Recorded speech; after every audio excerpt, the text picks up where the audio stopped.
We're back for the final day for Rondy basketball. We have Zoes versus High Noon.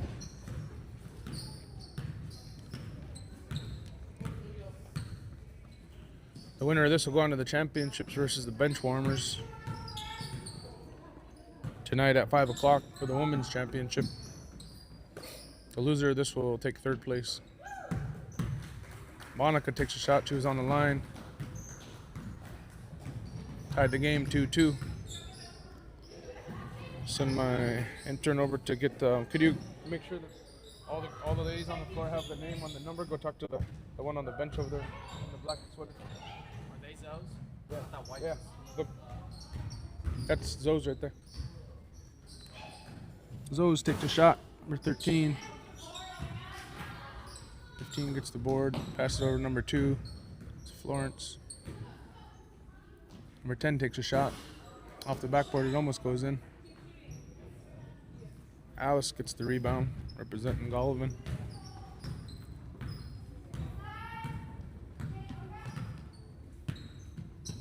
Gets it over to Monica. And they tried to pass it over to the corner to Sasha, but it was in between Sasha and Dez, and it went out of bounds.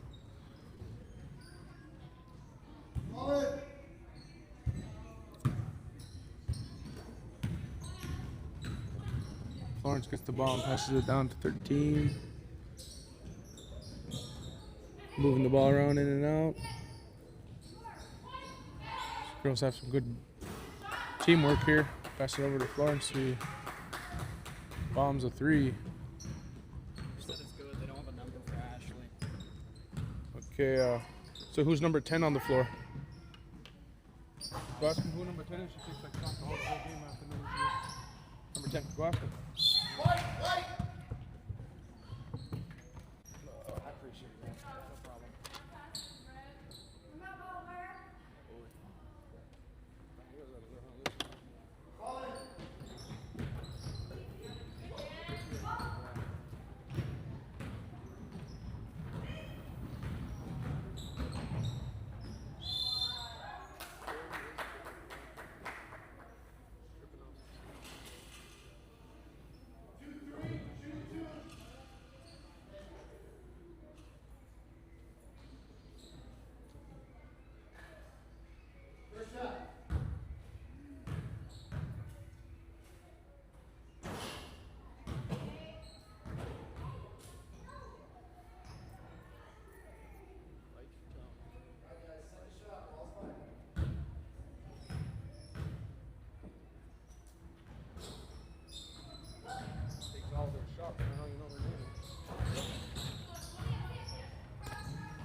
All right.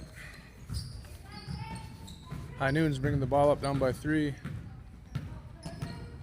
16 minutes, gets over to Sasha, who gets a little bit of room and shoots a 3. Guarded by Caitlin. Alice gets the rebound. Another rebound after she missed it and gets her own rebound and puts it up again. Flo gets the ball and passes it up to number 11, Randy. Representing Hooper Bay and puts it in for 2. She picks up full court on Monica. They bring the ball up and get it down to Dez. Dez over to Sasha, who is getting guarded closely by Flo. Got called for the foul. Kelsey checks in the games. First time I've seen her this journey. Kelsey Ivanov from Nino Cleat, my hometown. Monica Sakuse gets it out to Dez. Dez representing St. George. Waiting for something to develop, telling her team to post up on that free throw. Then she wants a high post. She gets it to Monica, who just went around the world and almost went in. Number 15, Angela Lane, drives the ball. Didn't realize that she was from Point Hope. Here comes Des being guarded by Angela. Oh, kind of lost the ball and fumbled around. Number 13 for High Noon is playing real hard too. She got that rebound. That's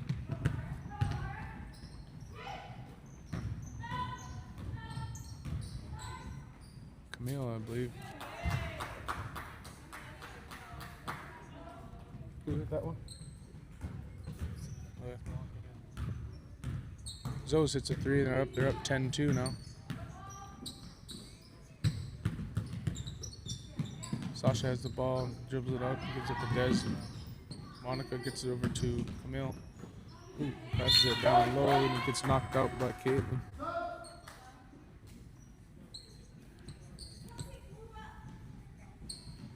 Joellen Johnson checks in the game from Kotlik. Monica passes it out to Alice. Alice scanning the floor and passes up to the open Sasha. Shoots a 3, and they hit the back of the rim. They're pushing the ball up every time. Zoes is playing some good teamwork on that 3-man weave. Lane missed the open jumper from about 10 feet away. Rebound, high noon. Sasha thought about the 3, decided to pass it down low to Camille, who's posting up. Monica drives the ball and draws the foul. Ref called it on the ground though. Looked like she was shooting to me, but Monica thought she was shooting too. She went straight to the free throw line, but she went back down to check it in on the side and passed it in to her daughter, Sasha. Let's pass it back over to Sasha, see if you can hit this one. Ooh, that was straight on, but it wasn't quite powerful enough. Alice gets the rebound and shoots the mid-range, and it hits the backboard. Caitlin drives it up fast and gets fouled real hard by Alice.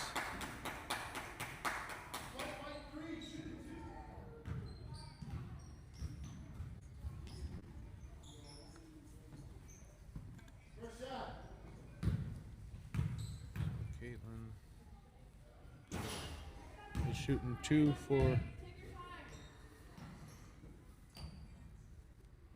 those with the 10-2 lead. 12 minutes left in the first half.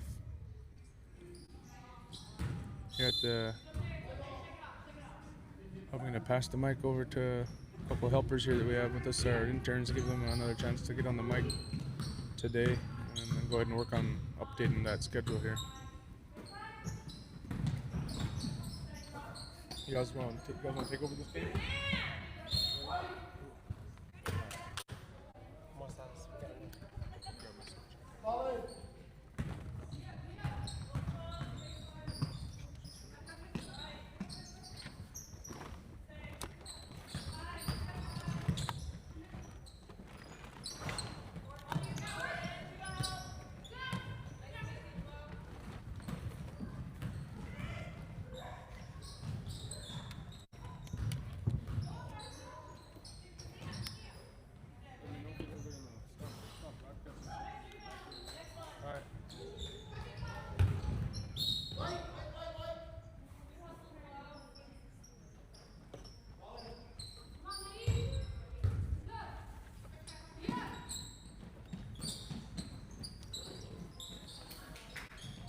Monica with the shot.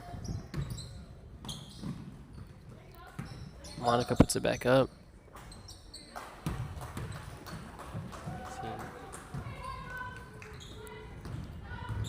11 driving up.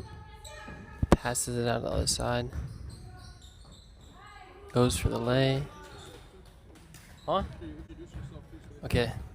Yeah, I'm taking over. My name is Aiden Dewey, and I'm here with Silas Cronin. Silas Cronin right next to me. We're going to be broadcasting.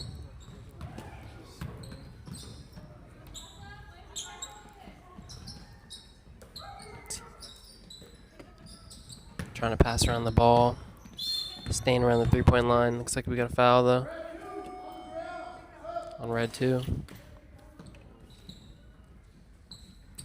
Inbounding on the sideline.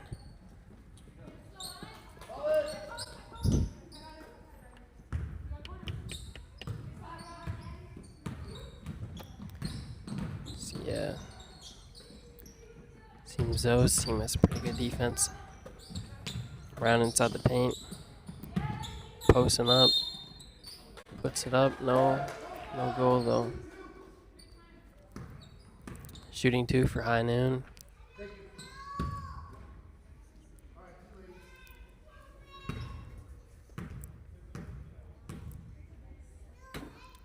see. First one's good. 5-10 game right now. 10 minutes left on the first quarter. The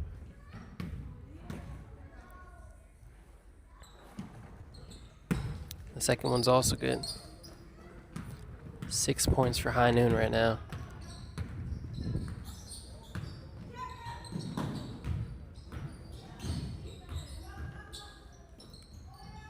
Just passing around the ball. Excellent teamwork, as Zoe is showing right now.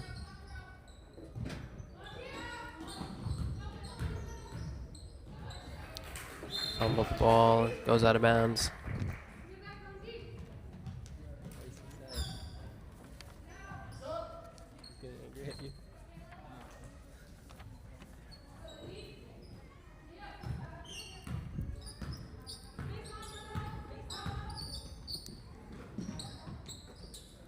Just passing around the ball right now. Looking for an opening, gets the opening. And the shot. 24 makes that. See, we don't really have their name right now.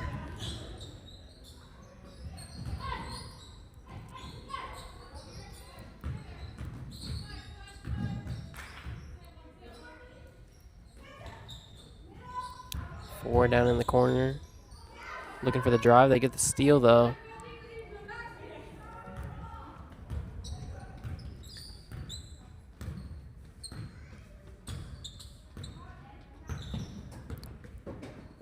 Corner is open again.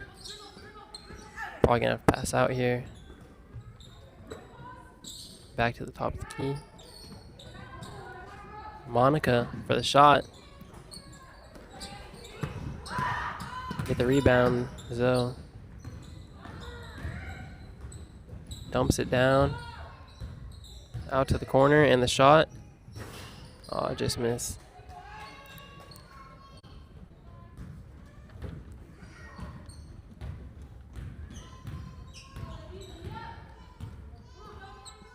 Let's see. Over in the corner. Passes it back down. Misses the layup. 9-10 score right now. Seems High Noon is starting to catch up. But we get a goal from 11. That's Brandy Hale.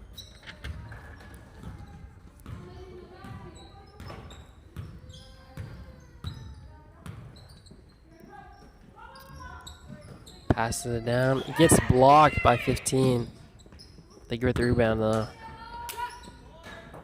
And another 3 from 42, Violet. I think it's a tie game now. Oh, one more point. Number 2's got to do more than just put her hand up. You gotta go now. More than just clapping their face. What if they like watch us after and just get hella mad? Cause we're just like talking, cause we're talking smack. Can't really see the number here.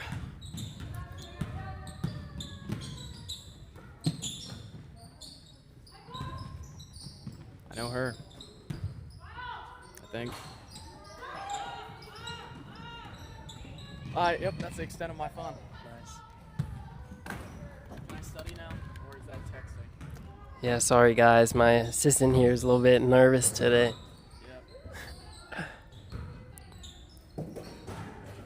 Passing around the ball.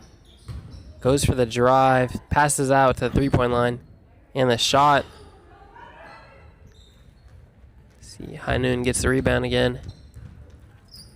Driving back up. It's a drive in. Throws it up. 15 gets the rebound.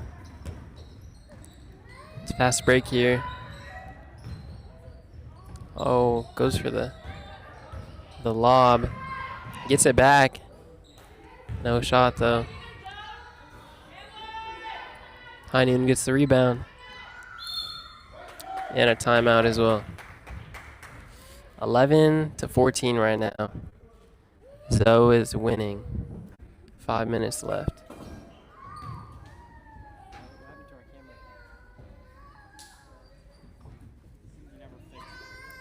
See, we got a new cameraman as well. All right. What?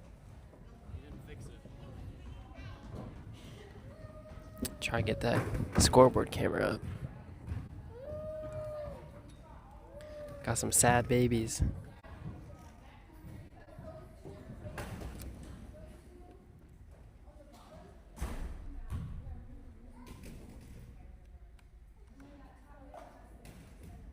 Let's go.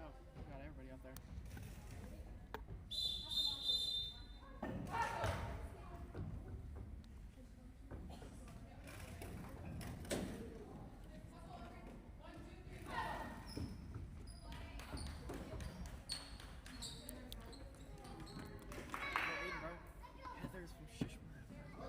Okay. All right, White's inbounding here.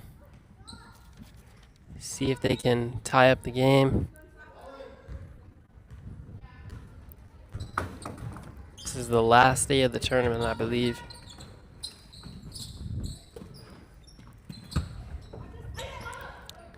Oh, just misses the lob. Looking for the fast break three, but out to the corner in the top of the three.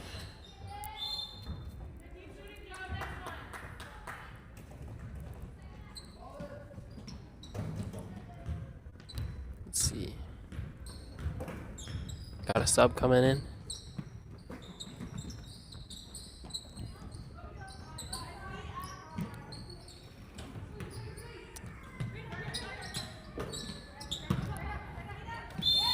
Gets blocked by 15 while trying to post her up. Let's see. Angela has been really good with these blocks. Tell them who they represent, bro. I don't know. Who do they represent? 2 shots. Hello.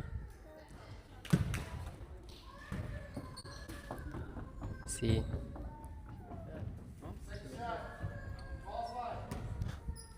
My assistant here is not of help right now. Okay, Angela gets the rebound. Hello.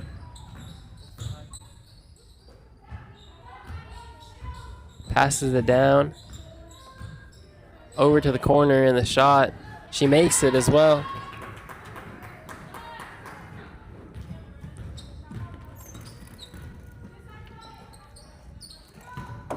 See, over on the high three right now. Over the whole court.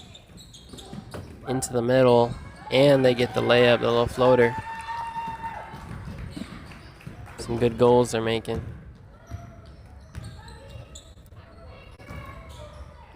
Pass to the corner again. They don't make the three this time though. High Noon gets the rebound. They're taking up the court. She's taking it to the middle. Pass out of the corner. No goal.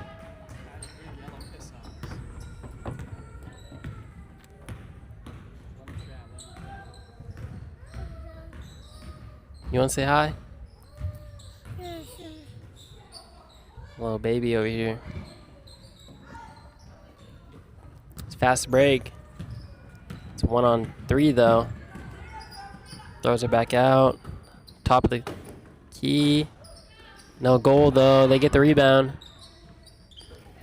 Another three. Just miss again. And it goes over the backboard. Minute 30 left in the game. 14-17.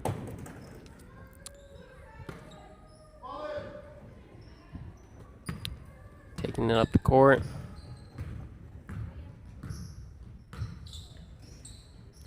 Looked for the lob down low, but did not get it.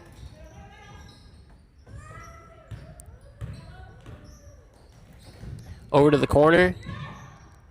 That's a three. Didn't make it.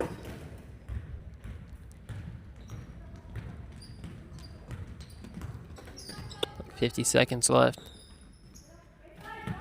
Sasha goes for the drive, pass it back out to her mom. She misses it. Oh, the ball's coming our way. Ball in.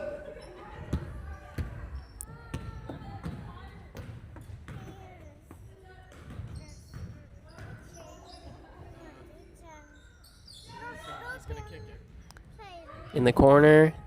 They get another 3 and they make it. Making it a 6-point game right now with 30 seconds left.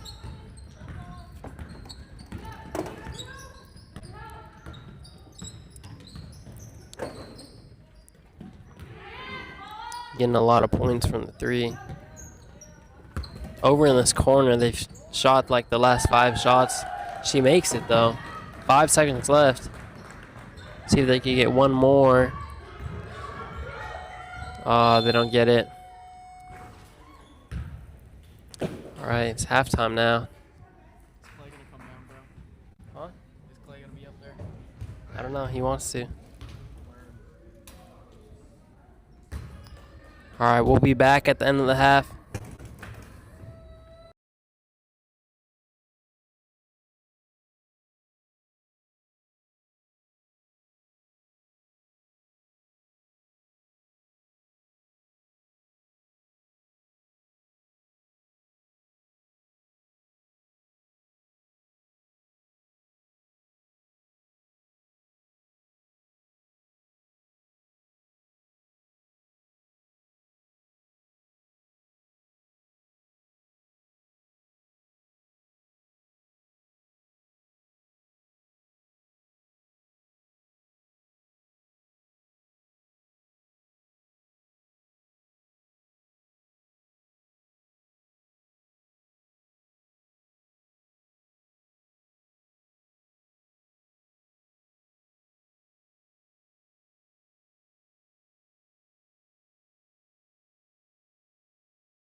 There go, bro.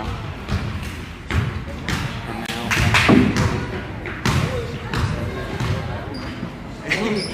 Let me know. Yell at me if you're doing something. Just be like, whistle. Just be streaming, bro. Maybe you gotta add a new one.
All right, we're back.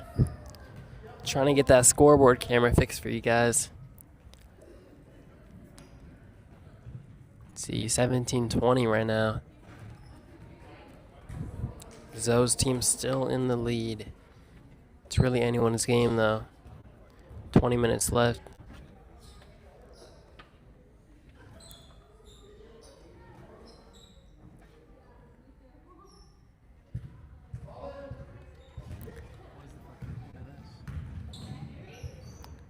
Over to the corner, gets the put up, loses the ball. High Noon gets the ball again. Pump fake, passes it down, back to the corner. Another shot, just short though. Fast break right here. Throws it to the side, and they get the layup. Another 2 points for Zoe. Let's see. Oh, rolls off her foot. Puts it back up. Going for the post down. And they get the push. There's a foul for Zoe.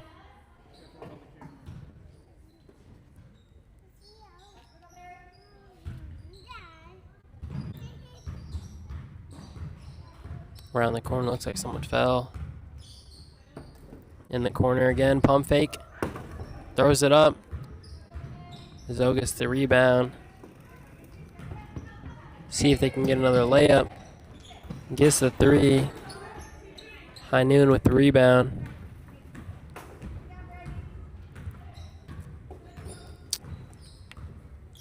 Still have not made a point this quarter yet. Oh, and they step out.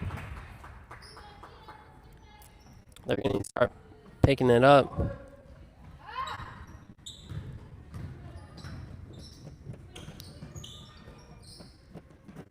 To the corner. Looking for the post. In the post, gets the shot, but misses.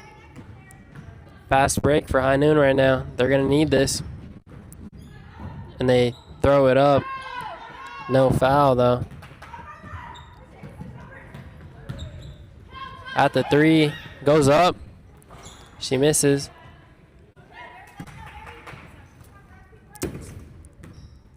A lot of threes are happening in this game. Got Sasha down at the paint.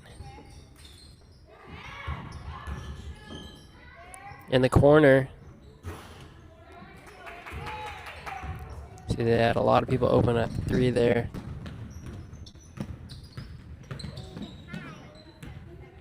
Just moving around the ball. Looking for, hits it off the knee.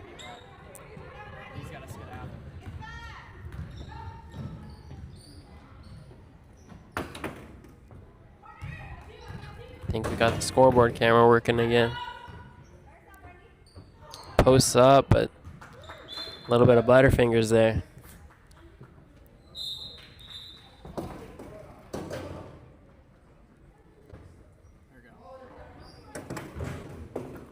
Alright, yep, that's working. 17-22. Oh, just misses the pass. That would have been a free three right there. Subs are coming in.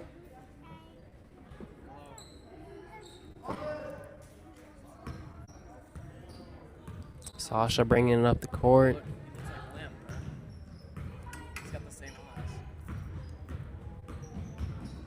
And the drive.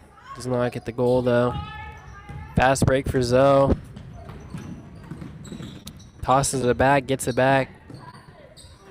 In the corner, misses the shot. Still get the rebound. Drive to the center and they make it. A lot of their points are from right there at the top of the key. Yo, be quiet. You do it.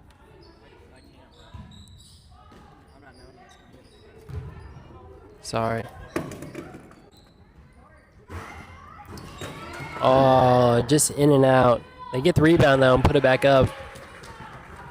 2 points for them. That's the first 2 points of the quarter, I believe. Another three. Hits the front of the rim. High noon with the ball. Long pass here. Looks like Zoe is pressing.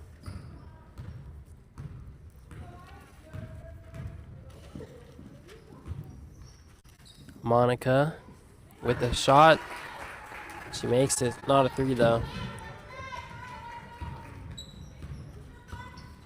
Good shot nonetheless. 21-24. It's a close game. They get a three off. High noon gets the rebound. Bringing up the court right now.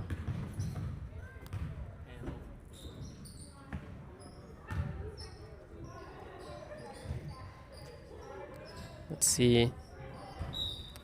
Oh, it goes out of bounds. 2 subs coming in from both teams.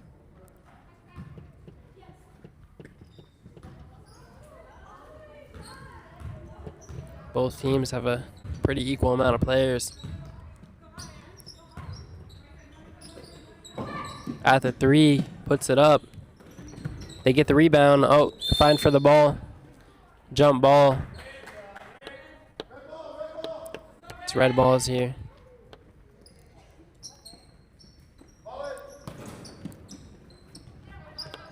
Over at the three again. In the corner. She tries driving and puts it up, but they get the rebound still. Oh, it just misses the pass. 3-point game right now.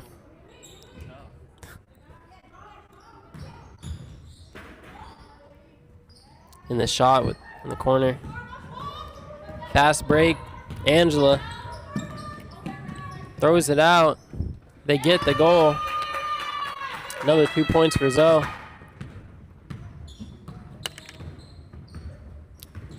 High noon got to start picking it up here.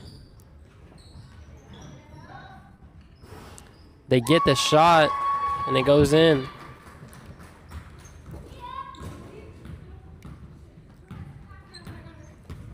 See, looking for the post up. Goes for the drive and the floater. Puts it back up, gets the goal. You got to stop that. You got to box out right there. 5-point game right now. Oh, goes in between her legs. She gets it though. And the drive. No shot, but a foul.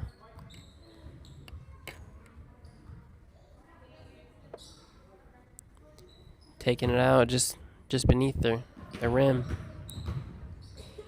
Oh, gets blocked by 10. We get another fast break here. Angela down in the post. Bounces off their legs to kick a ball. Oh, but they get an open goal down at the block. It's been a 7-point game. Zoe's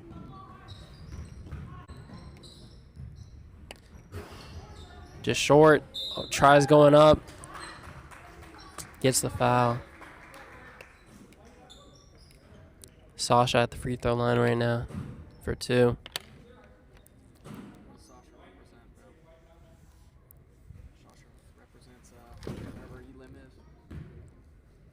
Sasha representing Elam, yeah.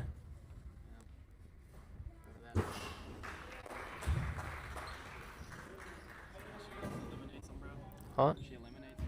Yeah.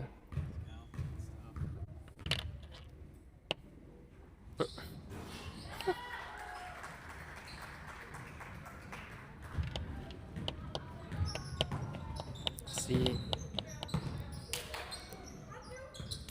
Hanging around the 3-point line right now.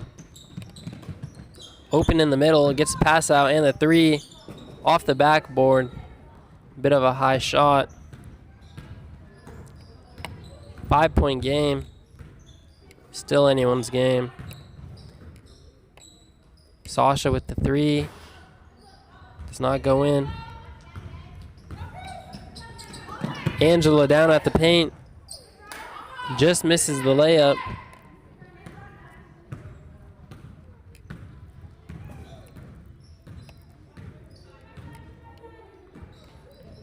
At the 3 again. Oh. Looks like Zoe hit it out of bounds there. They're going to be inbounding it. Over in the block. She goes up, misses. They get the rebound again. At the 3-point line. And the shot doesn't go in either. Fighting for the ball. Zoe gets it. Over at the block. She goes up. Misses. High Noon with the fast break. Oh, they needed those points. A little bit of carry right there, but they don't call that. And a shot. They get the rebound again. Goes for the 3, misses. Get the rebound again. They got to start boxing out here. Getting more rebounds. It's just shot after shot. Almost goes out of bounds right there. Calls a timeout. Pretty good timeout right there. 25-30 right now.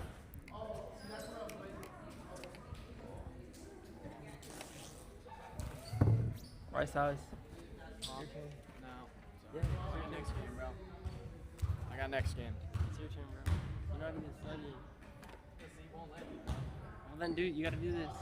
He said, don't get on. You're on clock, no phone. But I'm gonna do it anyway. Here, bro. I gotta study, bro. I can hear you here.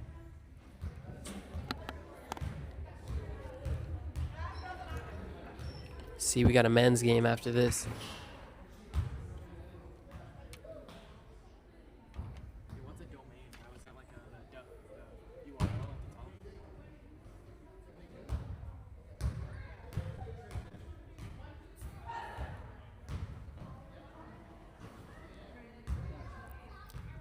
All right, should be High Noon's ball here again. Looks like our cameraman up there just got a little drink. Okay, so instead of spending $30 on food, you spend $20 to $30 on a product. It's 20 to 30 a day. You're staying in the audience, bro. I already know all that. Okay, High Noon bringing it up. Looks like we got people open in the corner. Passes it out. Does not go for the shot though. Almost gets the steal. Oh. Falls down trying to get the ball. Zoe gets the steal though. Bringing it up. People are open in the corners. Looking for the post up right there. They get in the middle. She goes up. Yeah, she's dangerous right there.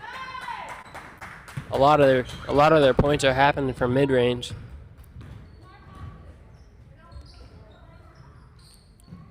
Seems High Noon gets the 3.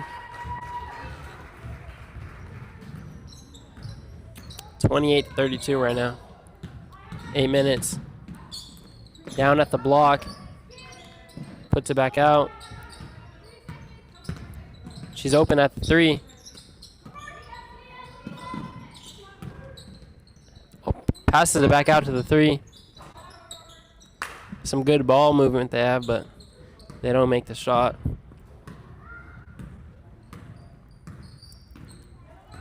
High Noon's got to start closing out this game if they want to win.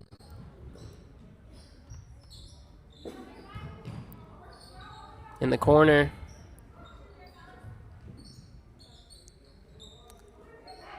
Just hanging around the 3-point line. They got to start cutting. Some good defense, though, has the...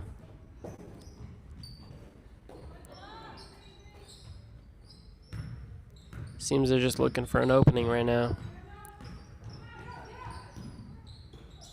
Down in the paint, over to the corner, back to the 3. They get the rebound, though. Goes for the drive. Goes up, doesn't get a foul. Fast break right here. Pass down. Pump fake. Gets the ball hit from underneath them. Over in the paint. Throws it up. They hit it out of bounds though. Red's ball. Subs coming in. Looks like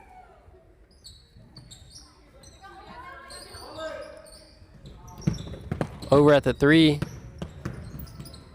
Goes up. Looks like a foul. 24 fouls. Ball's on the ground.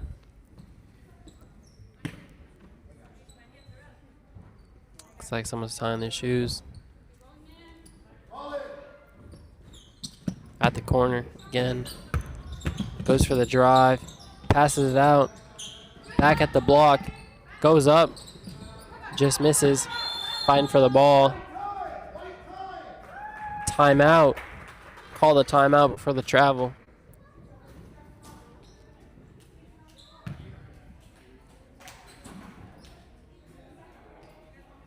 Four-point game.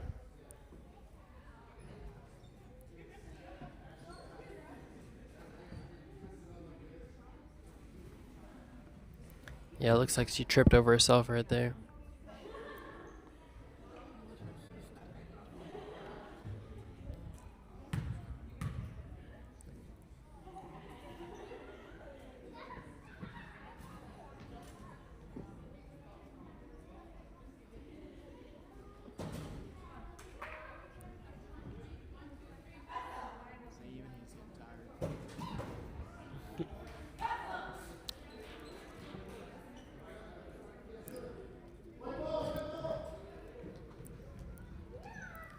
Looks like we got 5 games today.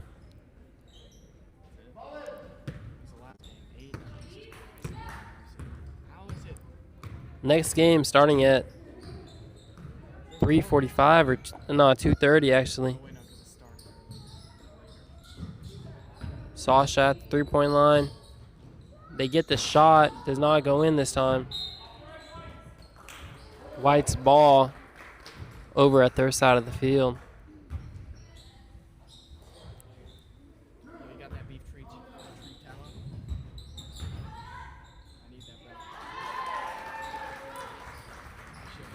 Fighting for the ball. Ayun almost gets the steal. Passes it back. Loses the ball. She wasn't expecting it. Throws it out. Down in the corner. Pump fake. Goes up. No point. They get the ball back though. Another shot from her. Misses again. Only a 2-point game right now.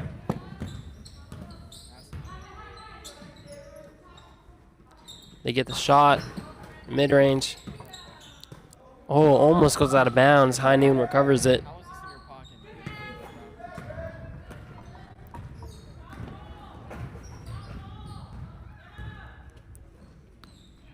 Still hanging around the 3-point line. Could tie the game up right here. Goes out of bounds. Red's ball. 2-point game. Timeout.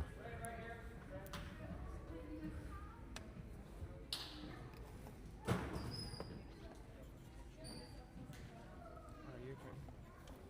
said I got next quarter. I got next game, bro. Huh? I'll get next game. Bro, just voice the whole thing, bro. Okay. You can't just stop 4 minutes at the end, bro. They love me, bro. Look, they fans. Yo, hey, you so tough. Hold up, bro.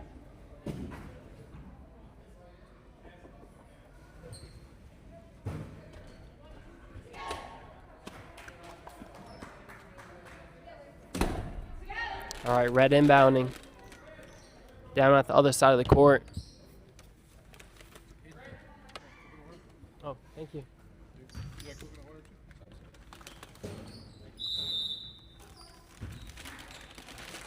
See, bringing up the court. They got to take care of the ball here. They only have a small lead. Corner shot. Goes up and it goes in. 13 right there. 5-point game. Over in the corner as well. Dribbling up. Other side of the court. They get the floater. And the rebound. Just like 2 inches away. It's doing real good, but it was Okay. more if you have it close, maybe put the little furry thing on it. It'll stop the fleas from popping. Go look at the chat, bro. Let's go. Awesome, man. Cool, hell yeah. They love you, bro. Is that you? It's like Sasha gets the rebound. I gotta start the band. So there's meat kill zones or... Okay, Sasha at the corner. Looking for the drive. In the corner, they get a shot. It goes in. 33-35 right now. 2 minutes, 30 left. Only 2 points.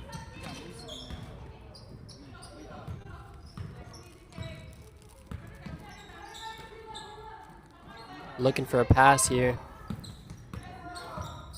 They really love their corner threes. Free 3 right here. It goes in as well. 5-point lead.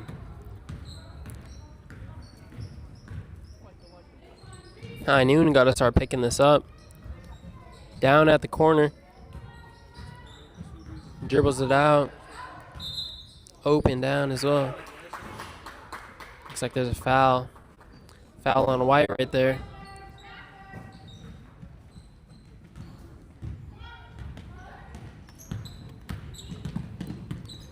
Down at the corner, another 3. Hits the back of the rim. High Noon gets the rebound.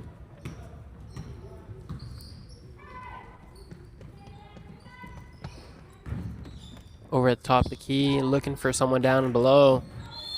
Oh, kind of a jump ball right there.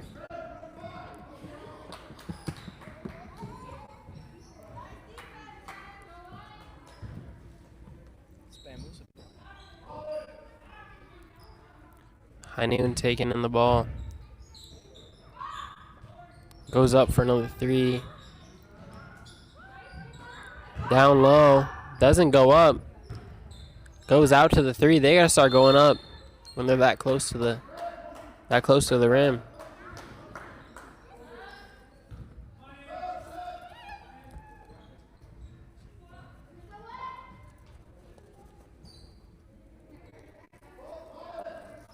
See High Noon taking out the ball.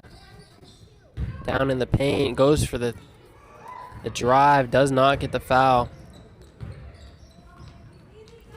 Looks like the refs are just letting them play. Zoe just controlling the game.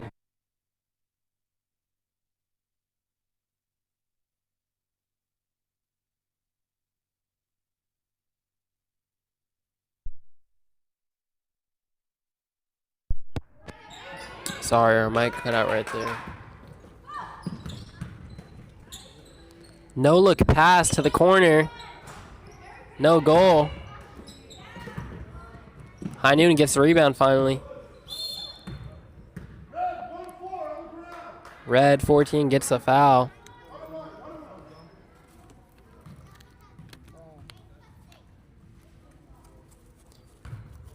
Looks like there's a 1-on-1 going on right now.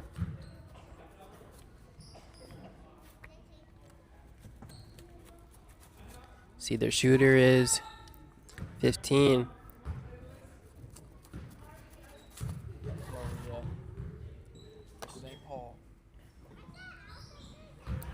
Makes the first one, 1-on-1. 30 seconds left, 4-point game. They're gonna need this. Gets the second one as well.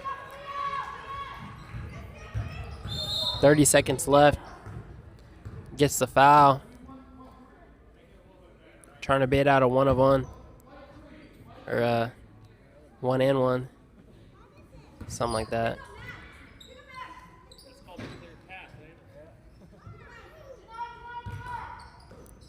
Pressing. It looks like they're pressing. Just missed a free layup right there, but they foul. Still no 1-and-1. Doesn't seem like they've been fouling a lot this game. In the paint. Saves it. Passes it to the other team. They got to get a 3 here. Into the corner. Doesn't shoot. Passes to the other side of the court. Doesn't get a shot off. Shoots. And she makes it! It's a tie game. 1 second left. Looks like we're going to overtime. 5 minutes more of announcing. Oh. Who made that? Hard to tell. You gotta watch. It's a good 3. I believe it was 24.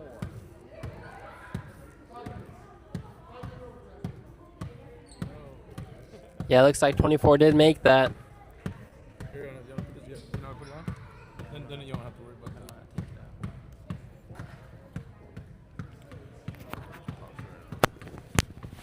There you go. You can talk right into it. Just fixing the mic. Hopefully we sound a little bit clearer now. You're always scaring me with that, bro. You never be putting lids on, bro. Flying ball could come at us. You know one did knocked over your ice water, bro. But That water just it was loaded with ice. Knocked it over, bro. okay, They it thought had was a only cap ice, on bro. it. It didn't though. It didn't. It did. The cap came off, bro. Alright, what are you guys on Bluetooth over there? No. I don't know how to connect to it. It's overtime right now. 5 minutes. When the Bluetooth's on, it's harping remote. Okay. I got it. It's like high noon. Still over at their side of the bench. Zoe's team just waiting for them. Play. Menacingly, yes. Want to eat right now or after the game?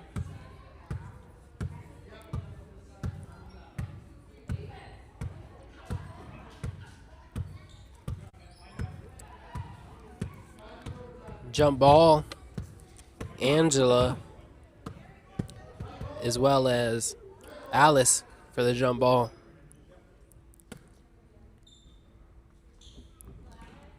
It's the first time we've gotten overtime like since last tournament, bro.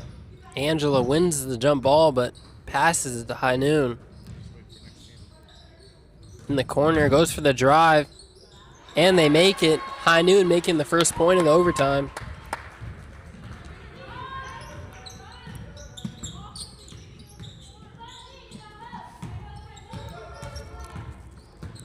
Zoe likes to play a slow and methodical game. They get the 3 looking for the opening, and she makes it. Tries going for the steal as well. It doesn't work. Just playing some aggressive defense. Got a little kid running on the court. Save them. Zoe's winning with 1 point right now. Travel. Oh, That's a travel. gets the foul. 1-and-1, I believe. Alice again. Tie up the game right here.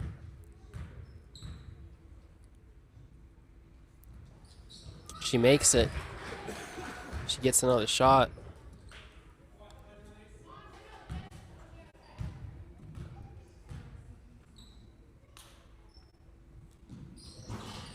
Just misses. Zoe gets the rebound. Now they're bringing it up. Teams 2 is the one that likes to bring up the ball for them. Over in the corner, gets the jump shot. Just a little bit too short.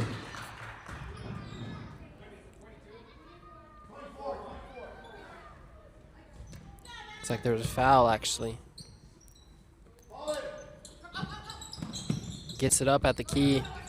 Goes for the shot, and she makes it right in her defender's face. Pass it to the corner. looking for the shot inside of the three-point line. Behind the back pass, over to the corner. Pump fakes, goes for the drive, goes up. Another foul. Shooting 2 this time. Gonna go to infinite overtime.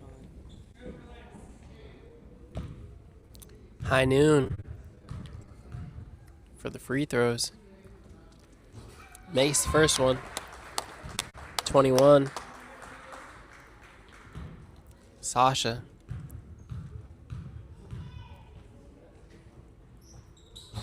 Makes the second one as well.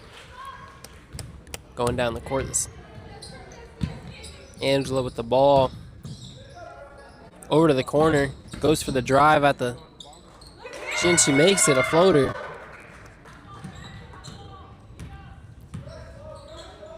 Three-point game. Another three.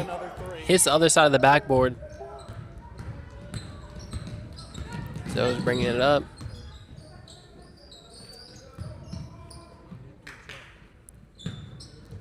So they're just playing at the top of the three right now. Free throw right here. Or a free three-pointer.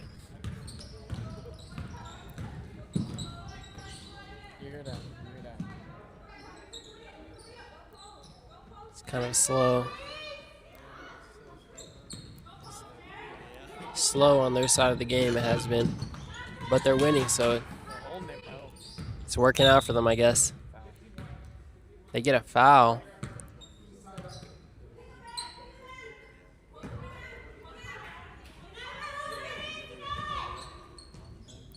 Inbounds it on the other side of the half. Still pressing. Looking for the foul. With 1 minute left. Yeah, they're going to be needing these. Looking for the one-on-ones. Still quite not there yet. Gets a steal from High Noon. They're going to need to make a couple points here. Almost gets it stolen back. They make it across the half. Pass down the corner. Back to the three. Top three, goes for the drive. Goes up. Gets the foul. 2 points here. The free throw. Pass it to teammate, shoot three, boom. Tie it up again. That's what we gotta do. Number 2 for the free throws. Misses the first one. You gotta make the first one, though. You gotta make the first one. Hey, Seth. Yeah. At the when this game ends.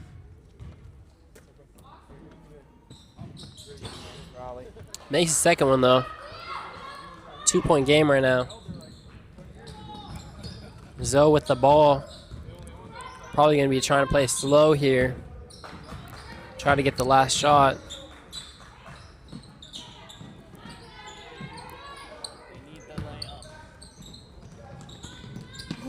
Back down to Angela. In the paint right now. Fouls, it looks like. Pushing foul on White. Finally, 1-on-1s right now. Just writing down the results of yesterday's game. Just this real quickly, the scores. Of all of them? Yeah, hopefully they'll have you tallied up.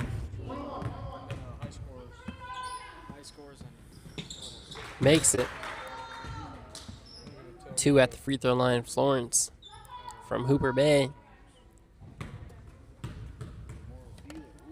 3-point game right now. Still. They're going to need to make a 3 here, looks like. High Noon again. Goes for the drive. Gets fouling. Another 2 at the free throw line. They're going to be needing these.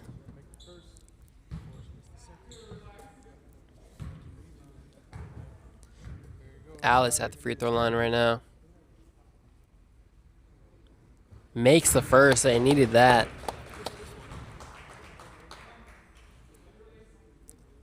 See if they can make it a 1-point game. And they do. They got a press right here. 10 seconds left. They got to get a foul. Oh, looks like her defender didn't understand the plan and didn't foul there. Lost them a couple seconds. 3 seconds left. They got to get all the way to the other side of the court. You ready to call timeout? That rebound, call timeout. All right, ladies, 1-1. High Noon got to get lucky here. Oh, she makes the first one of her one-on-one. 2-point game.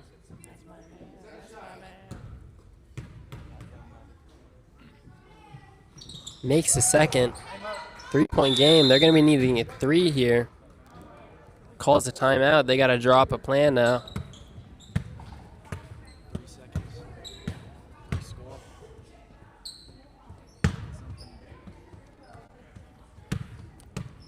3 seconds left of OT.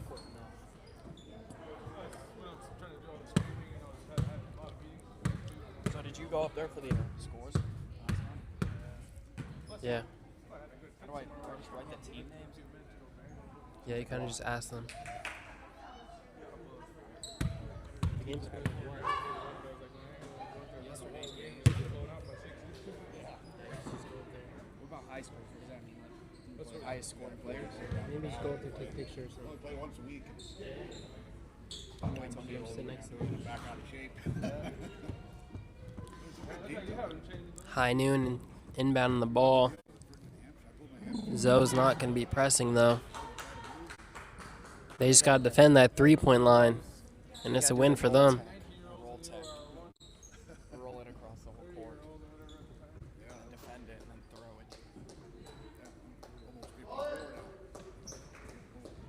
it. See what they drew up here. Pass out. Sasha at half court. Throws it up. And that's a loss. Doesn't get the foul right there either. It's a good game from both of them. Winning by 3 points. All right, I'll see you guys later.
Second game of the day, we got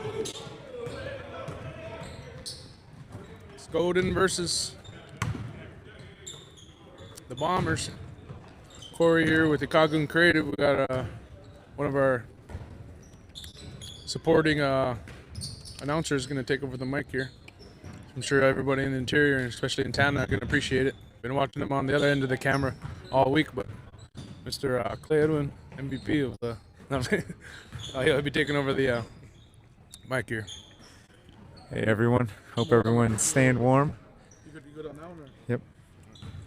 This is Clay Edwin, the best commentator around, they say. Just kidding. So we have Scoden, we have Vince with the ball. He pulls up a 3. Rebound, Bombers. Here comes Jared with the ball, pushing hard. Out to Wes, he comes up short. Get their own rebound. I think that's Bronze. Hits a 3. Number 9 here. Or 8, sorry. That's a new guy, Curtis. Okay. Curtis hits a 3. Gotcha. Scoden comes in. Oh, a little short layup by, who's that? Justin. Justin Henry? Oh, okay, Justin Henry. He's on Scoden. Oh, right there. Yeah. Yeah, he's a little baller. Here comes Scoden with the ball.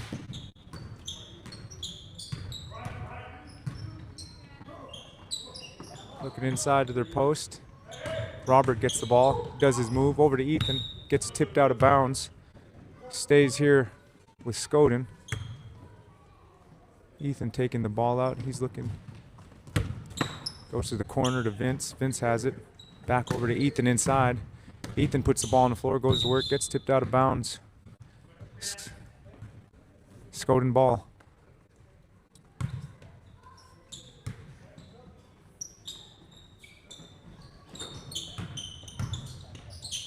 Scoden inside to Robert. Robert Pierce puts it in. Here comes Bombers. Over to Jared. Swings it to the wing to his other guard, Joel. Joel over to Wes. Wes over to Joel. Joel puts it up. Scores for 2. Referee, timeout.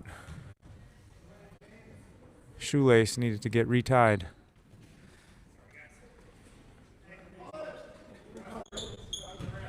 Here comes Scoden with the ball. Vince coming up on half court. Over to Robert. Robert inside to Ethan. Ethan looks. Makes a move to the basket. Spin move, shot fake.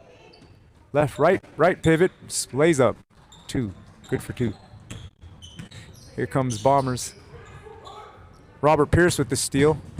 Over to Wes. Oh, Justin. Over to Justin, sorry.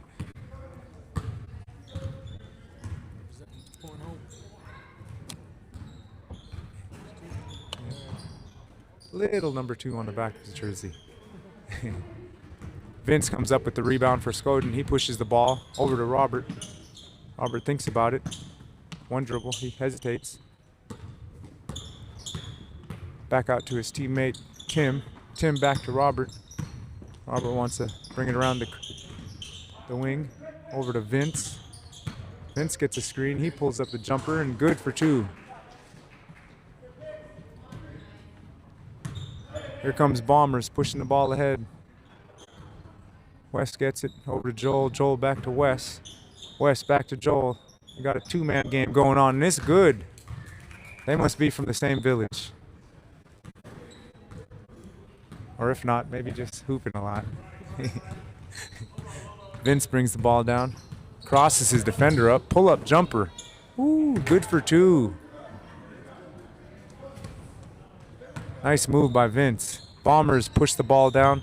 They almost lose it. They do lose it. Tim comes up with it over to Vince. Vince pulls up for 3. His 3rd shot. Ooh, off the mark. Rebounded by Scoden. Justin puts it back up for 2.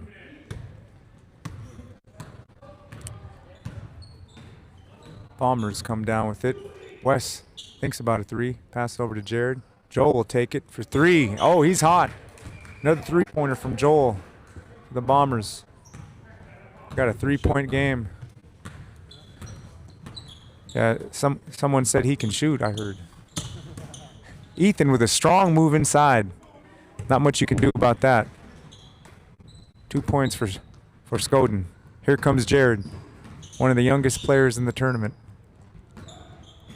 for 35 and over. Nice move. He almost makes it. Joel, he loses it. Vince comes up with the rebound. He pushes ahead. Swings it over to... Ooh, Justin nearly makes that. Justin calls for sub. A lot of good transitional basketball.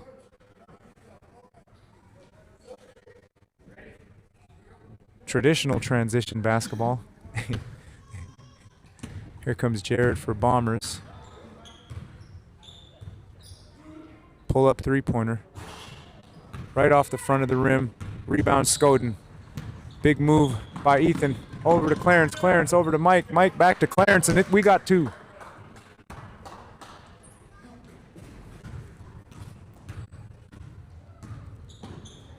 Here comes Bombers to their main man Joel. Pull up jumper, mid-range, short. There's a foul. Oh, we got an offensive push underneath the basket. Got Skoden ball coming. Got some new subs in for the Skoden. Skoden turns it over. Bombers come up with it. They give it to Joel to lead the pack. Joel gets a screen up top. He's looking for cutters. Picks the ball up over to Jared. Jared with a nice pass over to Wes. Wes misses it. Skoden comes up with it. Here's Clarence driving in for 2. He misses. Ethan comes up with the rebound. Back out to Mike. Mike takes the 3 ball. That's short. Rebound Bombers.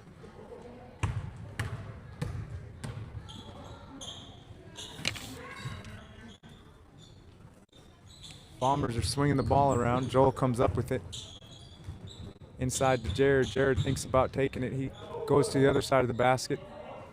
Ooh, nothing but the bottom of the net for Bombers. Who was that guy? No number on his jersey. We're going to say the mystery man for 2. Robert Pierce does a move inside. He takes it up for 2. That comes up short. Rebounded Bombers. Mystery man gets a hold of... No, another. Oh, that's... Who's that guy? Oh, that's... Is that... Oh, number 8. Yeah, that's Curtis. Curtis pulls up for 3. Right off the mark. Skoden comes up with it. Mike takes it over to Robert. Robert looks for it. Back to Mike for the 3. Clarence comes up with the rebound for Skoden. He almost loses it.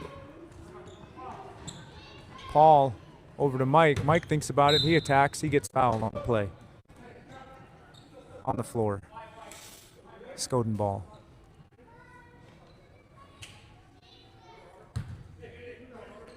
Who's guarding Clarence? Somebody says from Bombers. Clarence still gets it. Ooh. Oh, off the leg of Skoden. Let me get that ball for you. Bombers ball. Jared takes it down past half court. Mystery man gets it, swings it over to Wes. Wes attacks. Looks, he gets stopped. Puts it back up. Nice move by Wes. Way to be patient. Mike brings the ball down for Skoden.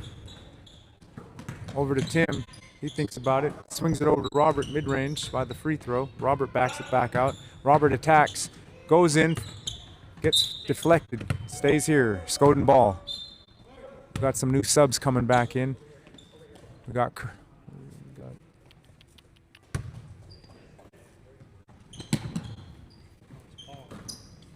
oh, okay.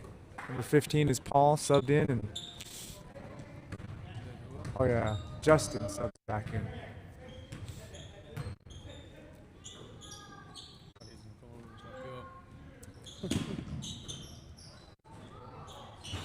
Bomber for 3.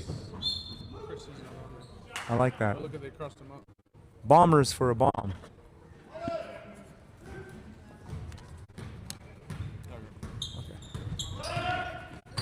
Got Justin with the ball. Over to Tim. Over to Mike for a corner 3. He's looking to find his shot. Tim comes back out with it. Up for, ooh, almost gets the and 1. We're shooting 2 at the charity stripe.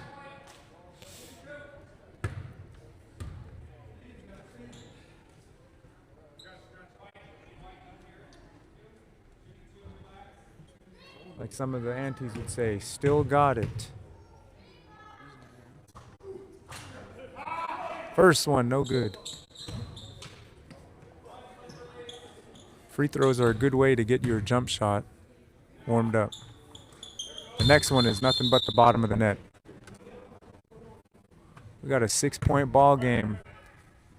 Skoden leads by 6 with 21. Bombers trailing 15 to 21. Jared gets the ball on the wing inside to his guy. Jared attacks it. They pass back and forth, 2-man game. We got an air ball. Skoden come up with it. Justin passes it over to Vince.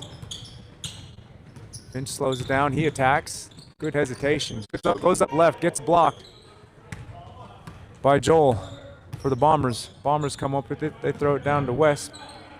West over to Jared.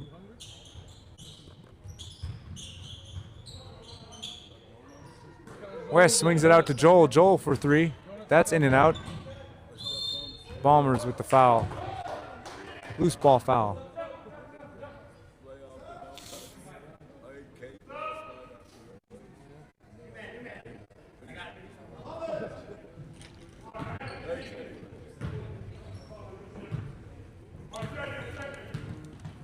We got Skoden with the ball. Justin pulls up a deep 3, and he'll hit that. He'll hit that if that's open. Don't leave that guy open.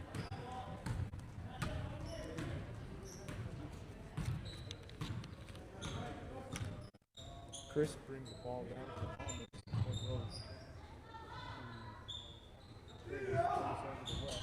West throws it inside to Jared. Jared goes up with the tough play. He misses. Robert comes up to rebound. No look pass. Over to Paul. Sorry, I was commentating into my bottled water there. Thought I was holding the mic. Timeout. Timeout.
All right, we're back from the timeout. Here come the Bombers. Jared brings the ball down. Crosses up. Pull-up jumper for Jared. That's good for 2. Here comes Paul with the ball. Down court to Mike. Mike pulls up with no hesitation. No good. Rebounded Clarence. Saves it. Bombers come up with it. West, deep pass down to Jared, and he gets it for the layup. That's 2. Quick 4 points.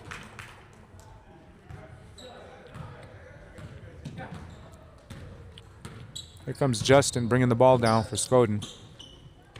Paul with a pull-up jumper. Clarence gets the rebound. Someone called for and 1, but the ref didn't see it.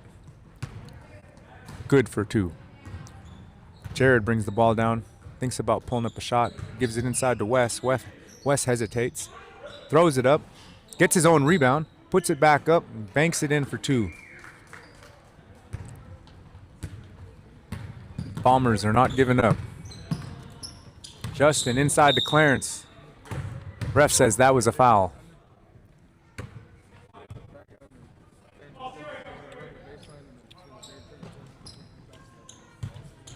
Clarence takes the ball out. Over to Vince. Vince hesitates. He attacks the middle. Goes up, misses. Rebound Bombers. Joel comes up with it. Throws it outlet to Jared. Jared looks up on the 3-point. Swings it around. Joel comes up with it. West won't hesitate for a deep 3 right off the front of the mark. Scoden comes up with it. Mike throws it across the court to Justin. Justin inside to Vince. Vince gets it out of there. Nice couple of moves. He gets stolen. Outlet to West. He does a spin move. Out to his teammate. He almost loses it. He gets it back. Back to West. He hesitates. Behind the back dribble. Spins. Throws it out to nice pass to Joel. Joel for 3, and it bounces in there. Shooter's touch. We call that shooter's touch where I'm from. Got a 3-point for Paul. Paul, 3, good for 3 for Scoden. He says, right back at you.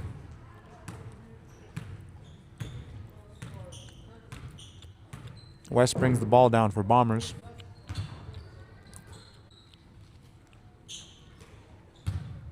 They swing the ball around. Jared comes up with it. He pulls up a 3-pointer. That had a lot of arc on there.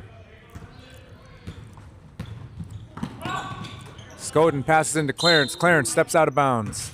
No, wait. The ref said that was a foul, buddy. Oh, no, he did call it out of bounds. Clarence yells, he's pushing me, ref. He's pushing me.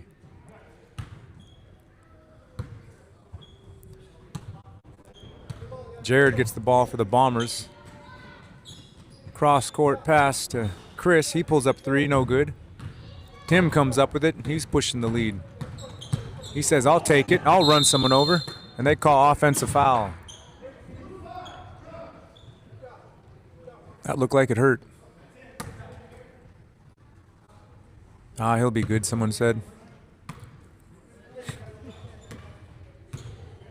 Chris brings the ball down for Bombers. Gives it over to Joel. Joel's looking inside. Thinks about it. Over to Jared. Jared's thinking about it. Cross-court pass to Chris. Chris won't hesitate for the 3. He puts it up. Little bit off. That was a nice soft shot. I bet you the next one will go in. Scoden comes up with it. Turn it over. Bombers get it back. 3:30 left in the first half for this men's game. 35 and over. Tim showing off. He still has it. Gets a steal.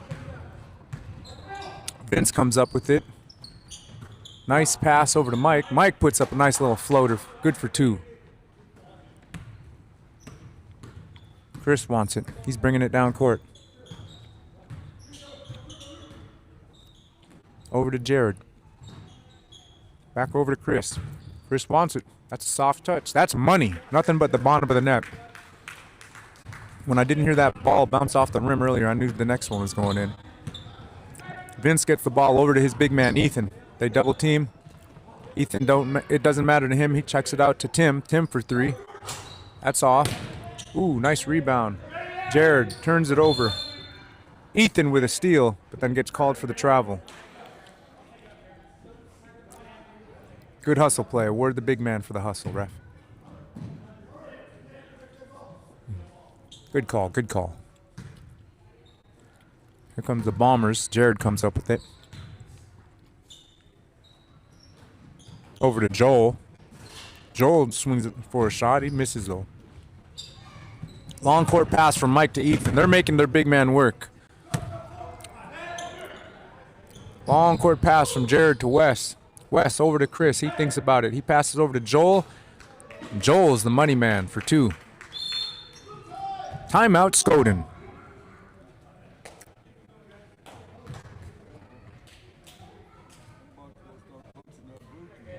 Someone says they're about to go start their vehicle. It's getting cold out there.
Okay, we're back here from the timeout. Scoden's ball. Vince will be taking it out. We got a minute 56 seconds here, and it's a 3-point ball game. Scoden leads against the Bombers here. Battle to get to the ship for the 35 and over men's division. Ethan passes a nice bounce pass into Robert. Robert comes up short. Rebounded Bombers. Here comes Joel for the Bombers. Here comes Jared. He's looking to get hot. Over to Wes. Wes thinks about it. Over to Joel. Joel go over to Chris. Chris won't hesitate. Ooh. They say next one's good. Keep shooting. Jared will take one. And that's a nice swish from deep. He ties the ball game up. 33-33. Justin brings it down. Swings it over to Vince.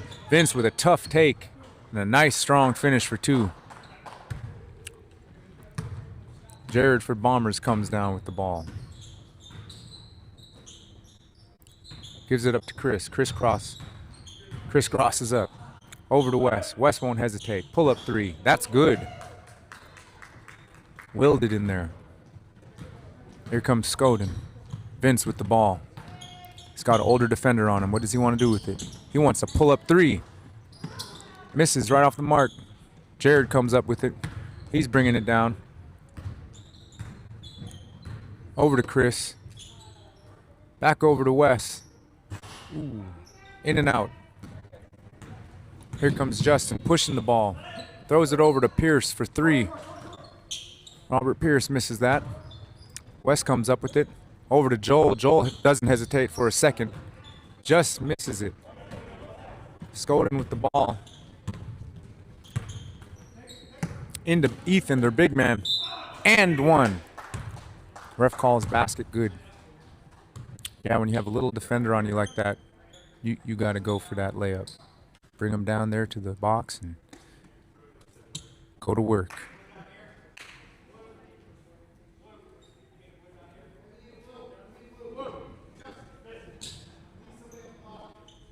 We have Ethan Candyfire at the charity stripe for one. See if he can get the 3-point play. Oh. Ref says, bring it back. Didn't touch the rim. Bombers ball. Take the lead, Bombers, take the lead.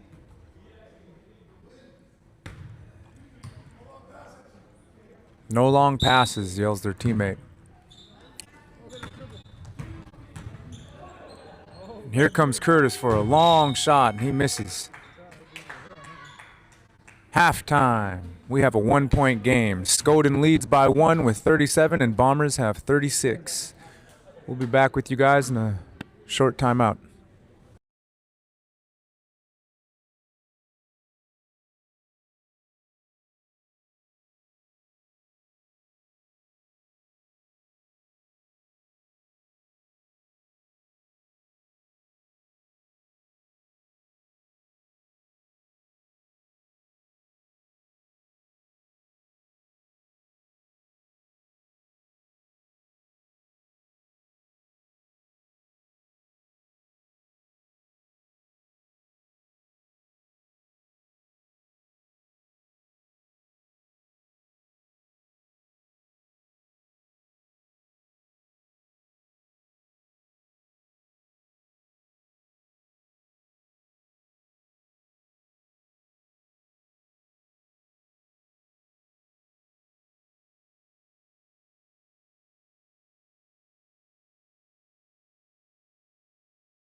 We got the start of the second half.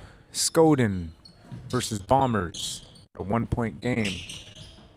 Skoden leads by 1. Here comes the Bombers. Hard no call. Skoden comes up with it.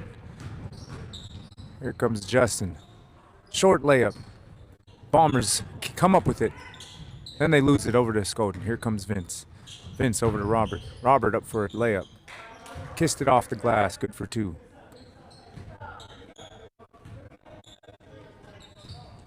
Wes wants to slow it down for the Bombers. Picks the ball up. Over to Jared. Crosses half court. Here comes Jared. Jared swings it over to his man. There's a foul. Skoden.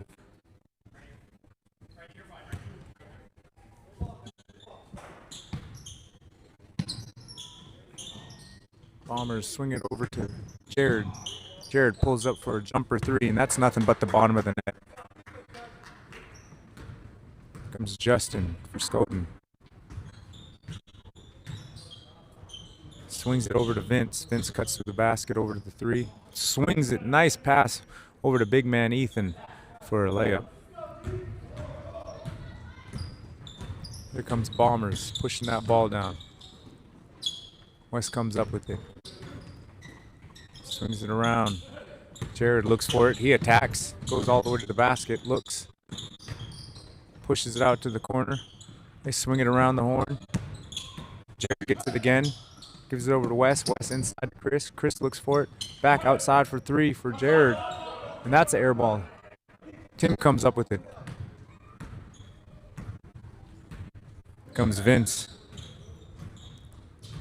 He's thinking about it. No hesitation. Pull up 3, and that's good for 3. Can't let that guy shoot or he'll knock that down. Here comes Bombers Joel with the ball. Bombers swing it around the horn. Chris gets it. Inside to Jared. Vince nearly steals it. Comes up.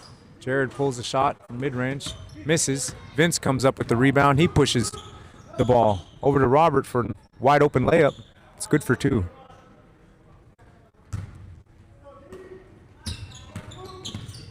West gets it. He gets pressured. Bombers swing it around the horn. Jared comes up with it. He's looking for it. He attacks. Crosses over. Inside pass to West. West pulls up a jumper. That's off. Bombers get a tip on it. Out of bounds. Skoden ball.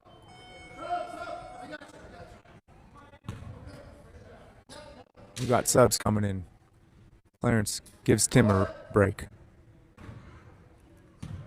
Here comes Vince for Skoden. He attacks. Step back. Splash. Good for 2. Vince. Put on the moves there. Here comes Jared for the Bombers. Joel gets it. Gives it back to Jared. Jared's pass gets deflected with the kick ball. Bombers ball. Jared swings it over to West. They swing it over to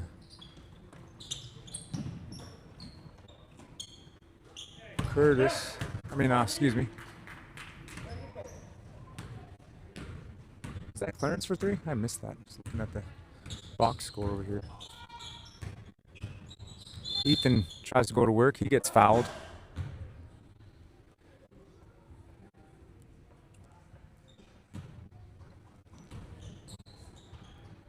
Ethan takes it out, passes into Robert. Robert gives it over to Justin. Justin inside to Robert. Robert misses. Here come the Bombers. Pushing the ball ahead is Jared. He gets fouled on the shot.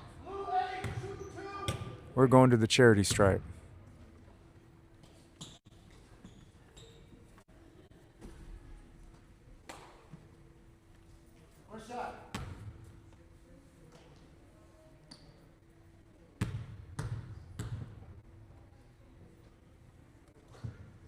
That first one is good.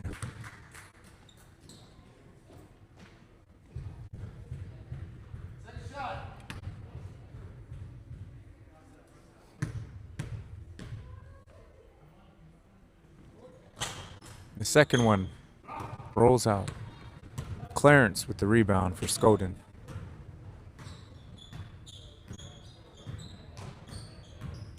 Justin has it on the wing. He wants the 3 ball, and he gets it.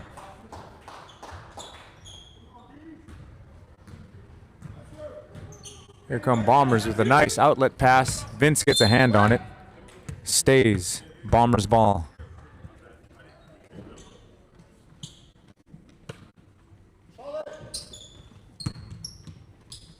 West gets it inbound. Over to Jared. Jared swings it out to the wing. West comes up with it short. Jared gets the ball back. Over to West again. He hits the back of the iron on that one. Skoden come up with the ball. Clarence pushes it up ahead. Nice pass to Robert. Robert off the glass. Good for 2. Bombers try to get a pass, and it gets deflected. Stolen. Nice pass by Justin. Over to Clarence. Bombers call timeout to recollect what's been going on. How to fix it, and how to stop it.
Justin for a deep three.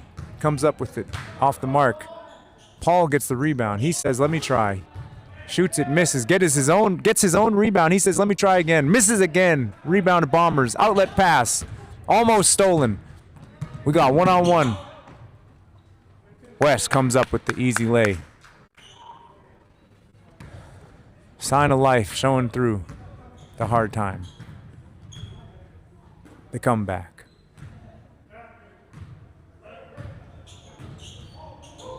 Robert got the ball for Skoden. He swings it around. They go inside to Clarence. Clarence passes over to Ethan. Ethan with a strong move to the basket. Easy layup. No one was there. Chris bringing the ball down.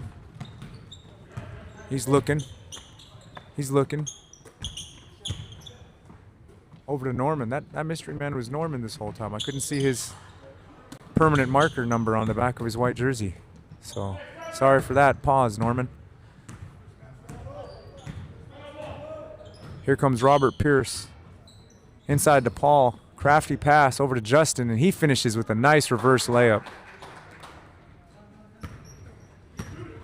Here comes Wes for the Bombers.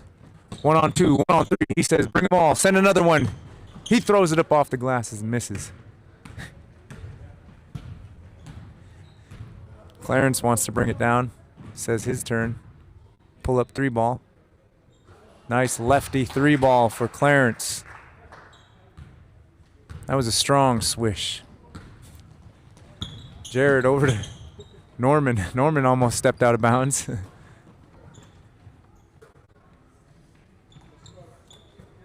Chris over to Jared. Jared for fadeaway. That rims in and out. Clarence with the rebound. Skoden pushes the ball. He goes to that right spot. He wants to shoot it. No, he flicks it into Robert. Robert fadeaway off the glass. Man, Skoden's making everything at this point. We got ourselves an 18. No, was that an 18-point lead there? Yeah, 18-point lead, just like that. 6:46, 6:40. One of the lights are out up there. I can't really tell, but it doesn't matter. There's still a lot of time. We'll be back.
And we're back. Got Bombers bringing the ball down. Down by 18. They're gonna look to cut this lead from Skoden in half. West attacks. He gets his ball back. Over to Jared for three. Just short. Skoden comes up with it. Derek Pitka subs in. He got the ball. He makes his move. Over to Mike. Mike gets it deflected. Skoden comes back up with it. Vince over to Mike. Mike over to Tim. He swings it around. Swing it over to Vince. Over to Derek. Derek throws a turnover. Oh, out of bounds. Whose ball is that, ref? Okay. It's white ball. Bombers ball.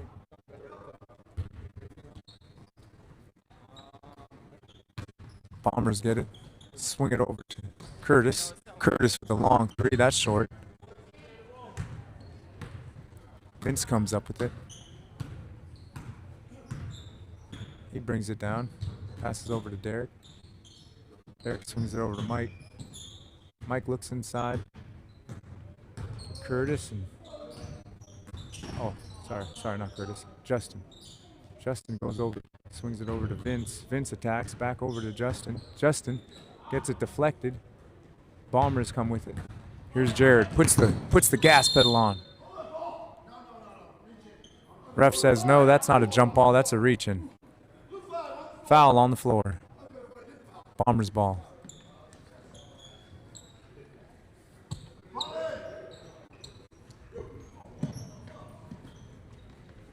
We got a 3 by Bombers, no good. Jared gets a hand on it, smashed it out of bounds. Skoden ball.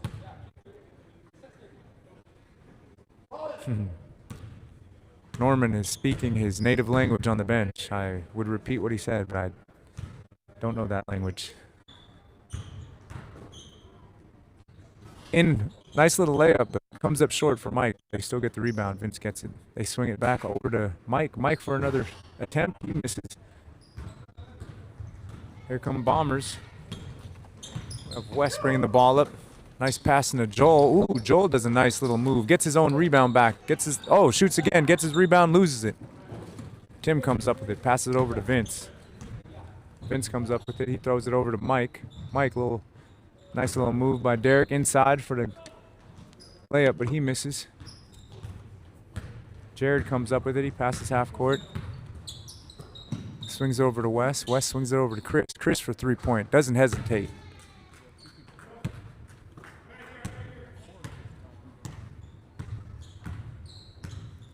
Okay, we got Tim here bringing the ball down. Mike into Derek.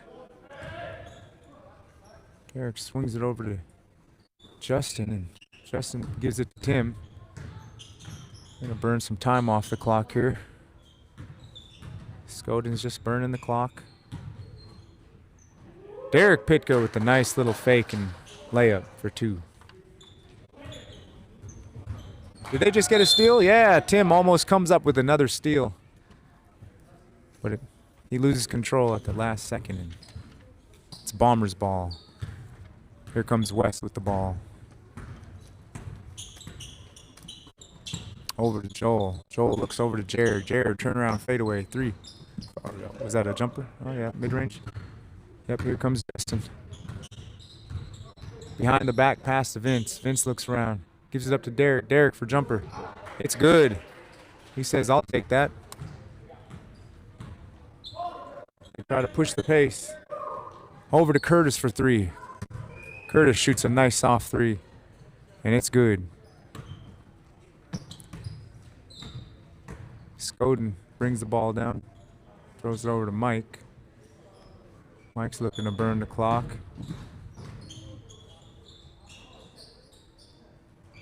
Oh, Vince throws it away. Here comes West with the outlet pass. Pull up floater. Gets his own shot, rebound back. Pulls up a 3. Just short. Rebound Skoden. We're off to the races. Outlet pass to Derek. He hesitates. Big body, brings it in. Ooh, misses the lay. Bombers come over there. Stolen by Tim. Going the other way again. Skoden ball. Over to Derek. Derek thinks about it. Oh, good hands by Jared. He comes up with the steal. Here comes Bombers. Joel says, go ahead. Get him, Chris. Chris says, no, you get him, Wes. Wes says, no, you get him, Joel. Joel thinks about it. He says, okay, let me look. No, you get him. You get him, Wes. And Wes says, okay, I'll get him. Good 3-pointer for Bombers.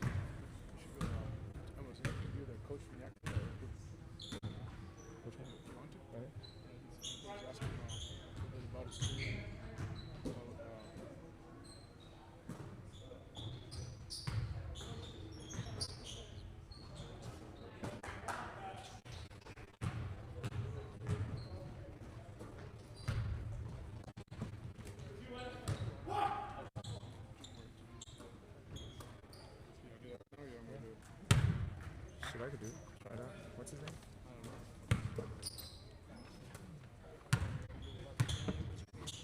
All right, we're going to switch it up a little bit. We're going to interview some of these guys out here in the crowd. We're going to interview Yakat's coach over here. Hey, how's it going? Name is Clay. Yeah, Yeah, I know. Okay. Yeah, I did play for Rangoon. Now we're just going around the place and gonna do some interviews from some people around here.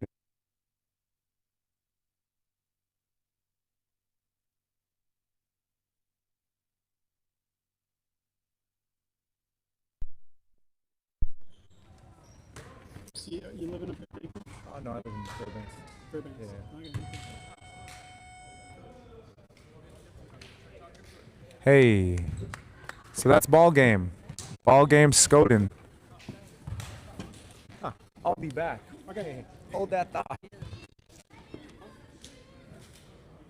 What happened? It's just not working. It just stopped working. Test, test, test. Yeah, sorry about that, bro. Hey, we'll do it later. Oh, there's something going on with there. Bluetooth. Yeah.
Like during championship games, we'll have the other one pick it up too. Hey, let's go. Yeah, go back and forth. What do you think about that call, Corey? Was that late? Was it a little early? Look who walks in the door. Legend.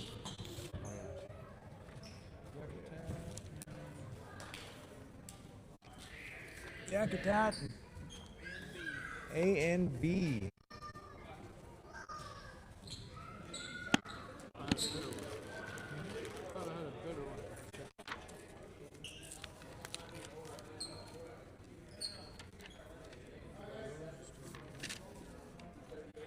All right, we're back here with Yakat versus A and B in the men's division.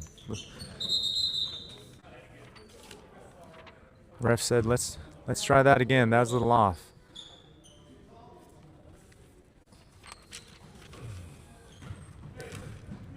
A and B comes up with it. Give a nice pass inside.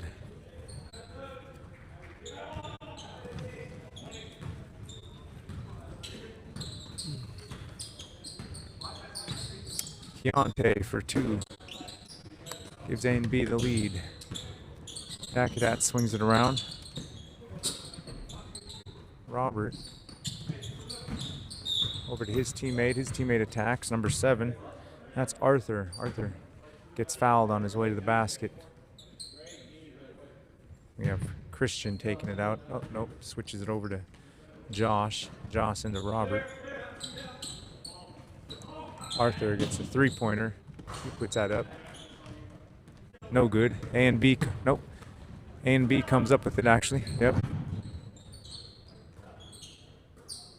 Taylor swings it over to Carly. Carly puts up a 3.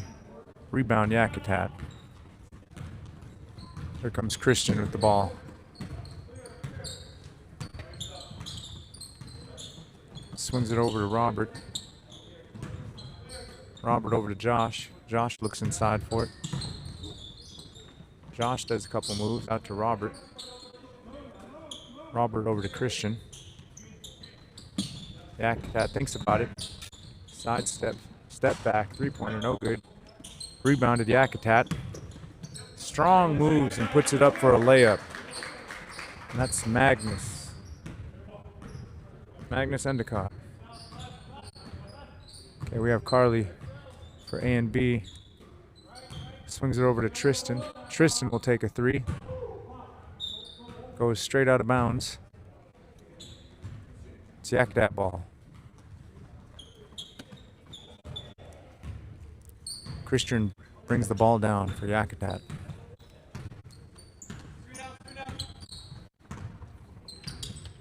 Swings it over to Robert. Robert. Over to Arthur. Arthur attacks. He brings it back out. Christian. He attacks. He brings it back out. Swings it over to Arthur. Arthur attacks. He gets double teamed. He loses it. He comes back up with it. They're diving on the floor. Ref says red 4 with the reach.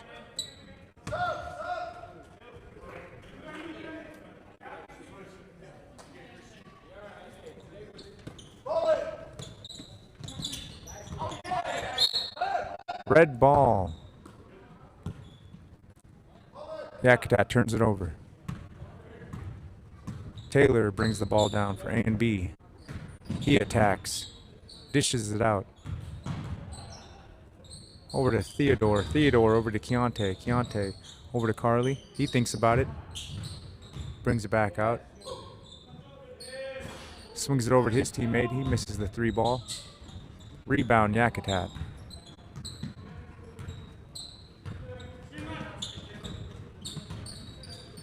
Christian with the ball for Yakat. He picks the ball up. Gives over to Robert.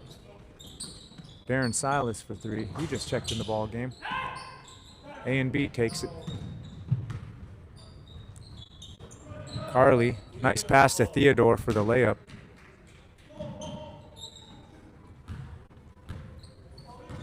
Here comes Christian for Yakat, bringing it past half court. He thinks about it. He picks it up, swings it over to Robert. Robert swings it over to Arthur. Arthur over to Christian. Christian puts up a jumper, turnaround, fadeaway, and it's good. Got the shooter's touch.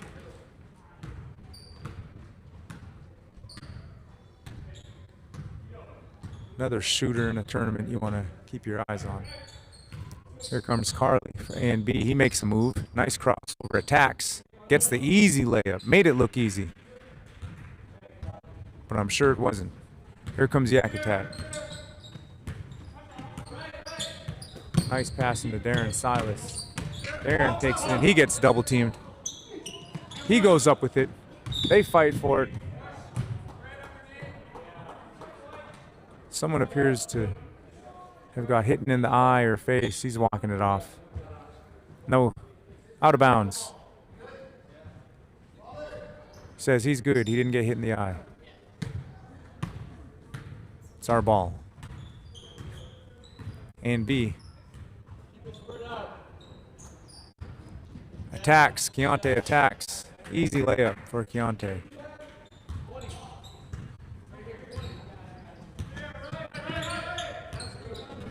Christian attacks. Over to Robert. Swings it over to Arthur. Darren gives him a nice screen. Arthur works for it. He takes it. Shot fake. Spins. Shot fakes. Backs out to Josh. Josh swings it. Christian's got it in the corner. He brings it back out.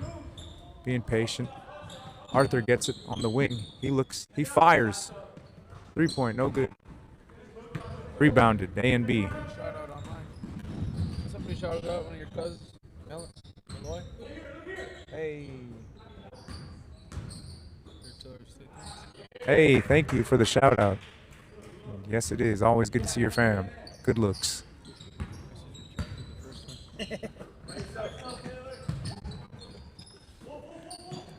Robert thought about it. Gave it over to Christian. He shoots. He misses. Rebound. Casey. Yakat with the ball. Tristan shot. Casey's 22.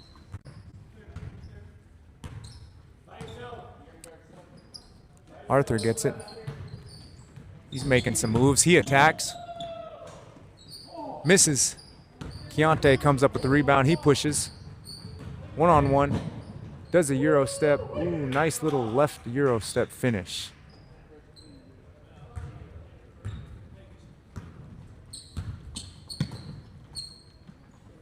Josh gets it over to Robert. Robert to Christian. Swings it over to Arthur. There's a call before the shot. They said 3 seconds.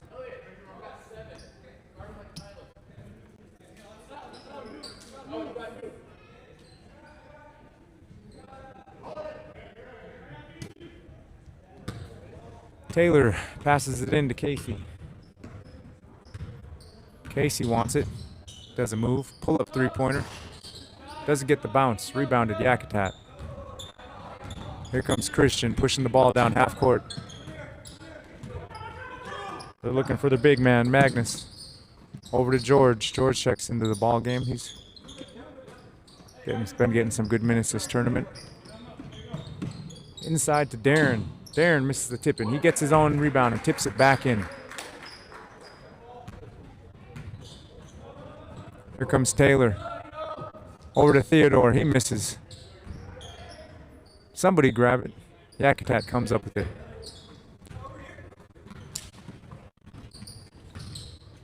Christian brings the ball. They swing it around into George for a fadeaway mid-range. Just off the mark. That was Aaron for Yakat who had subbed in. Theodore gets it in the corner for A and B.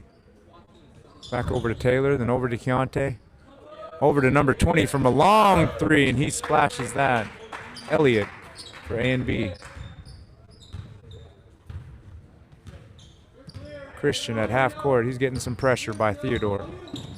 Swings it over to Aaron. Aaron for 3. He knocks it down, throws up the 3-ball sign.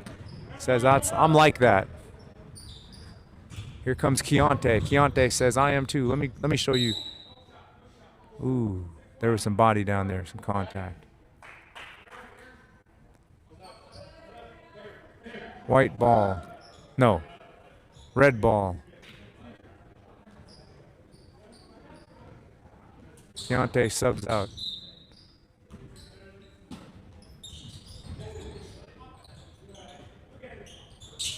They're swinging the ball around, A and B. Pull-up shot, they miss. Yakat gets the rebound.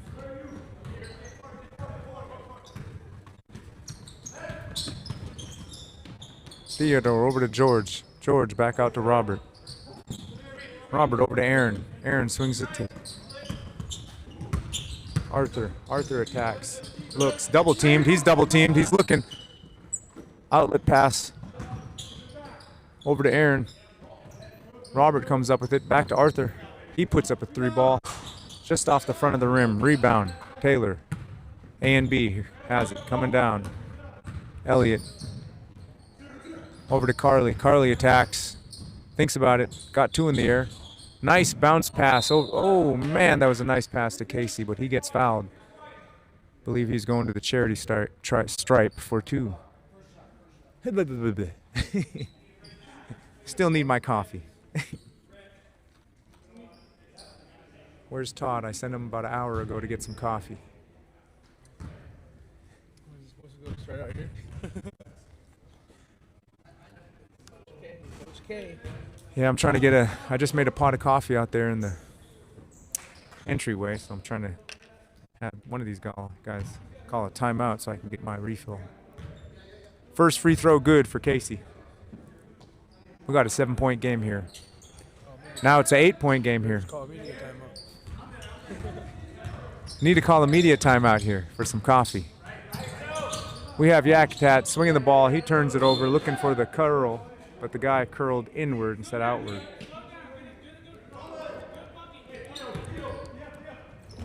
Casey pushes the ball ahead to Theodore. He makes his move.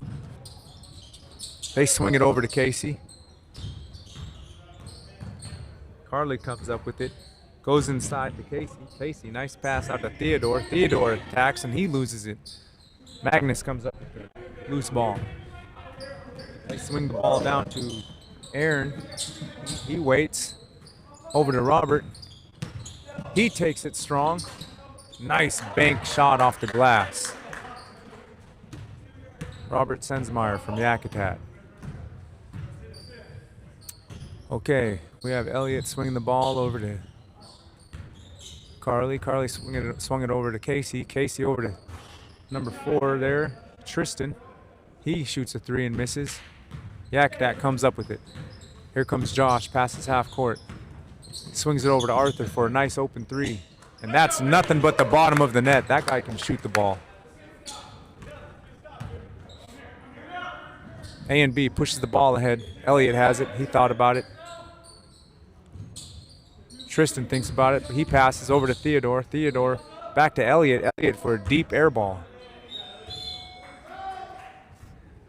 It's been a long tournament. It's okay. Keep your head up. Keep smiling and don't put your head down. Get back on defense.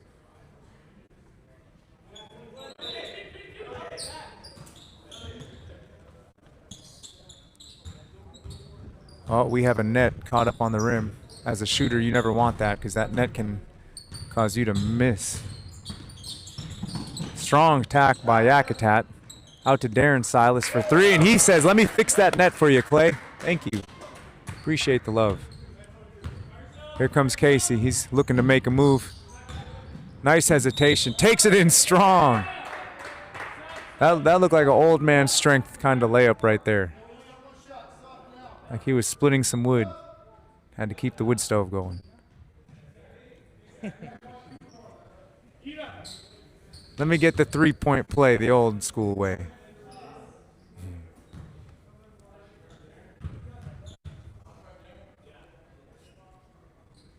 And it's good.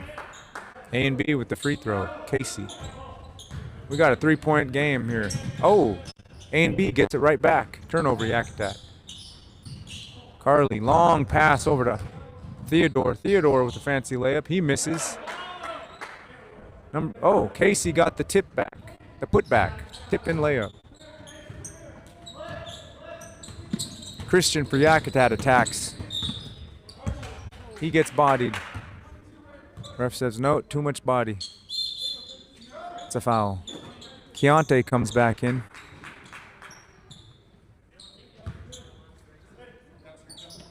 He's the youth of the team. strong youth. Oh, they're going to call an offensive foul on Robert. Oh, on Carly. Here comes Casey. Swings it over to Carly. Carly for three. That's nothing but the bottom of the net. Says good screen. Good screen. Okay. Ooh, pressure put on Christian.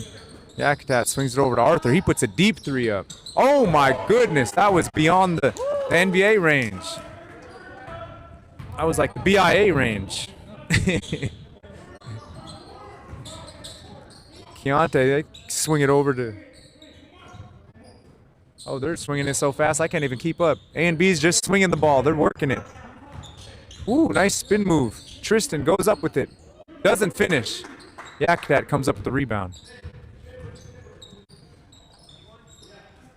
Robert brings it down. They double team him. Gives it to Arthur. Gives it into Christian. Cutting. Oh, nice pass into Josh for the cut. 1, 2, 3, score. Here comes Casey for A and B. They're swinging around, working around. Oh my goodness. Jerome, he throws it right out of bounds. His hair is speaking for itself like he just woke up. Yeah, well, he got here late, so, you know, it's cold out there. Maybe he had his hat on. You just rip that thing off or you're ready to go. Chuck, sub me in. Sub me in, coach. Theodore for another three. That's off. Casey tips it out of bounds. It's going to stay here for Yakat ball.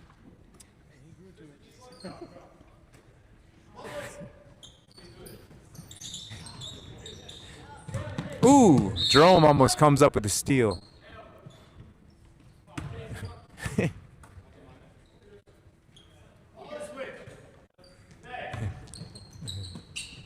Swinging the ball over to Arthur. He goes up for another deep three.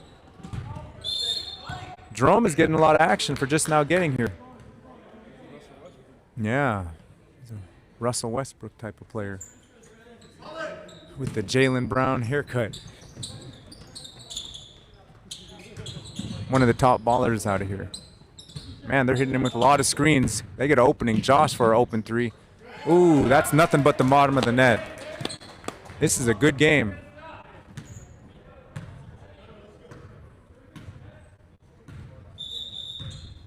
We got a whistle down low. Oh, they're just fixing the net. Good call, ref. Let's burn some time off that clock. Oh, media timeout. Let's take a break. We'll be back.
We're back here.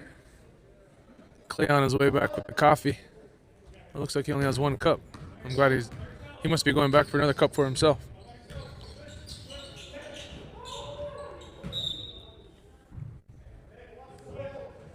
Got some good games come down to Alaska Pacific University for the final day for Rondy. Championship day. One more consolation bracket game after this, and then we'll have 3 championship games starting at 5 o'clock. Second championship game at 6:30, and then the last championship game starts at 8 o'clock. It'll be a men's game. Here's Clay. Hey, I'm back, all coffeeed up. Let's go. We got Arthur for a 3. That's no good. Keontae comes up with it. No, I'm just kidding. Let's go. A and B with the push. Over to Taylor. He gets it. He pulls up a 3. And that's nothing but the bottom of the net. Go back, get yourself one. Fresh pot out there. We have Christian with the ball. There's a minute 40 left in the ball game of the first half. Theodore gets it. He wants to dribble in. He swings it over to Josh. Josh swings it over to Christian. Christian back over to Arthur. And Arthur swings it out to Josh. And he shoots up a 3. Another one. He's smiling. He's backpedaling like he made that. He got that old school bill. Kevin McHale. What? A and B shoots up a nice 3. Comes up short. Casey comes up with the rebound. Keontae gets a pass out. He thinks about it. Picks it back up. Over to Jerome. Jerome says, move to the left. Swings it over to Casey. Casey jab steps a few times. Jab steps again. Gets some space. Fires and good for 3. Swish. Yakat bringing the ball down. Here's Arthur.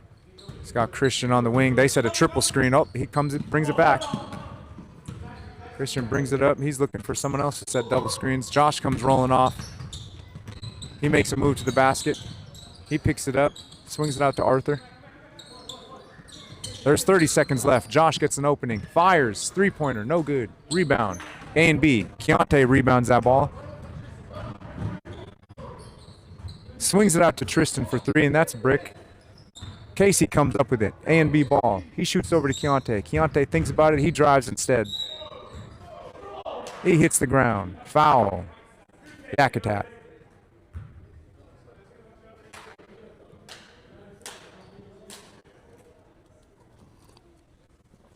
To be young again and hit the floor and get right back up. Those were the days. The only time I can fall is when I'm moose hunting and the grass is soft. The mud is soft. We got the first one good from Keontae. Stretches the lead to 4. 11 seconds left remaining in the first half.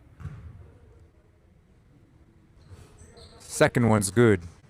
Got a 5-point ball game. We have 10 seconds left. Christian's bringing the ball down. He says, come up and screen. He gets it stolen. Stolen by Taylor. 3, 2, he goes up for the layup. On 2, he misses. Way to finish the first half. 28-33. A and B leads. We'll be back. Yes, sir. Just to let you guys know, we have some really good games coming up. Yakat and A and B right now. The winner of this game will play in the championships tonight against Moose Mobile at 8 o'clock. The next game is set for 5 o'clock, which will be a championship women's game, Benchwarmers versus Zoes. Zoes pulled out a close game earlier against High Noon. High Noon put up a real good fight. It was an overtime game for our first game today.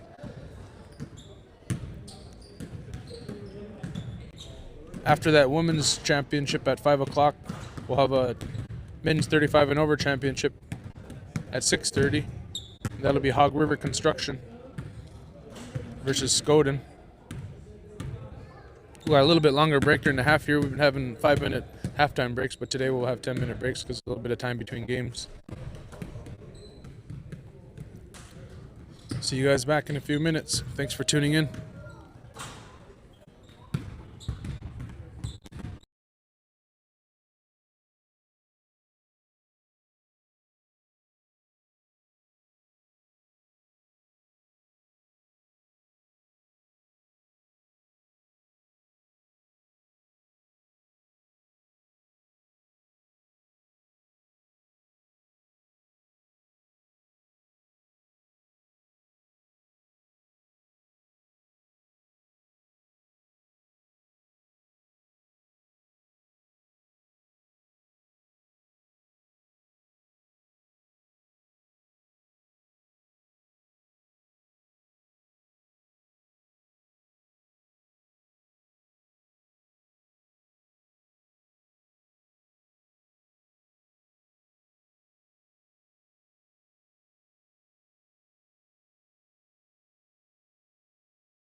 And we are back in action.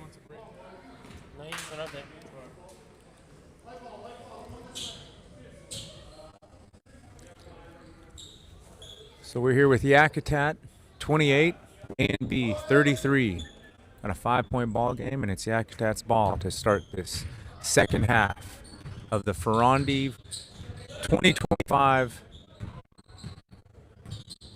Men's Open Native Basketball bracket game. Arthur with some moves, swings it over to Robert. He swings it over to Josh. Over to Christian. He thinks about it. Shot fake. Arthur for a three. He puts that up. That's no good. Rebounded. A and B. Theodore comes up with it. He's pushing the ball. He loses it. He gets it back again. Swings it over to his teammate for three, and that's good. Tristan with the three ball.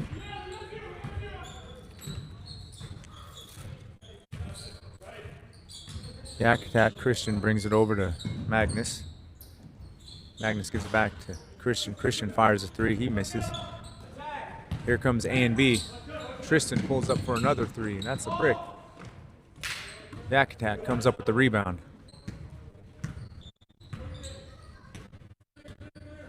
Christian with the ball. He comes across half court.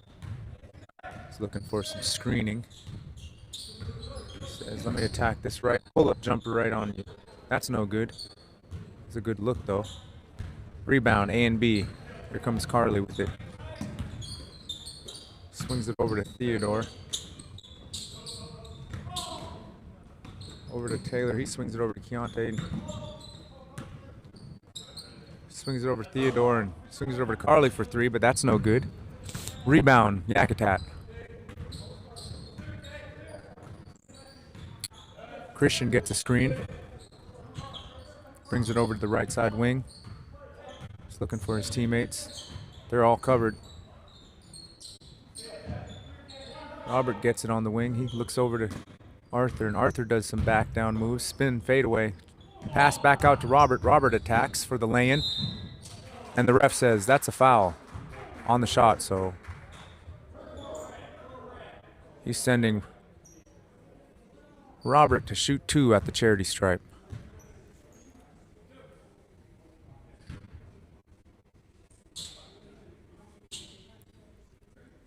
We have Tristan talking to the ref for A and B. First one, no good.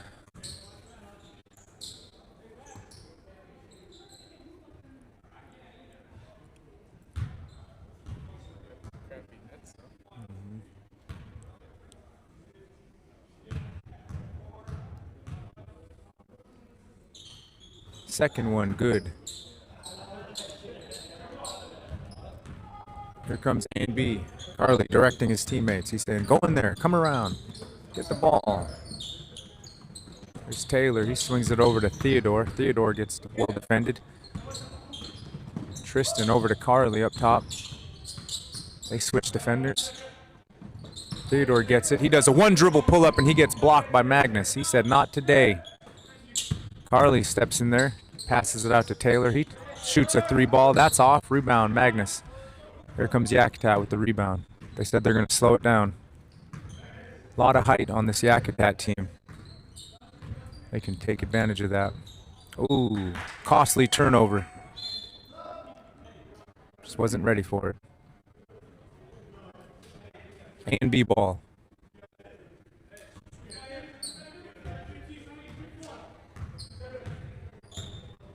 Here comes Arthur bringing the ball past half court. Over to Tristan. Over to Jerome. Jerome looks for it. Swings it over to Carly. Carly fakes, jab steps, attacks. Swings it out to the corner. Keontae. Over to Jerome. Quick three-pointer, and it's good for three. They just stretched the lead to 10 points. 15:45 in this second half. Christian attacks. Well defended by Jerome. Passes over to Robert. Robert over to Darren Silas, who checks into the ball game, and he's fouled. I believe that was on the ground, and we have some subs coming in.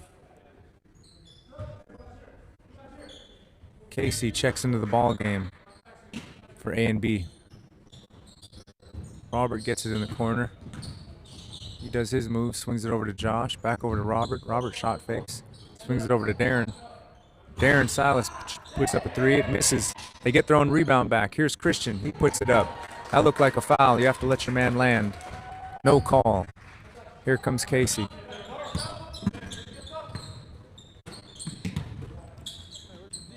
Jerome chucks up a three, no good. The ref tells Christian, just play basketball, let's go. Because Christian felt like he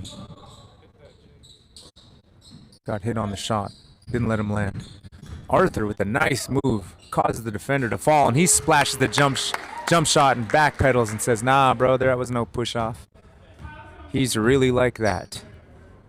Back home, too. Not just at the tournament. Casey has it. He passes over to... Ooh. Nice move, just well defended. Caused him to turn the ball over. So we got Yakat ball coming down this way.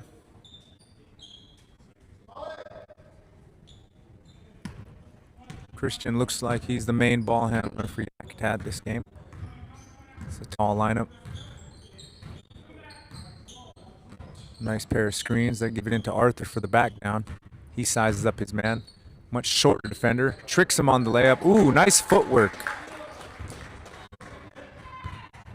He needs to put a rope on himself, like those mittens he lost, because he got lost on that spin move.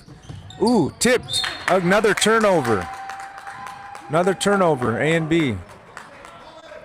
If Yakat capitalizes on this and scores a basket, they're right back. Oh, they're right back in the game. It's a 4-point game, just like that, ladies and gentlemen. Ooh, in and out three-pointer, rebounded Yakat. Crowd starting to get loud into the game. Oh, I heard a cuss word. Attack Josh, he's swinging it around the... Ooh, nice move. In and out and back in for the layup. That was Aaron Porter from Colony.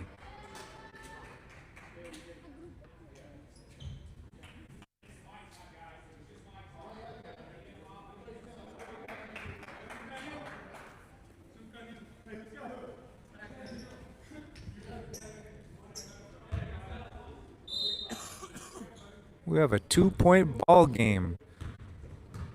Keontae is going to be bringing it down past half court. This kid is very athletic. He says, and one, too easy. Get off of my fro, bro. They get it by 4. Nice pass into Darren Silas for 2. He sprints back on defense. Here comes Casey for A and B. Ooh, pull up 3, no good. Here comes Christian bringing the ball down for Yakat. Whips it over to Darren Silas for the NBA range 3, right off the front of the rim. Theodore pushes it for A and B. He gonna pull up for the 3-point. Ooh, and it's good. Pull up 3-pointer. The nice back pedal there too. Put the cherry on top. Christian for Yakat brings the ball down. He's looking for Arthur. Arthur jab steps between the legs, gets it stolen. Nearly stolen by Theodore. Theodore's getting active on defense. Josh into Theodore. They want to bang at, or not Theodore, sorry, into, ooh, what a nice move by Arthur on Theodore. Much stronger body. That's what they're looking to aim for. It's called getting the mismatch.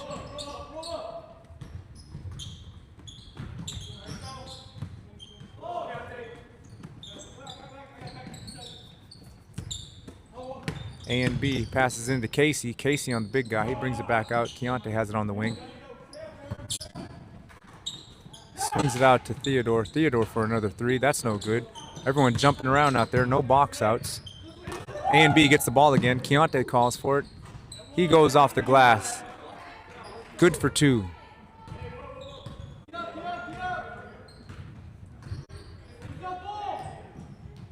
We got a 3-point. No good for Yakat, but they come up with the rebound. Aaron over to Christian. Christian for 3. Just off the mark. Yakatats everywhere. They get another offensive rebound. He's doubled. He swings it out. Aaron gets a second chance, but he misses. Here comes Jerome pushing the ball. He wants it all the way for himself. Gets a piece of it. Aaron said peace. He's running back. He's excited. Gets the ball back. Here's the opportunity to splash after the block. Ooh. Just a little too hard. Right off the back iron. Jerome Carl gets the rebound, pushes it up to Theodore. Theodore gets attacked on defense, and the ref saying that's too much body. It's foul. 9 minutes and 50 seconds left in this second half of the men's bracket. Jerome over to Keontae. Keontae attacks. Nice and open for the lay-in. Well-earned layup for Keontae.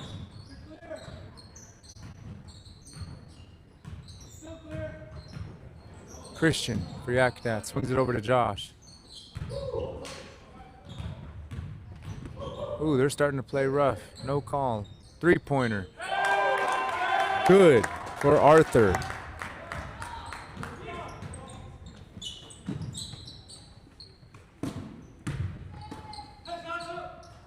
Casey says, let me get that, and I'll put that in there.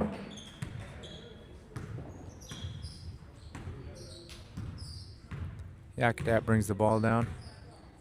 Christian controls it.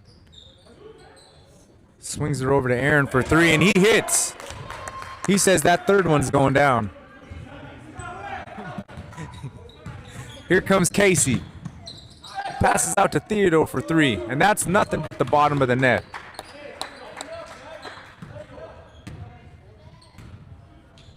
Here comes Christian. Over to Arthur. Ooh, there's a no call right there. They're laughing about it. Oh, off the shoulder. Turnover. Keontae comes up with it. He pushes it one-on-one.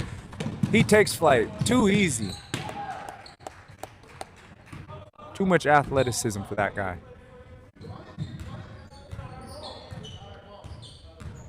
He's saying it was a foul, but Keontae with another steal. We're gonna prepare for a slam here. Oh, it's been a long tournament, and that's okay, young fella. Way to run back on defense. I love it. Yes, I love it. I love it. Never give up.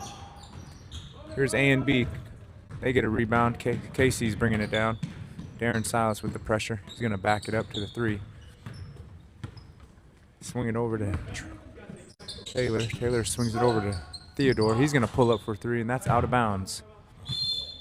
We're going to get a timeout. A and B. We'll be back after this timeout.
Okay, we're back here after the timeout by A and B.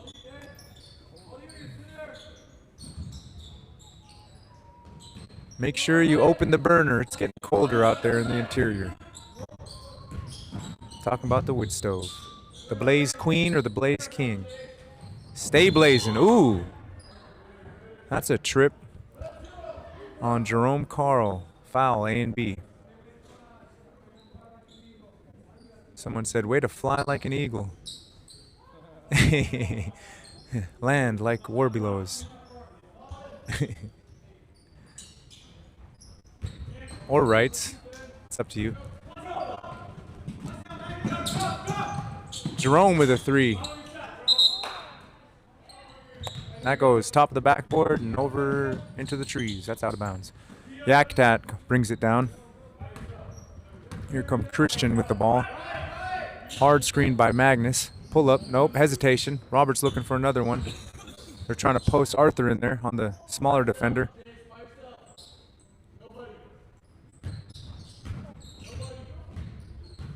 Ooh, strong defense.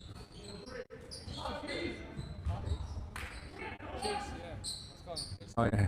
Darn it. Correction. I was reading the scoreboard. That's Chase with the good defense. Here comes Taylor. Back to Chase. Chase with a shot fake. Strong move, and he goes hard to the basket. Young kid from the crowd said, "You got juked."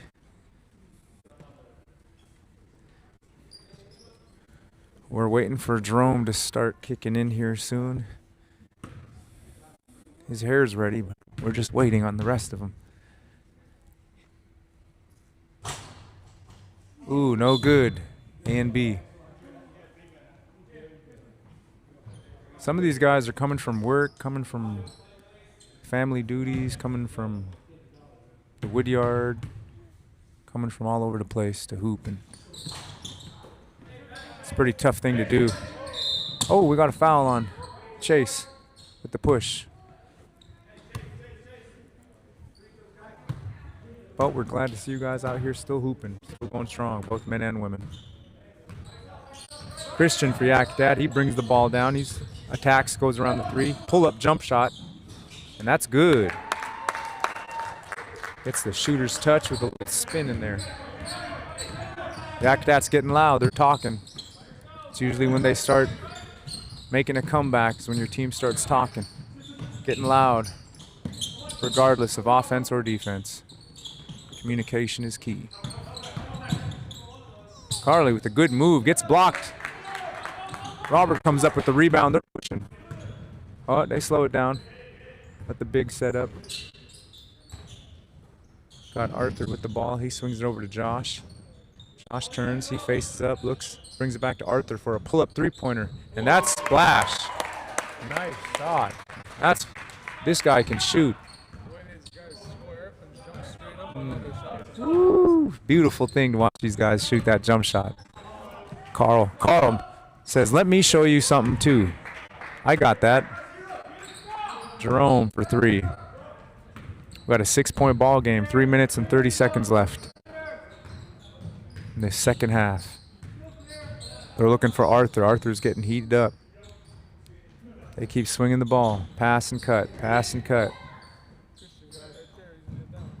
Oh, Christian's going to pull that up. That was a good look. Just a little bit off. Little bit. Little bit. Jerome puts up a 3. That's no good.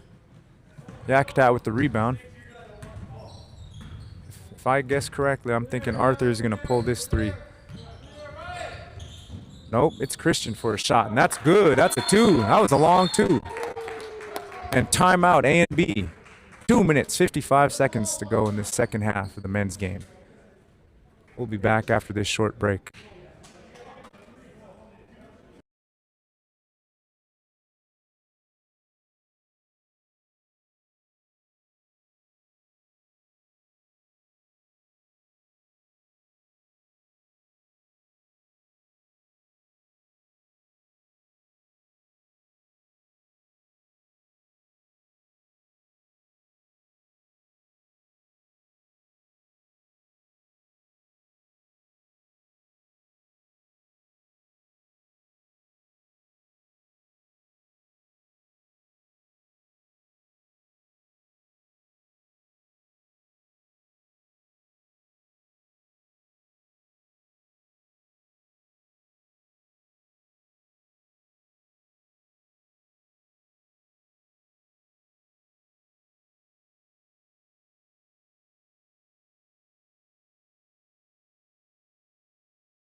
And we are back from the timeout.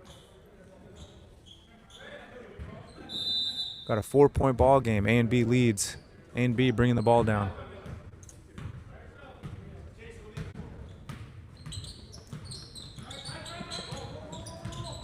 We got Theodore attacking, swinging the ball out to Carly. Looks like they're burning some clock. Burning some time off the clock. Carly has the ball, swings it over to Chase. Chase attacks, goes in strong. That looks like a tie-up, but they called foul on number 6, Aaron Porter.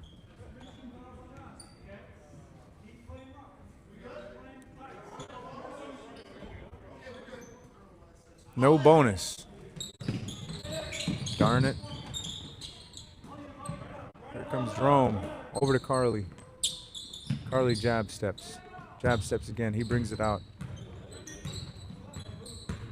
He attacks. He brings it back. He steps. Gets it over to Chase. Chase, shot fake. Jab step. Ooh. Puts a spin move on his buddy. He attacks, comes up with the rebound. Ooh, waits patiently. Gives it over to Keontae for the foul. He's going to the charity stripe to shoot 2.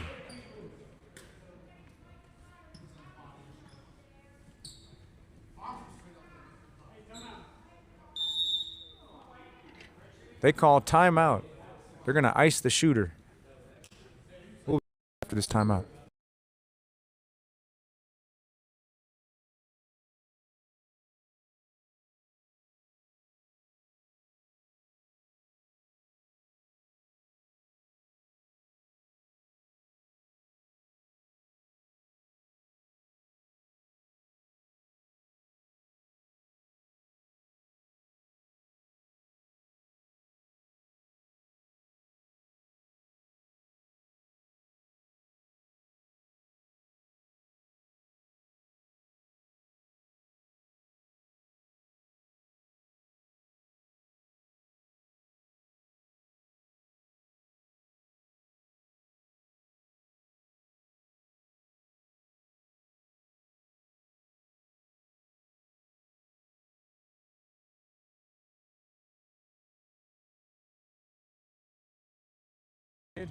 Missed it.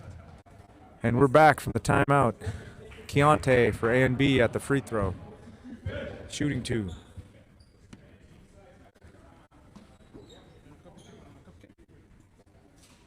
Parents will let you have? Your parents will let you have? You need to ask your parents first.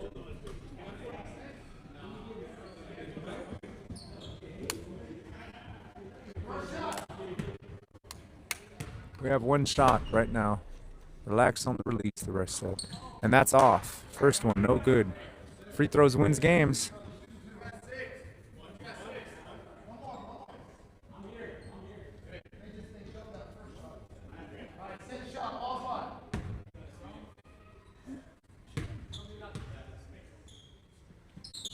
Second one, no good.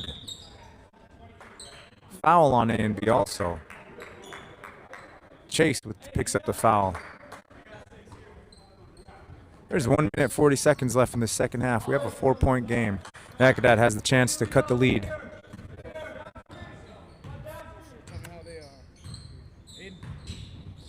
Christian with the ball, picks it up. Cross-court pass over to Aaron.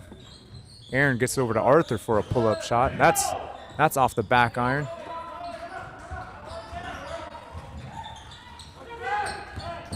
Ooh, Darren Silas reaches. Gets the foul.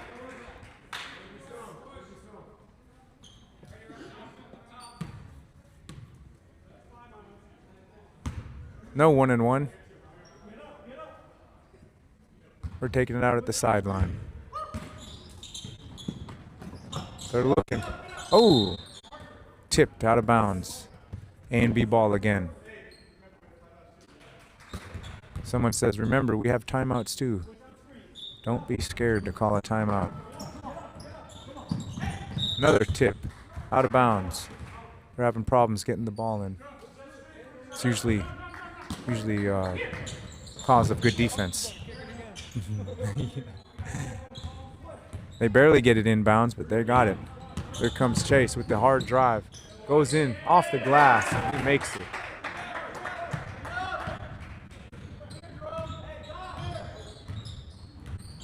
Christian pulls up for Yakat. Nope, he hesitates. Ooh. Aaron tries to get the shot, but doesn't get it. 50 seconds left. Lots of time. Down 6.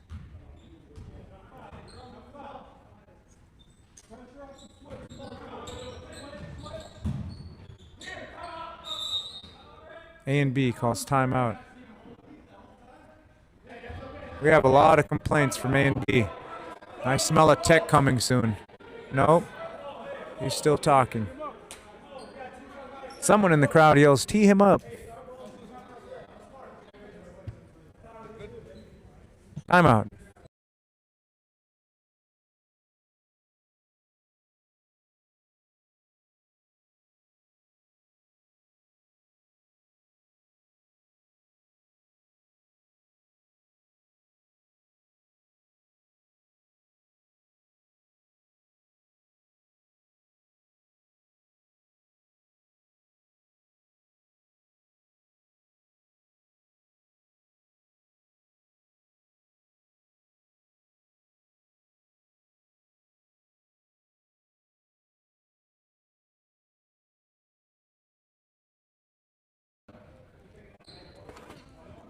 And we are back from the timeout.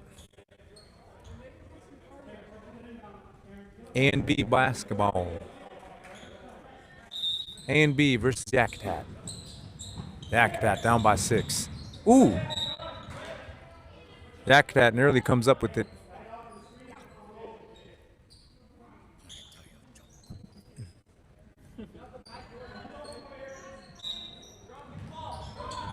A and B gets it into Chase. He takes off.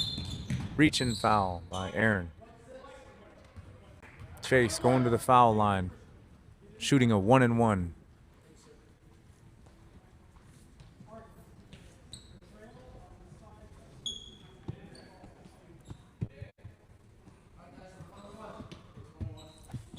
If I was Yakat, I'd send somebody way back to the other end so we can get a rebound and a long pass for a quick 3. But Chase says other words. Makes the first one.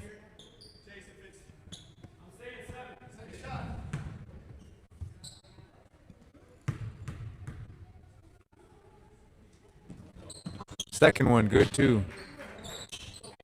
Yakat getting full court pressured. They get the ball into Arthur. Arthur, pull up 3-pointer. Hard back iron. Yakat almost comes up with it. Jerome gets it though. He goes up strong with the lay-in. What was that? I don't know if they took the ball out or not. That was too quick for my eyes. We have Christian with the ball. He gets it over to Aaron. Aaron inside to Josh for the easy 2. 20 seconds left. 8-point game. Timeout. Yakat. We'll be back after this Yakat timeout.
And we're back.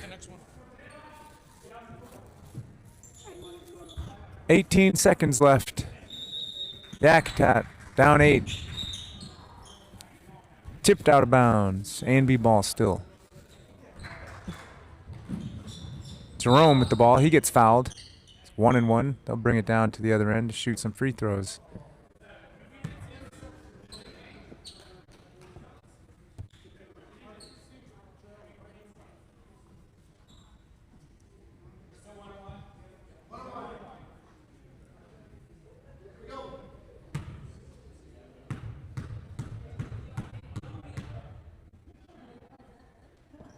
First one is good.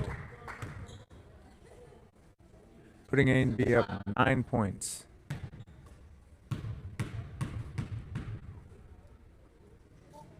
Second one, good also. Darren passes into Christian. Christian's bringing it down. Arthur for the 3. Oh, a floater mid-range for a 2. That's good. Another foul called. 3 seconds left. This game is over. Congratulations, A and B men's team, and both Yakat men's team for a good tournament. This will be their second loss, which puts them out of the bracket. So I believe that is third place. Yakat, I believe, gets third place today. First one by Theodore is good.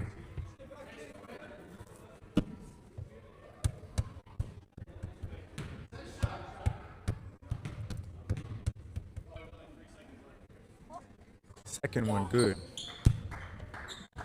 10-point game, 3 seconds left. He's going to put up a last attempt to try to get that. Oh, but he wants to finish with an air ball. Game over, ladies and gentlemen. What a good game. Way to fight hard. Some good ballers out here. And we'll see you guys when we get back.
All right, we're back here.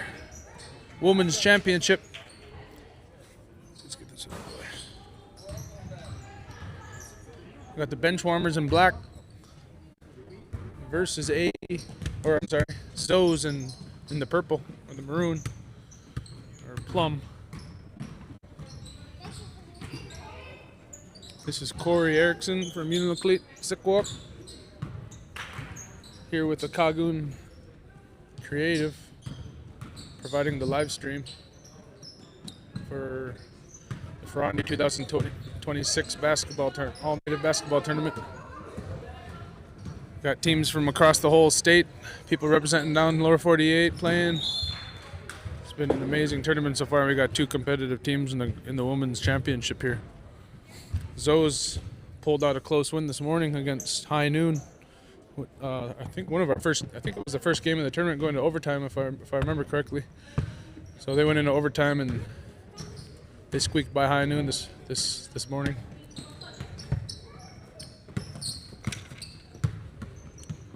0-0, 1.5 minutes into the game.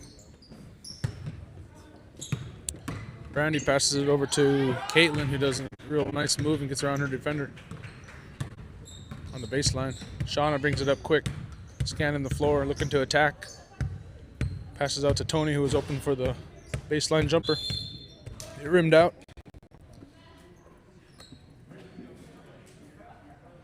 Tony taking it out from the baseline. Passes it into Let's see. Oh yeah, that's Ruth. She's a real good post player, super strong.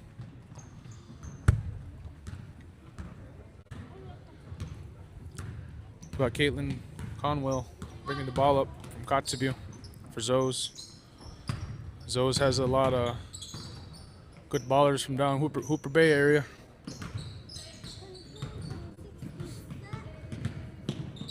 Number 11, Brandy Hill from Hooper had the ball. Uh-oh. Looks like Beans might have rolled an ankle or something. She's going to walk it off.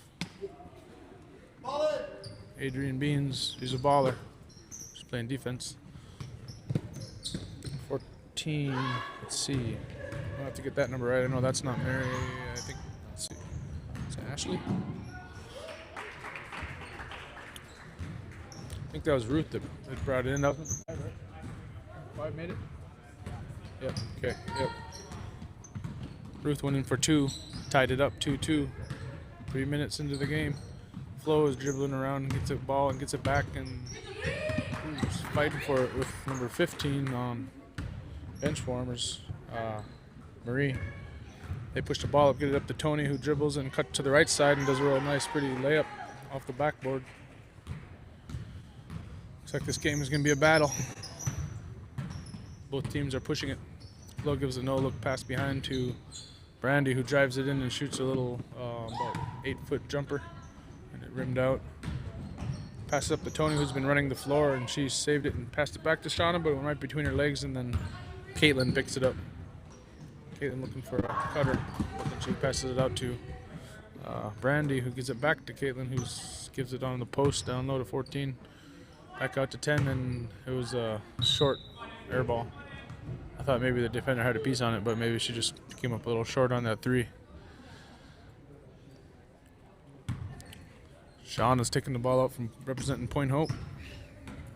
Brings the ball up. Almost get it taken away by Zoes. Nice cut by number 12. Adam passes it down to Ruth. Ooh, man, they're hustling for that. Adam almost had it, but then Brandy came up, or I'm sorry, Zoe had some good hustle on that rebound. Here's Zoe's coming up with a 3. Flo shot a 3, it rolled in and out. Now here comes bench warmers. Brandy Hill pushes the ball up, looks for an opening, but the defense got back. It was 3-on-2, and then she gave it to Flo, who made it up the floor and took a dribble in and took a shot, about 16-foot jumper, and it missed. Ball comes down to Adam, who kind of does a move out on the three-point line, pass it cross court to Shauna, who that's her sweet spot for shooting. And she says, "You can leave me open." All right, I'll take it. Good rebound by Adam.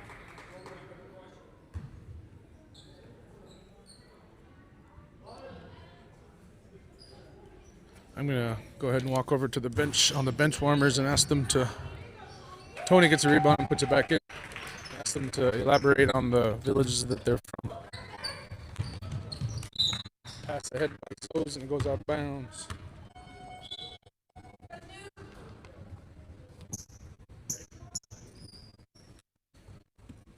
Is the mic audio coming in good over there? Okay. Do you guys mind writing down the words? Yeah, Anchorage. Yeah. Uh-oh. Like Adam got a rolled ankle and she's walking towards her bench. We got an injured player. I don't know why the whistle's not. Well, they're not whistling the whistle here. There you go.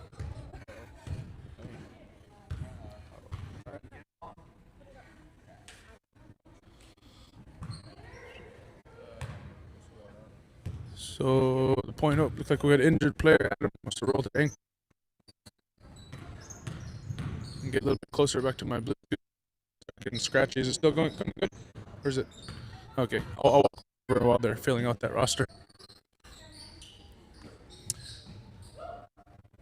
I have a sheet of paper with everyone's names. We also were asking where people were from, so we could shout out to their home villages.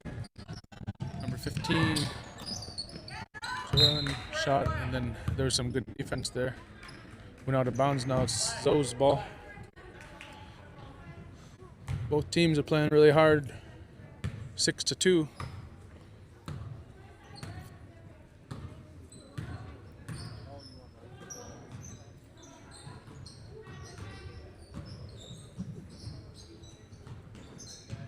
Nice passing by bench warmers. I don't think much of these ladies are really bench warmers, because they all can hoop. And Ruth on the post, I've seen her throwing the people around in these tournaments for the last few years, so wouldn't want to battle with her. She puts in the first free throw.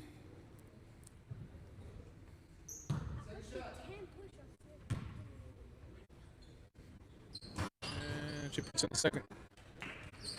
She made him pay. Here comes Zoe's. Flo has the ball. She passed it over to number 15, Angela Lane. Family from Point Hope. Here comes another takeout commute. Shauna. She gets it over to the corner to number 2, Florence. Or I'm sorry, no. I had the wrong roster in front of me. Sorry about that. So I take that back. Number 15 is not Angela Lane. 15 on bench warmers.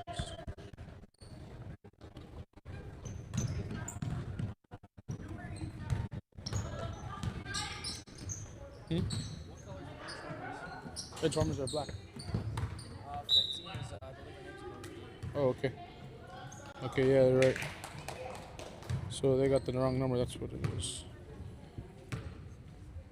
Oh, okay. Yeah. Walk back over and get that roster.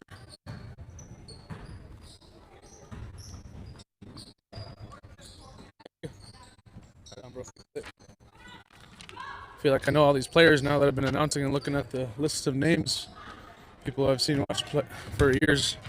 Hey, guy. Try not to dribble over here, okay? You're in the game. Thank you, buddy. Perfect. Hey. I'll put that over there.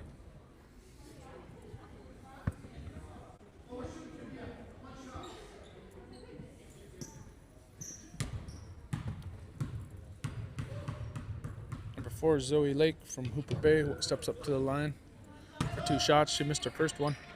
Number 15, Marie, checks in for the bench warmers from Kelskeg. bench warmers are from all over the place. I got this roster back. Look like we got representation from Utqagovik, Norvik, Kelskeg, Scammon Bay, Mountain Village, Point Hope, Anchorage, Fort Washington. Ruth is from down south. Nome.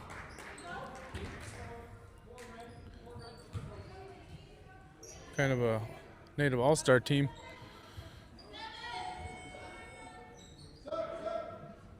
But I know Zoe's is a real good team too, so don't count them out.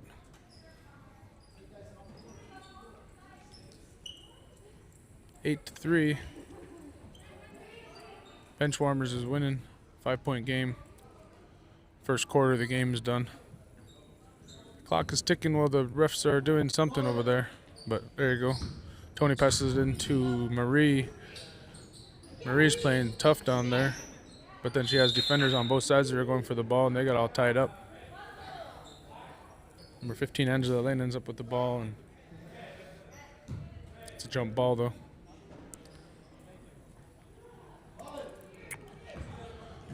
Nine minutes left in the first half. The Women's Championship down here at Alaska Pacific University. Oh, nice cut. Angela Lane has the ball playing one-on-one against Tony Lawless. Ref called a foul on Marie over the back. Flo gets the ball and considers a 3, but passes it out to Angela, and Angela swings it around to Joellen, who swings it to Elmira from Scammon. The ball was stolen by Shauna Kunuk. There you go. She hit easy too. That brings the lead to 7, 10-3. Benchwarmers.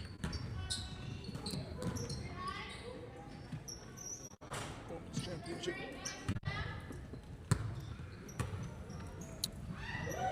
Here come the benchwarmers. Gets it over to number 21, Sabrina. She's a hooper. I believe she played at UAF, if I heard correctly. Marie got that rebound and put it in for 2 more, so now it's a 9-point game. Let's see if Zoes can answer. Ball gets over to Joellen Johnson from Kotlik. Uh-oh, the ball stolen by Sabrina. She goes in for easy 2.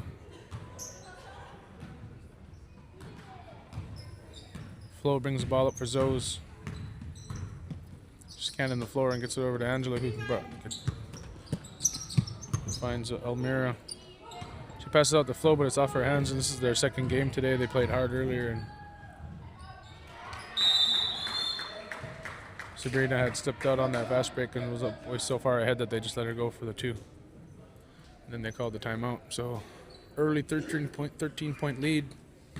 Just wanted to remind folks that we do have some good games coming up tonight. Last 2 championships after this will be the final 2 games of the tournament. We have Hog River Construction versus Skoden in the 35 and over men's bracket, and then Moose Mobile versus A&B, who's stretching out, who just got done playing a real tough game against Yakat. The Yakat boys came to play this year, man. They brought a young team that played together here at Gold Medal and did a good job. I hope in the future we can see more teams coming from villages like that, representing their villages. Thank you to those guys for coming up and competing. It was real fun to see their ballers hoop up here. 7 minutes left in the first half. For the Women's Championship, we have Aiden Dewey on the camera up there, up on the platform here at APU. Silas Koenig down here on the switchboard. Brandy brings the ball up and gives it over to Joellen. Joellen over to Caitlin, who's back in the game.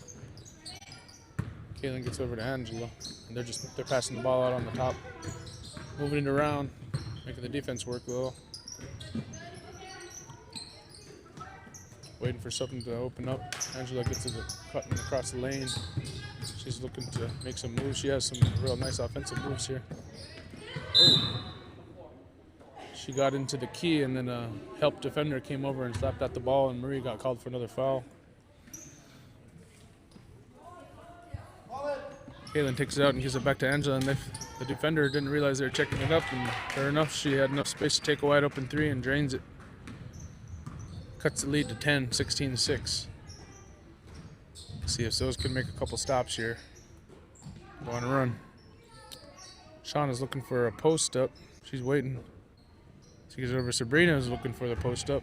There it is, a post up. Marie gets the ball and gives it out to Ruth. A little high-low game and passes over to Shauna in her hot spot. Nice ball work. Marie had cut and was looking at the open layup, but Caitlin got there in time and got her hand on the ball, and they got tied up for a jump ball. That was good defense. Shauna takes the ball out and passes it out to Adrian Beans, who gives it to Ruth and gives it down to Marie. I know this team has played together for a long time too and has won a lot of tournaments, so bench warmers. Number 11, Brandy, has a real nice move and gets open to the hoop, but couldn't finish. Now Shauna has the ball and starts to push it up. She's looking to score. She goes right in for 2 points.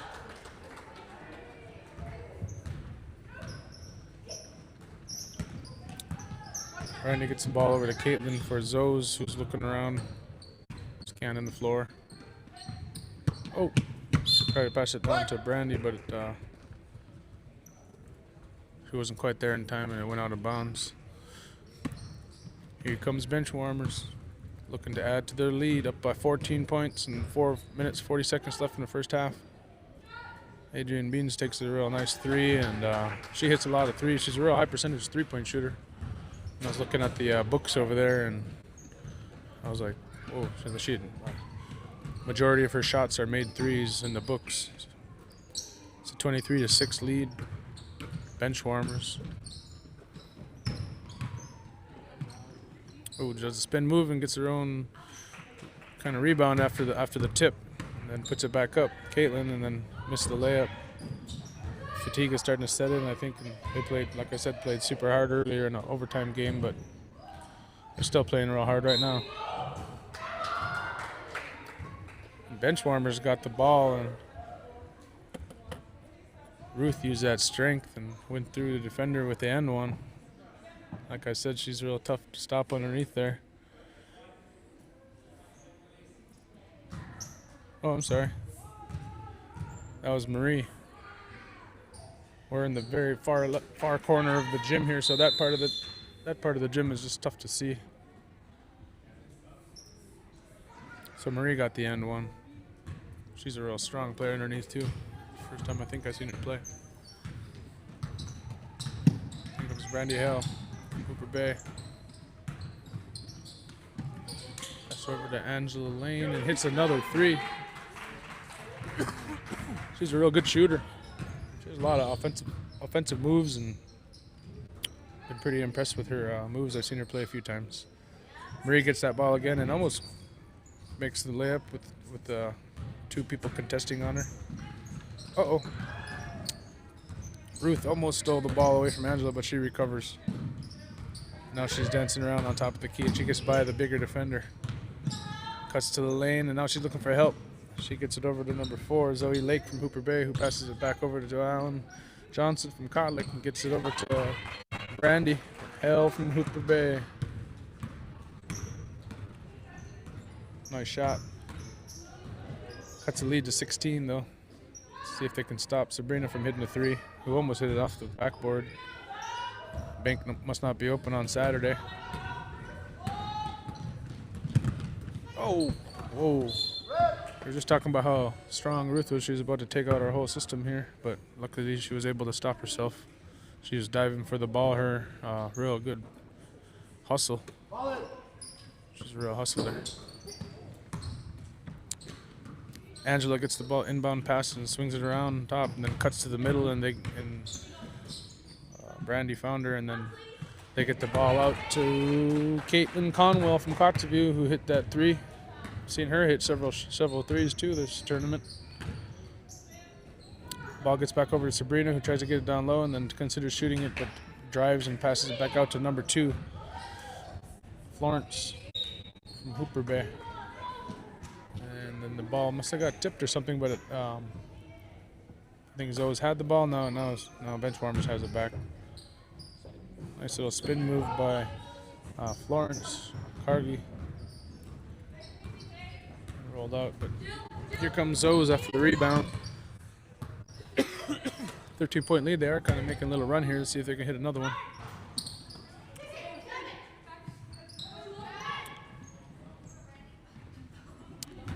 They get the ball out from on the fast break, and Shauna always has a faster pace when she pushes it up, and I like the way she always watches the floor with her eyes open.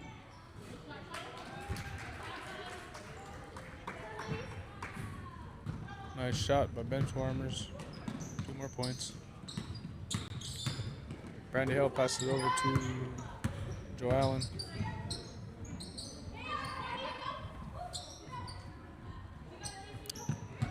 Angela Lane on the top of the key. Back over to Brandy. Down to Zoe.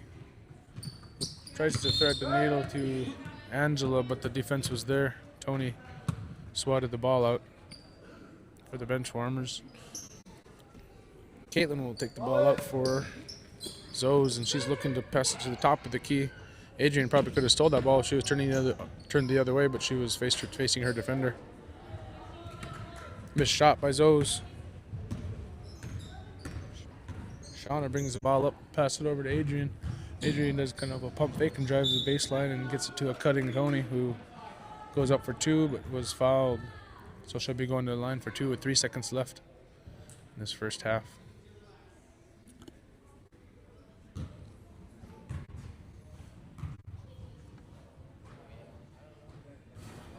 First one's good for Tony. Benchwarmers are adding to their lead at 16 points. Oh, that one was off. 2 seconds. We'll see if nice try by Joe Allen to try to hit a 3 at the end there with 3 seconds left. We will be back in 5 to 10. It looks like 5 minutes, so we'll be back very shortly.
We're back.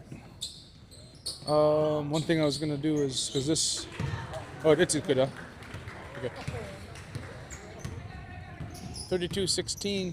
Benchwarmers comes out and adds to their lead, up by 16 points. Angela gets the ball and throws it high off the glass and almost goes in. She does have a real good touch on that ball. Here comes Sabrina, has a whole cheering section for herself over there. Marie gets the ball and does a strong move and gets fouled by Angela.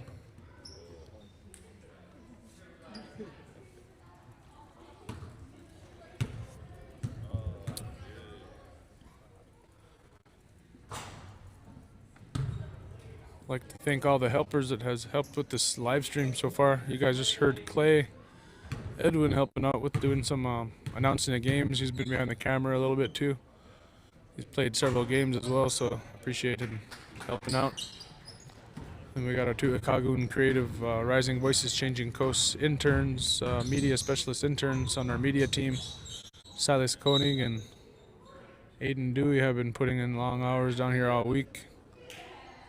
Silas is a senior over at Bartlett, is that correct? Yeah. You might have seen them out hooping during the halftime or during between games. They've been kind of stretching their legs and shooting some hoops. Aiden Dewey, he graduated last year from Bartlett, so they're classmates, friends. So they've been doing a bulk of the behind the scenes media work here. So shout out to those two boys, doing a real good job. And then we had a few people help out, youngsters help out. KK, who's her mom, Tony Lawless, is actually playing right now. KK helped yesterday, and she was behind the camera for a couple games, including one of her mom's games, so really appreciate that. We couldn't have done it without them because our guys were really tired, and so we asked for some help. And then my daughter Chanel Erickson, who we call Teen Tiny, she helped out for a couple games last night too. She did a real good job. She just ended her season with the Service JV the other day and did a real good job. So hopefully she'll be playing in this tournament, maybe if she's in the future. Her and my other daughter Kaya. Well, Benchwarmers get it out to Adrienne Beans, who looks. It's good that she's moving good because she almost sprained her ankle earlier. And they add to their lead, 39-16, 23-point lead now. It's tough to hang with this team. They score like almost nearly just about every possession. Here's Zoes gets a rebound, puts it back up, but it was a little bit off. Shauna gets it to a cutting Ruth and back out to Shauna, who the defense had stopped her. Forced her to pass. Oh, God, that was awesome. One of the nice passes of the tournament. Ruth saw Marie cutting out of the corner of her eye and did like a Yakat style behind the back pass to her, but Marie got stopped with the foul, so she'll be going to the line for two.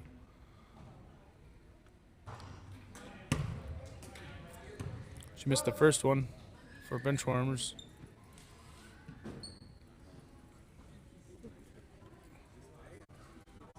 See if she can make the second one.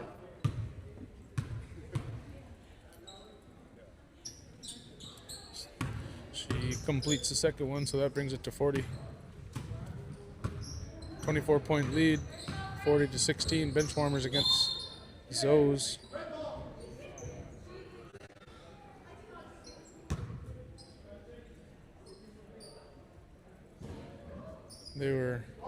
Shauna was saying that the offensive player actually kicked it. We'll have to look at the replay. Angela has the ball and cuts it over to open Flo, who can shoot. Florence, and she got blocked by Benchwarmers, but then they recovered the ball and got it back down and hit a two. Ooh, yep. We just saw the replay, and that was a kick by the offensive player. So Shauna Kunuk gets the ball and drains a three.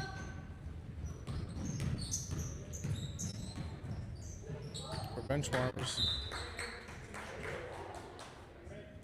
These Benchwarmers are pretty relentless with their defense and the way they push the ball up. have a real fast pace to their game.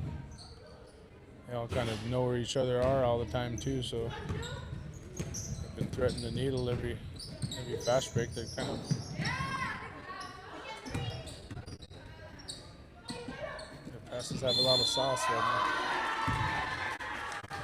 And of course, Marie gets the ball, and she's so strong. She went through the foul and made it. Her whole team really liked that.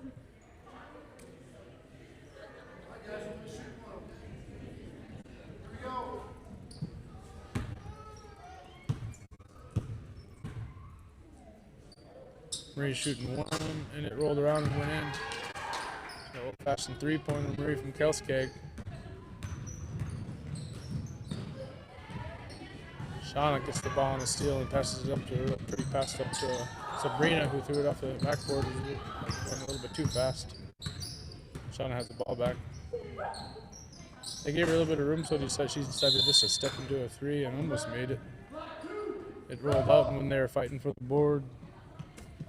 Jillian from Ustagovic ended up causing a foul.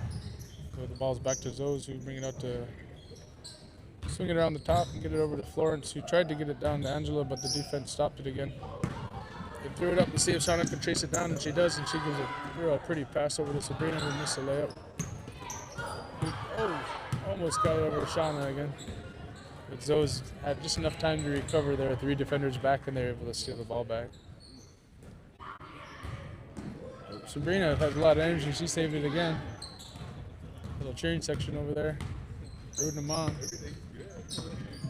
Ruth gives and goes, gets it back.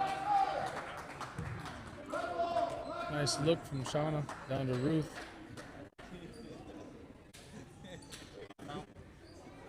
Yep.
We're back for the last 12 minutes and 30 seconds of the women's championship game. Bench warmers have really pulled away. They got a 30-point lead on Zoes. Florence takes a three. She's a three-point shooter, but that one rimmed out. Try to get up to Sabrina, and they do. She was right in between two defenders, and she gets out to Ruth, who shoots a three. Nice tip from number 2, Jillian, over to Tony, and then bench warmers has the ball back. Nice spin move by Jillian again. She gets it over to Sabrina for an open three. Ooh, nice shot. They're having fun out there. 51-18.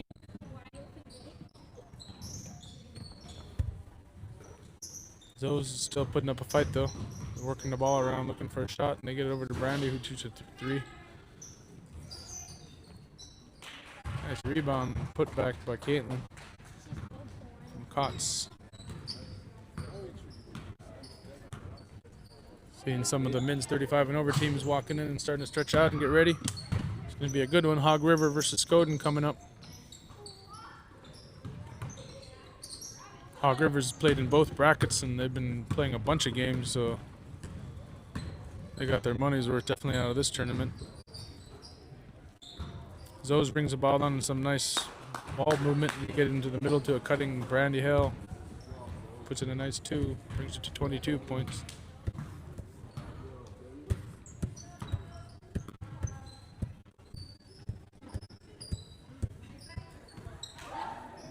Tony gets the ball up and she puts in a shot from about 16, 17 feet and swished it.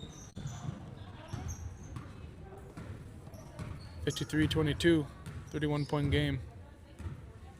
Caitlin gets it over to Brandy, back to Caitlin on top, and then she gets over to Florence. She swings it down to Joe Allen, who hits a nice shot on the baseline. Zoe's is starting to hit some shots here, see if they can make a run at it. 1/4 of the game left, 10 minutes, 21 seconds. Tony was running the baseline, got the ball and passed it out to Sabrina, get back over to Ruth. Oh, Jillian got hit across the forehead on that pass, but ref didn't see it. Angela was driving the ball, and I think Ruth got either called for the foul or out of bounds.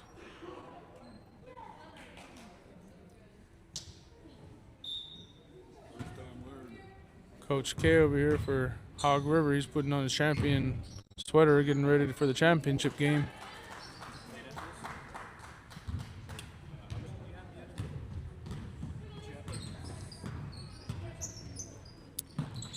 Benchwarmers has the ball. Tony getting contested over to Shauna. Shauna sees the cross-court pass to Sabrina. Posts it up. Jillian, you can tell she's a post player. She lost the ball though. That was good defense. Zoes gets the ball and they are going on a little run. They don't quit. This girl's got a good game, both teams.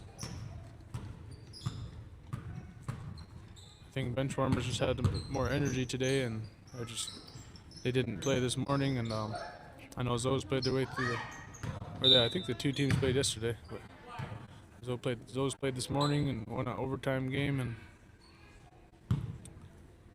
they're playing championships to close out the women's bracket. Unless something miraculous happens, Benchwarmers are going to be the champions. There you go. Flo hits a 3 to cut it to 22. So they are going on a run. We'll see if Benchwarmers continues to play lackadaisical, because that's when the teams can go on big runs when they keep attacking like this. Brandy almost made that backboard shot. Adrian comes up with the rebound and just scanning the floor. Gets over to Shauna on the baseline, who drives the baseline and gives it back out to Adrian after she pulled the defense down to her.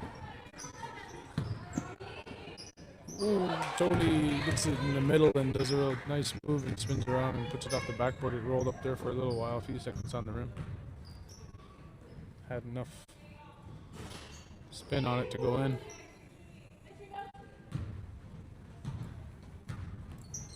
Shauna Kunuk from Tikiuk landed the harpooners and harpoonettes, I should say. Got a lot of buddies up there I want to shout out to.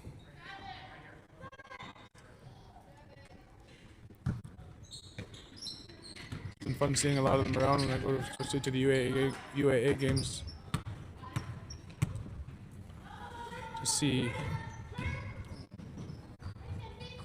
Jennifer Nash play for Tikiuk over at UAA. Go see my buddy Guy, his daughter. Lots of legends from up that way. Zoes checks the ball and gets it to Brandy, and see if she shoots. Nope, she gets it down to the open. And then she cuts and gets the ball back and puts it up and almost goes in. Hits the back of the rim. 55-31. Here comes Benchwarmers. Sabrina hesitated and drove in, and then found the open Shauna, who shot an in and out 3-pointer. Joe Allen continues to run the floor for Zoes. Nice move. She did a fake and spun all the way back around and then scooped it under and drew the foul against Shauna. But it's running clock, so they should shoot quick. 55-31.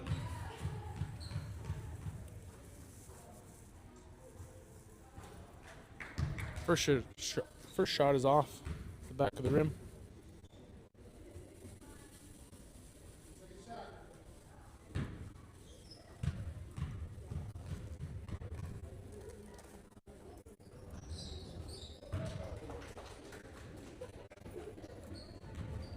Second shot is good.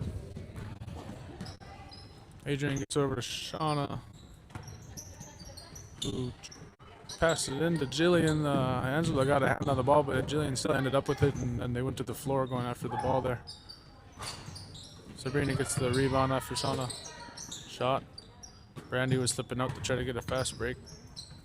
Sabrina has the ball on the 3 and miss it, and sure enough, Brandy does slip out to get to the fast break on cue. She's looking for help because the defense got back in time when she ringed that ball in. Here comes Joe Allen, who drives in and puts 2 more in. They continue to go on a run here. See if they can continue to make the game a little closer. 5 minutes left. Down by 21 points. Oh, the ball gets knocked around. Shauna gets it into the middle. Tony, who drives in. Missed a running shot in the middle, and then, dang, beautiful pass by Caitlin. Down to a running Joe Allen Johnson, who keeps running the floor, and she's been racking up these points, trying to bring her team back, running the floor. They're not quitting. Doing a good job of putting up a fight. It's a 19-point game now. They get over to Adrian Beans, who hits a lot of threes in her career.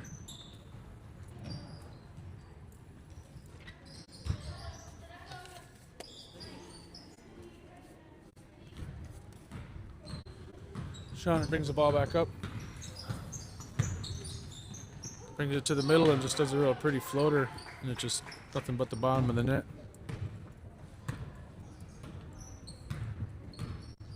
Florence scans the floor, and hey, this guy's tooting away over there. I don't know what Clay ate yesterday, but keep thinking he's like, I got a duck around here or something. No. He's stretching out, getting ready to play next. Oh, he said it was the phone buzzing. All right.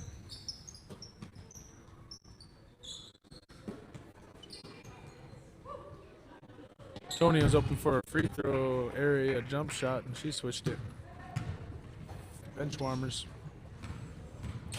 Zoe brings the ball up, and then Caitlin had a 3, and she stepped into it, and it almost goes in.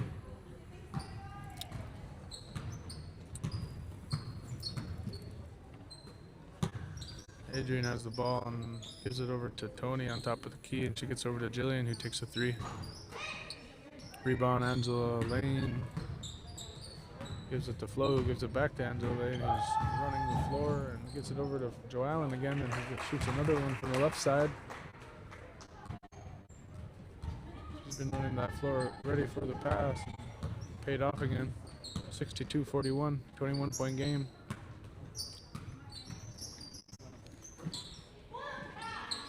Nice pass down to Adrian Beans, who put it in for 2. Here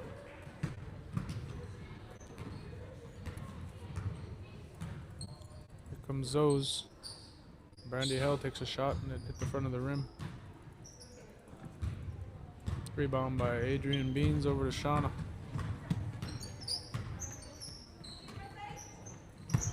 Tony pump fakes and goes into the lane and puts in 2 more, representing Norvik.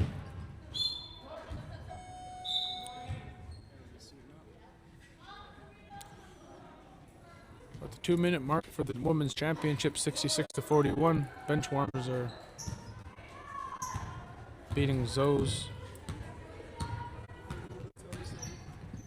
Sabrina takes the screen from Jillian and passed over to Shauna, and Shauna does a nice one-hand pass back over to Sabrina, who cut to the corner. Sabrina passed it to Jillian on this other side. He gets it to Tony, and they're moving the ball around. Oh, there you go. Ruth put a little did a nice no look behind the back shot. I saw Clay do that shot the other day and he made it. Seen that a couple times this tournament.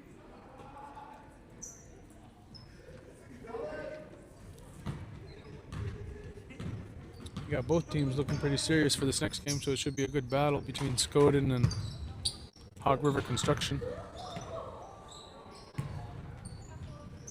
Got a lot of guys looking like that game face, getting ready. Flows hits a nice shot.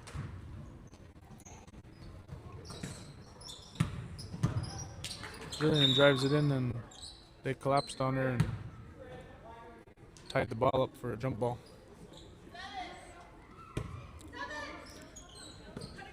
Tony taking the ball out on the baseline and gives it into Sabrina, who passes it over to Jillian. Ruth was going to give her a screen. Here's Joellen again. Sabrina went in and fouled Joellen for the... She's going in for another left-hand layup. She had made about 5 of them this half already on those fast breaks, and I think Sabrina had enough of it, so she went in and fouled her hard. 66 to 43. Swished by Joellen.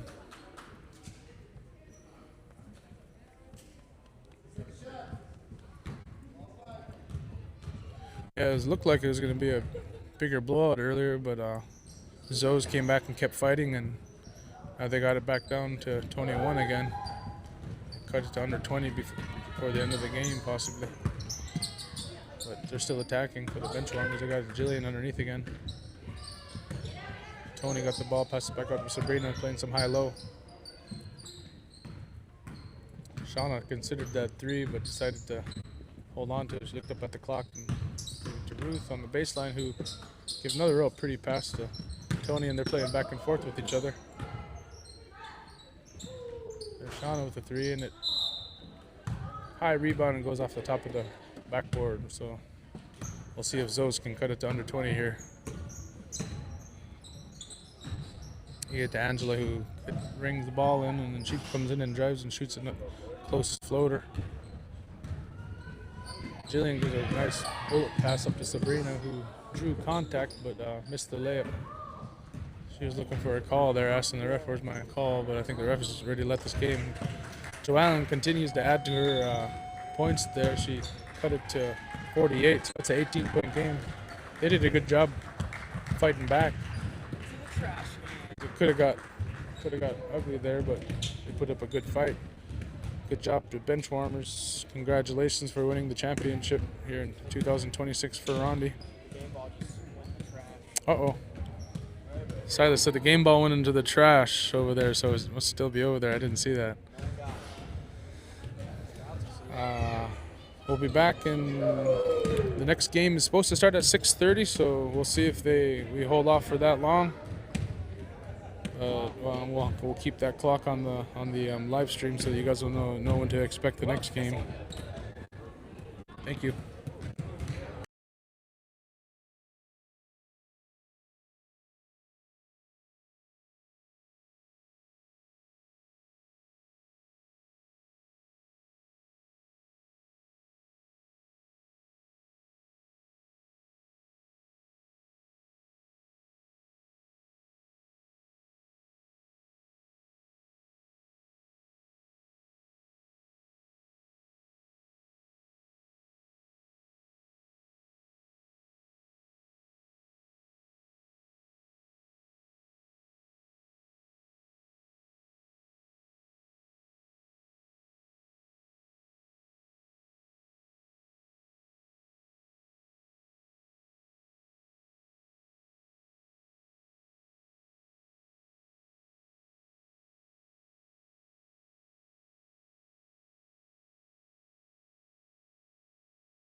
Testing, testing. We live. So we're just gonna bring the mic over to Dooner so that you guys can hear the award ceremony part of this.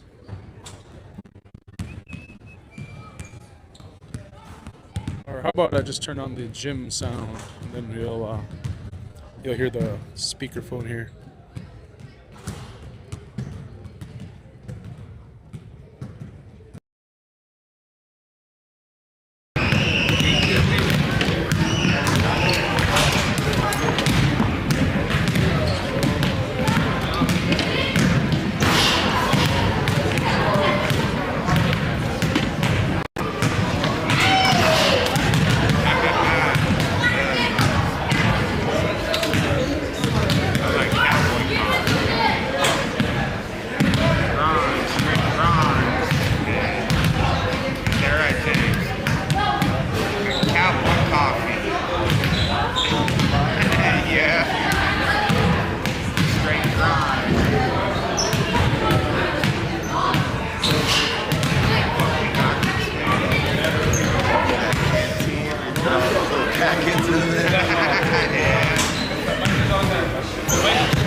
Here's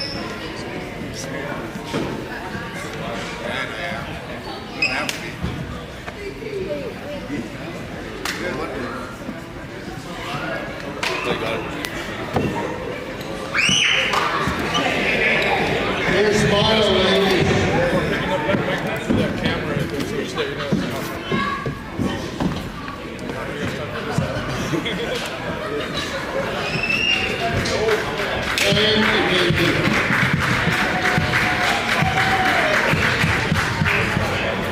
Yeah, this is a repeat for Benchwarmers, so they're one, so pretty much the same team that we had the last 3 winnings, so they're doing real good, and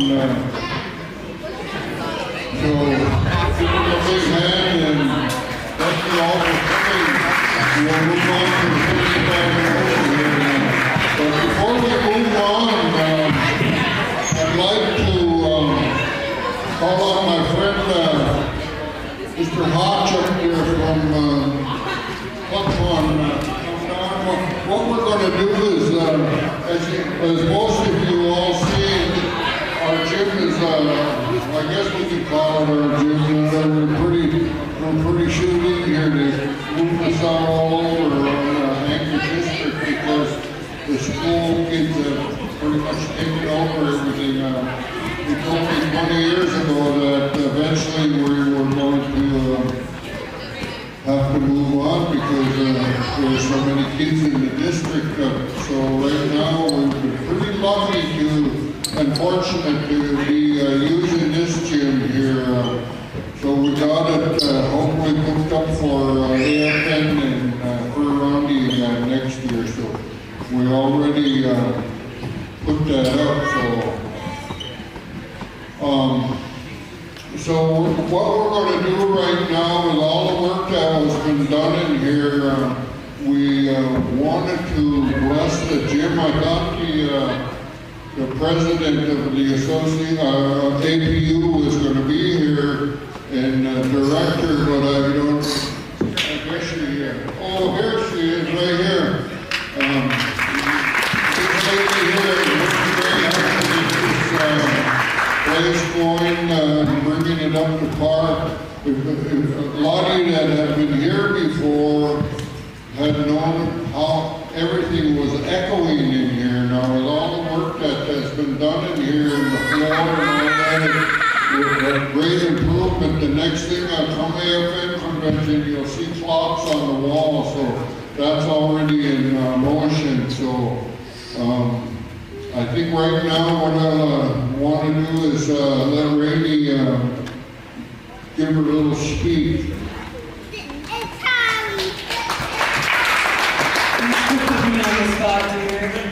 I thought it would be more like 6:30, except we're running a little early, but I appreciate it. And thank you so much for how many years have you been doing this?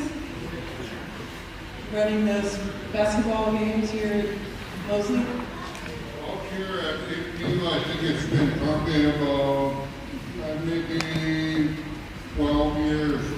But this is my 32nd year putting these native tournaments together in Anchorage. So it's been pretty hard to close I really appreciate it. APU really appreciates it. And my name's Rana. I'm the director here at Mosley Sports Center. And yes, we got a beautiful grant to redo our gym. Thanks to a community grant from the Rasmussen Foundation. And our president may be here a little bit later. She was told 6:30. I think we're just running a little early. So if you see me or Janelle, please feel free to say hello. And we do love you here at APU. We're a tribal serving university, so this basketball tournament itself gets out to the rural communities, and those of you are people. And I do appreciate it. It's like we have a blessing that's going to happen. I wasn't prepared for a speech, but I do want to say thank you so much for being part of our community.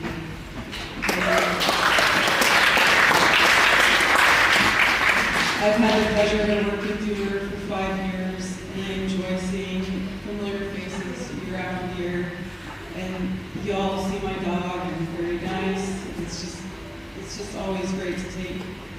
week and be around you all. Appreciate it. Thanks to the refs. And I'll be here watching the rest of the game and we take some photos. Who gonna watch that?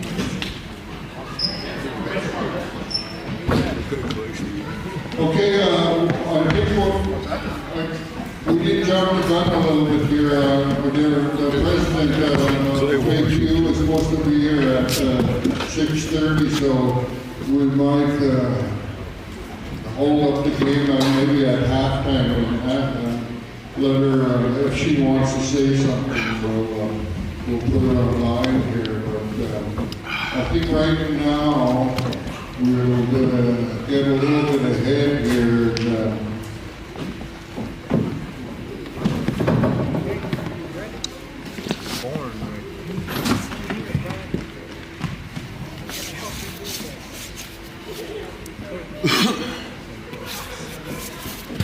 I think what we'll do is we'll do the blessing here first, and then we'll have the drummers from, these are the drummers from Tionic. I'm not sure what their names are. I know my friend Steven has been the leader of their organization, but it sounds to me like he's turning it over to the young guys. So with that, I think I'll let Mr. Hodge say a little prayer here and bless our building and our people, and we'll go on from there. As you guys know, Dooner said he's been here 32 years and he's finally admitted he's forgiven stuff. Where's that? And the refs are doing a good job. I come from Juneau, and when I'm down there, I give the refs thanks, so you're lucky. No grace or anything? We're going to bless this Mosley Center, and we see that a lot of natives are playing here, but it's open for everybody. So we're going to bless it for all people. So this time we'll give it a blessing. Lord, we come before you today to ask that you would bless this building, bless this Mosley Center, and bless every person that comes in here and all the players, Lord. And if somebody gets hurt in here, let it not be a bad hurt, because we know that basketball can sometimes be very tough sport to play. So we just ask that you just put your healing touch on each and every player that comes through the floor here, and just protect them. And protect this whole building, Lord, because it's been remodeled, and the people that are playing here are having so much fun. There's some tough games, but they're always worth watching. So Lord, we just ask for your continued blessing upon this building and upon this tournament, as it's going to go for a few more years yet before the coordinator decides that he's going to pass the torch. So Lord, bless each and every person that is here now. Let them have safe driving when they leave here, because we know the roads are kind of tricky. And we ask for your blessing for each and every one, and for the people that administer this building, that they do a good job in the future too. Thank you, Lord, for everything you do for all of us. In Jesus' name we pray. Amen. Thank you. One of the things that happened during this tournament this time is that you guys all seen that the weather has really been bad out there. Fairbanks got 3 feet of snow in a couple days. Out west we had in Bethel and Cooper Bay and them places that we got a lot of snow out there. So they had to cancel all. That's why we're having such a hard time trying to commit and change the bracket. So I'm glad it all turned out okay. We had some real good fallers here, and I'm proud to help out and get that organized. So with that, I'm going to ask the drummers to come up and sing a couple songs, and this is along with blessing the building, so come on up, guys.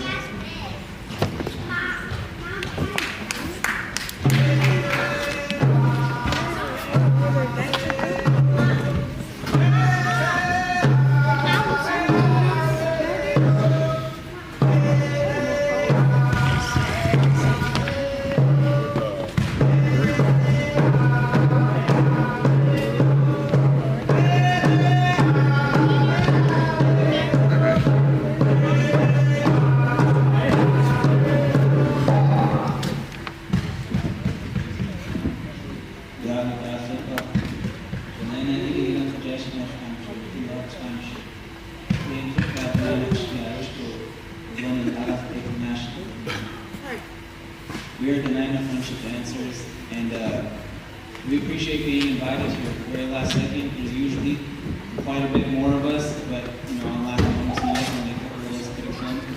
But we appreciate it nonetheless. It's very nice to be invited. As a Denina, we're a very, very small group, and so when there's events like this where we're recognized and we're here with other really good people, it makes us very much honored to hear that people want to know who we are. So we're going to sing, we're going to keep it short, and we're going to sing about 2 more songs. One of them is very new, as I think it's just last year that it was created, so that is Making Me Share.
Difficulty a lot of us natives are having during this working in the colonial world. It's really hard to be indigenous and live both. They say with the sneaker on one foot and moccasin on the other. And it goes into those tonations, way out, hey, ah, because you're just feeling that. It's important to feel that. But you notice, we start dancing lower and we start dancing stronger and we start dancing with a faster beat. It's way out, it says, well, I think you're doing good. And that's when you dance as a comedian. So actually, with this next song is our invitation. We're going to go ahead and leave off with that. We don't want to take too much of your time. It's called the Valdez Creek, and I'll actually explain this one before we sing it. You'll notice we do the dance moves like we're rowing a boat up a creek. And that's because this is our invitational. And so the story goes that we're going up the creek because you notice that most of our villages try to stay nearby water slides. Along the river. So we're trying to meet as many natives as possible to get ready for a potlatch or a powwow or any sort of gathering. And so you'll notice at some point we'll stop and we'll say, that's us inviting more people. And this is where, you can dance in whichever way you want. You can copy the way we do it, or you can do it in the way that you're traditionally intermission fee as well. Jeanette.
We appreciate this last event. We really tried to get as many of our amount of people together. Us two were actually coming from Plutma, but Indian Interjection is a French of dancers. We're a collection of all 4 dialects, all villages in China. So we don't necessarily represent any one specific inland. We're here to represent the connection of natives in this time period where we need to try to stick together. So, Chinan, thank you.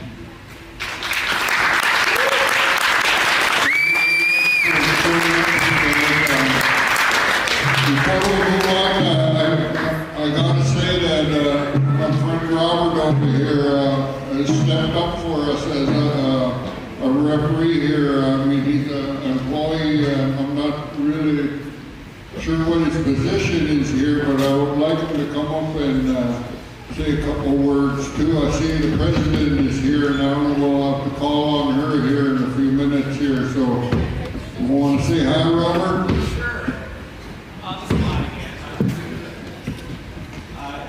Thanks everybody for coming. This is, I think Junior, you came down here about 4 years ago, did a couple games, and I really enjoyed it. I came up here about 5 years ago. I did a lot of repping, a lot of umpiring, a lot of that stuff down below for you. So it was fun for me to get back out into the court here. This is a beautiful place. Thank you for coming and sharing this with us. As you can see, it's so much. If we didn't have these sound panels, I'm tired enough of hearing you about that. So it just makes this place very inviting for everybody. Even when I was watching on YouTube, you can hear everything. I mean, it's just incredible how this place has done. Raina did a very, she led the charge on us full way. So next time we're here, we'll have beautiful clocks on each side. So we've got more things to come. I'm going to introduce our president, Yakat, to say a couple words.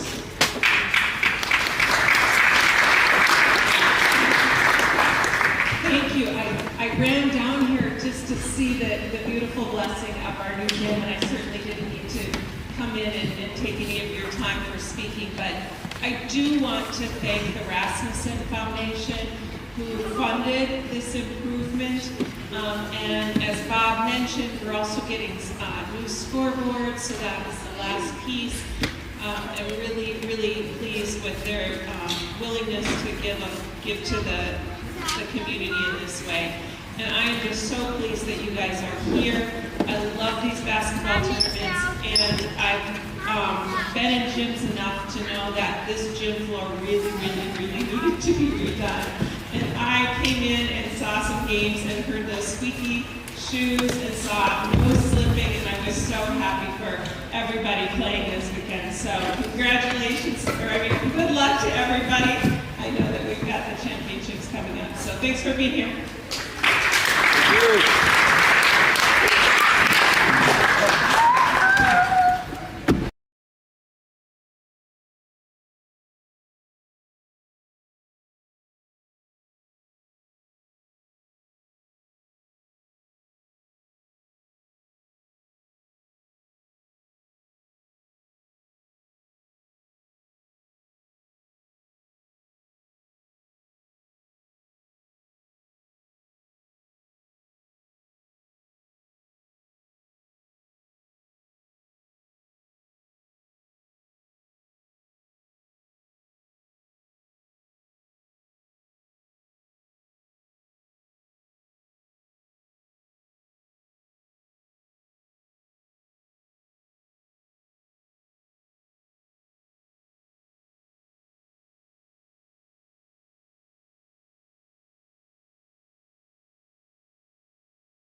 All right, we're back here for the championship game in the men's 35 and over. Hog River Construction versus Skoden.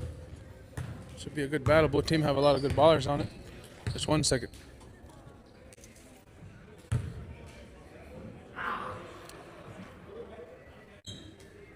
Hog River's getting pretty pumped up. Both teams are. Skoden won a game earlier against the Bombers, I believe.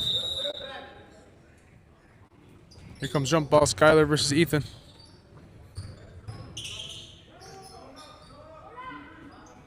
Vince gets the ball on and he starts the game off hot.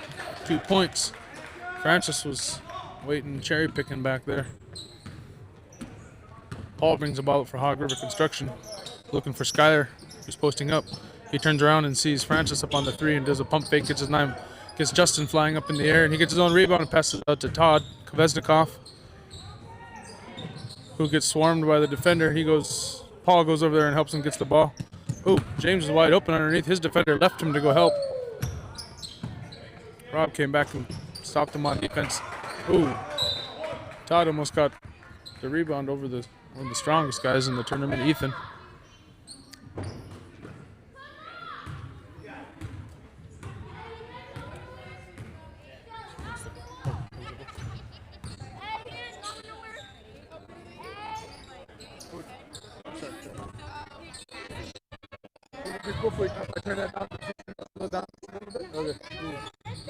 Just catching up. All right, we're just getting the audio set up. Let me get situated.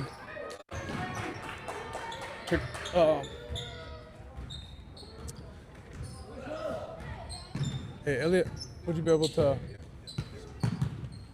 There you go. You can step over those if you want. There's another. Here. Move this back right there. There. Situated. Whoa, not on the court. There you go. All right, we're situated here. It's 18 minutes left in the first half. The game has started. Both teams are getting settled here. Vince takes a shot off the backboard 3.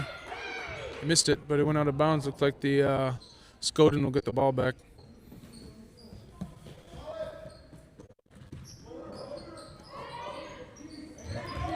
Hog River tipped the ball and the 2 Skoden players bumped into each other, but Rob gets on the floor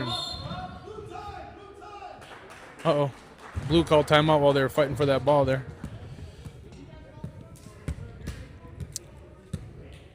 Nice hustle by both teams.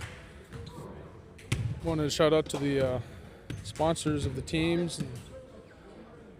Hog River Construction, owned by Tyler Huntington up in Galena. I know they're doing a lot of good work in response to the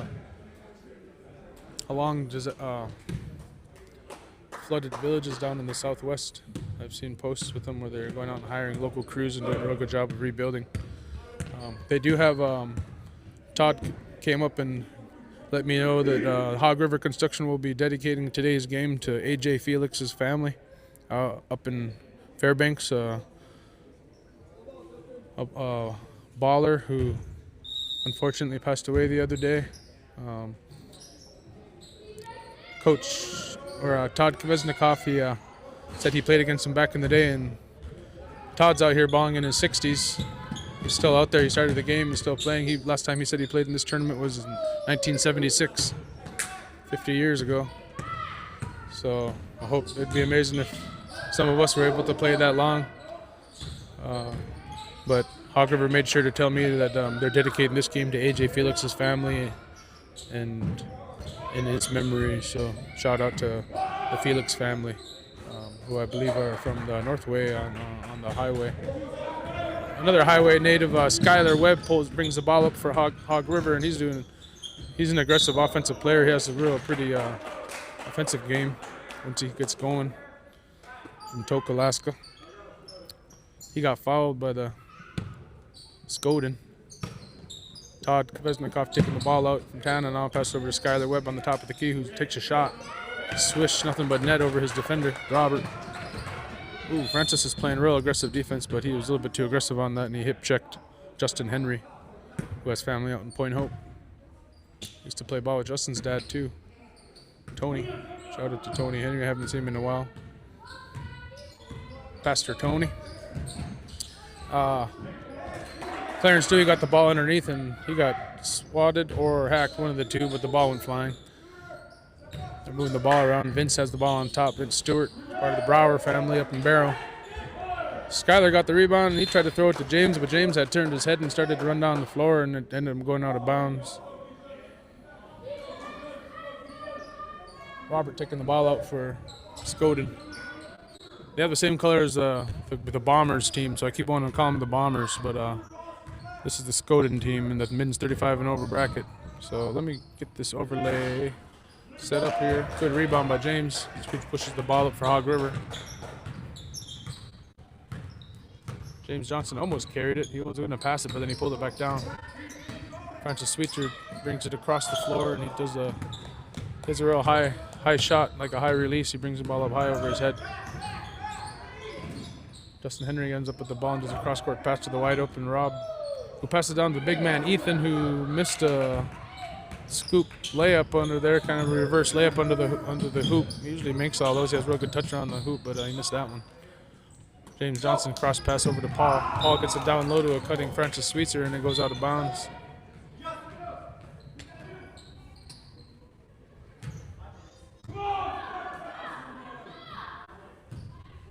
Skoden has statewide representation. Clarence Dewey taking the ball out from Koyuk, passes it over to Mike from St. Paul.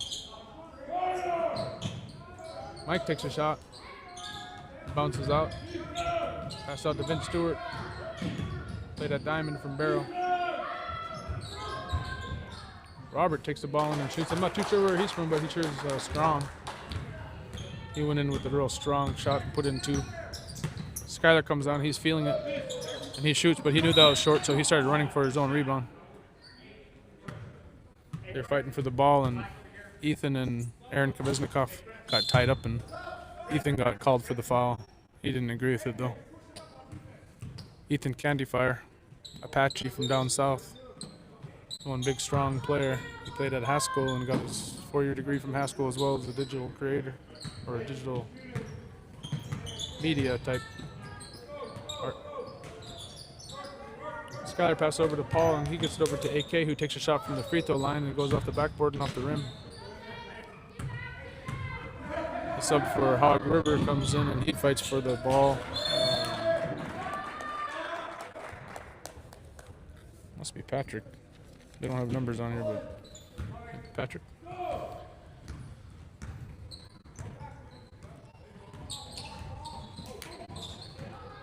Paul Kaligok from Newark. We drove down from Newark, all the way from Newark, so I think it was almost around a 20-hour drive coming down here. He's from Unacritic Pass. They get it out to James Johnson on the top of the key, and Paul goes in for a rebound over the smallest guy over the biggest guy, pretty much. He can get up, you know, he's a hustler. My fellow Inupiaq.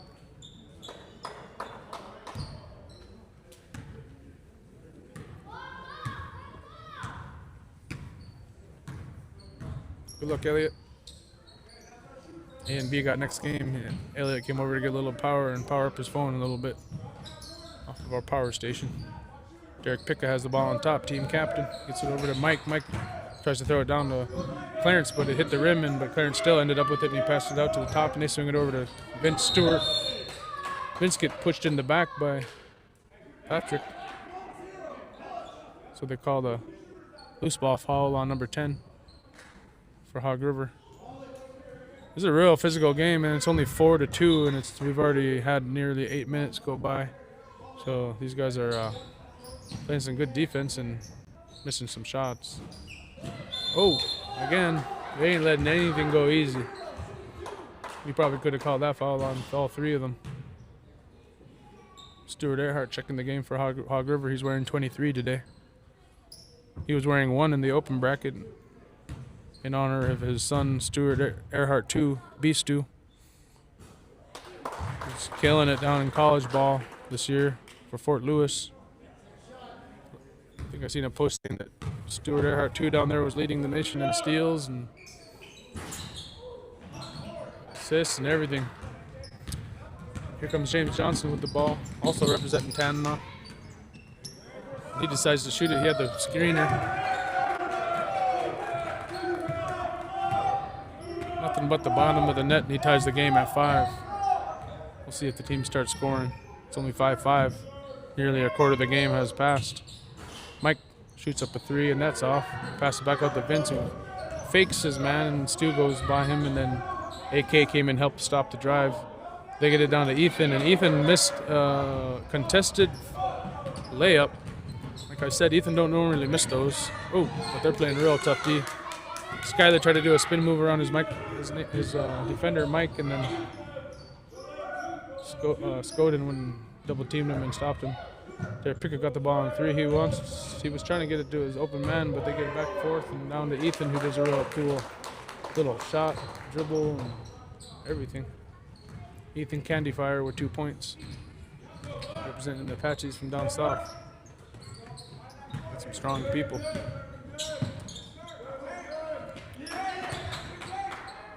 James went in and missed a shot in the middle of the lane. Rebound Skoden. Clarence gets the ball and he's stopped by the defender, and so he kicks it out to Vince Stewart, number 1 for Skoden. Vince has some nice moves.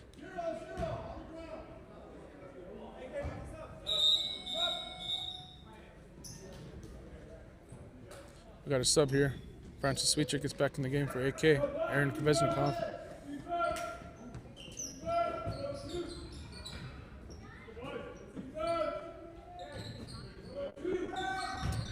I'm looking down at my screen here, trying to retype this title for the screen.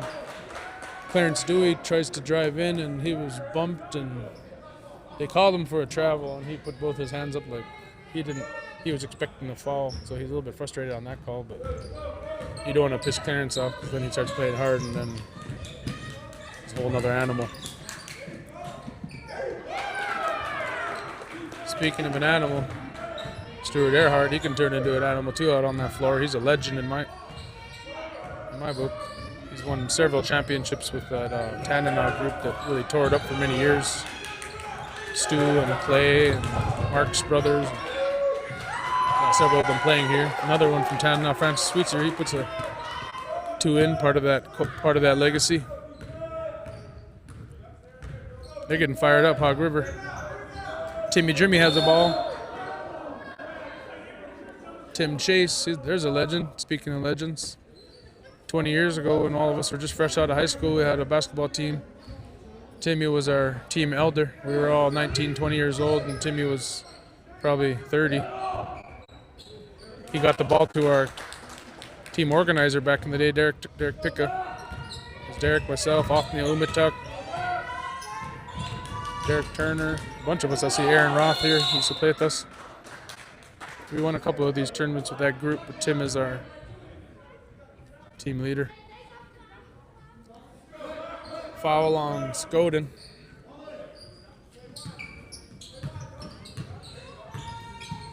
So Hog River takes out. It's a tie game. Looking to be a barn burner for the championships here. Oh, nice pass by Patrick. He was calling for a sub right now. He must have either got hurt or got a stinger. He's limping. Skoden gets the ball back though, and they push the ball up. Vince gets it over to Derek Picca in the corner, who drives it, pulls the defense in, and then he passes it out to Justin Henry, who shot a 3 and missed. Francis doing some moves. He gets it up to James, who's real strong on the drive there.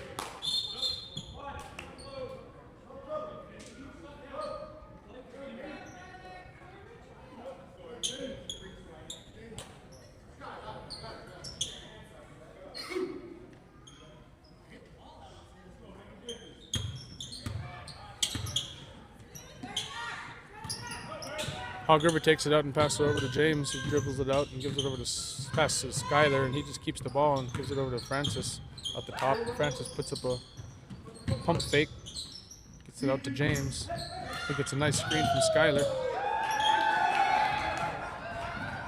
Skyler screened Aaron Marks, who's guarding James, also from Tanana. Speaking of that legacy from Tanana, that whole 20 years of dominance in men's native basketball. Vince was dribbling around. He drew the foul.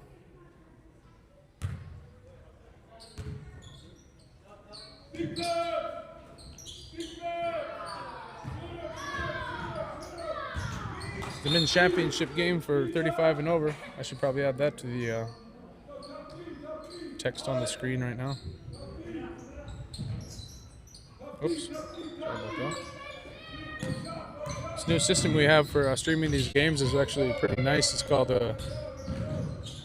YOLO Deck Extreme. So we're just kind of getting to know it this tournament. So by the next tournament, it should be a little bit more smooth.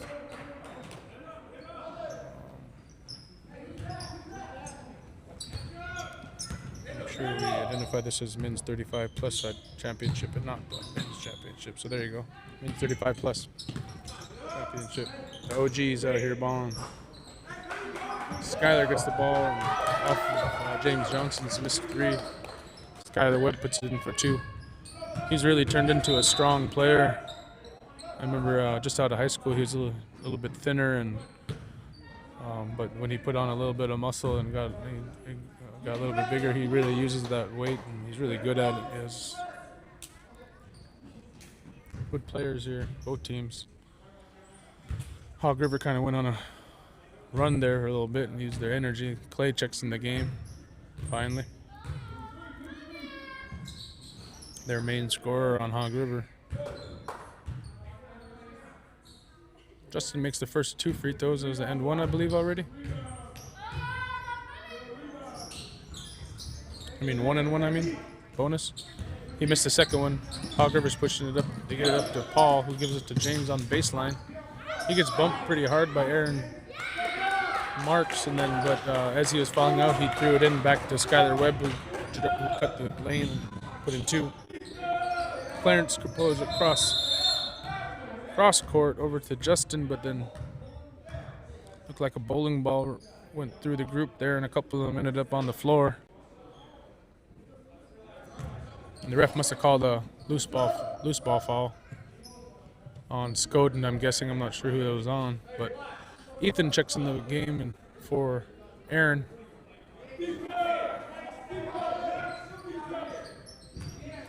Vince passes it out to Justin Henry, who sees the open man Clarence on the corner, and he drives it in and kind of uses the Robert as a Gortat screen kind of thing and gets a little bit of room, but he missed it, and Ethan was following him and cleaned up the mess. Candy Fire with 2 points. Cuts it to 4 points here. Stu passes out to Clay, who you could tell he was on that bench licking his chops, ready to come in and shoot a 3, and that's what he did, and he hit a 3 right away. 19-12.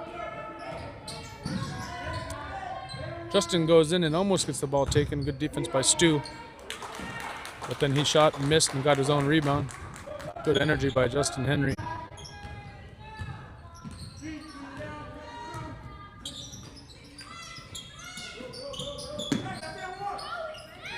Clay's feeling it. He's 2 for 2. He got the ball and he had Robert on him playing defense and spun and fade away. Switched his shot and he got called out N1, so he thought he was hit. Vince drove it in and pump faked the defender around and then passed it out to Clarence, who gets it to Rob, who drives it to the left side and gets it back to Clarence, who tries this 3, left-hand shot.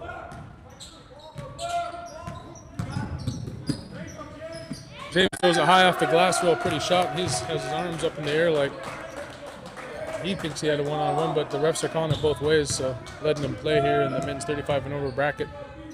Paul and Vince are battling. Everyone's trying to get the ball from Vince, but he could dribble circles around most people. Vince Stewart gets it back down to Robert, who's being defended by James. James pokes the ball away to Hog River. Now it's just a one-on-one game here between Stu and Vince. You see who can catch up. 3-on-2 now. Stu and Clay versus 4-on-3 now. Skyler had a open 3 and he missed it. But like I said, there were 4 blue jerseys down there ready for the rebound, so they got the ball back. Vince Stewart being guarded by Stuart Earhart on top of the key. Waiting for Ethan to post up. Big old Ethan was posting up, but Ref down in that corner called a push-off as he was trying to get position.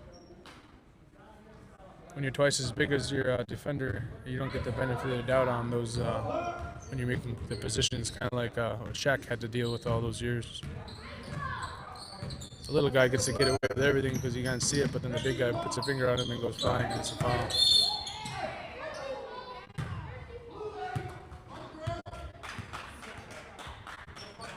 Foul on blue. This is a 9-point game already. See if Skoden can hang in there. You don't want to get too far behind those Hog River because they play very consistently, very hard. These two have been playing together since they were little kids. Clayton Edwin and Stuart Earhart. They know each other. They could probably play with each other blindfolded and still dropping dimes.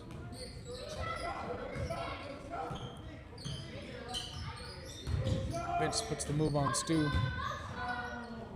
The big guy, Ethan Candyfire, hanging out under there. He cleaned it up and slapped the backboard on for an easy 2. 23-16. Clay shook his defender and used the screen there, so he's had 3 different defenders on him this possession. Clarence read that pass and he stole it and he passes up to Justin Henry. He's going full speed.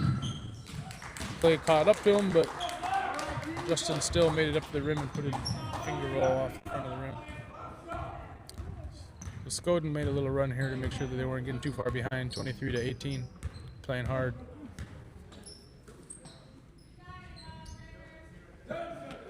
Ten seconds left in the first half. It's a 5-point game. Let's see what Clay does. He's probably going to, shoot the 3 there. Oh, he airballed that one. Pretty rare airball for Clay. Oh, now Vince nearly made that 3. Run over to the bench and let them know they should probably put 10 minutes on that half so that we stay on time here. We'll be back. Thank you guys.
We're back for second half action here. Skoden is trailing Hog River by 5 points. It's a low-scoring game. Tough defense. I think all the games that these guys have played is really starting to wear on them, but they're battling out there and they're banging hard. Justin Henry comes out of the half with a attempt for a 3 and missed out, and then Clarence gets a strong rebound. He just beats his way in and got that rebound. And then he beats his way into the key and goes right around James on that baseline and put in 2 to cut it to 3 points. Paul passes up to Francis Sweetser, who shoots a 3 and it goes off the side of the rim. Justin Henry dribbling the ball up, looking for something to develop. And Todd comes up behind him and steals the ball, Todd Kvesnikov.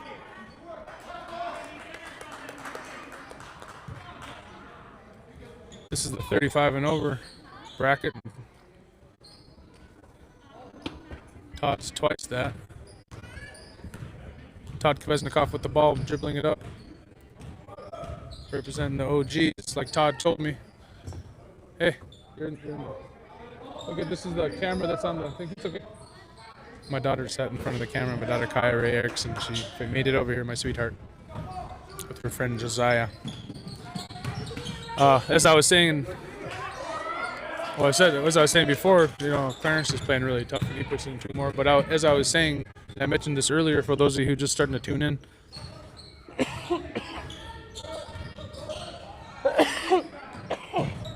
I need a drink of water. Skylar made too. But I said this earlier and I wanted to say it again, is that Todd Kvesnikov came up to me and let me know that Hog River Construction is playing in memory of AJ Felix, and they wanted to make sure that I shout out to the family and say that they're all thinking of you guys and remembering AJ fondly. Old school baller. Todd said he used to ball against him for many years from the Northway area, and they decided to dedicate this game to him. So shout out to the Felix family up in Fairbanks. Skoden is, in the meantime, they cut it to 1 point. They came out on a mission to in the second half. A little bit more energy than Hog River. Hog River came out with a lot of energy that first half. They kind of let off the gas pedal a little bit to start the second half, and Skoden is pushing it. Justin pushes it up to Clarence, who is playing real well.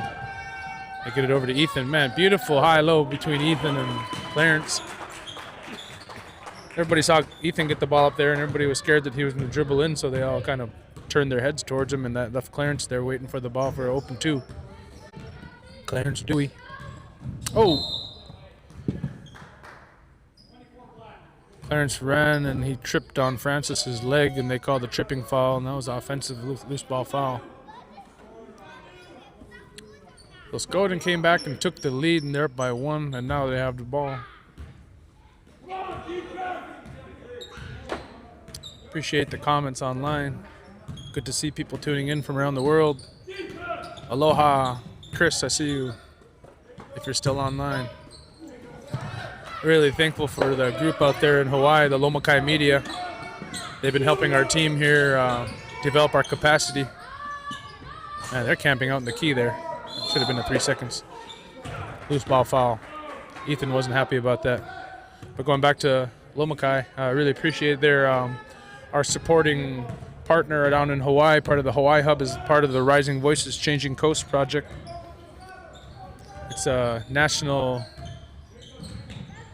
convergence research project that brings together all types of scientists and community members and specialists in all different types of fields to do some convergence research.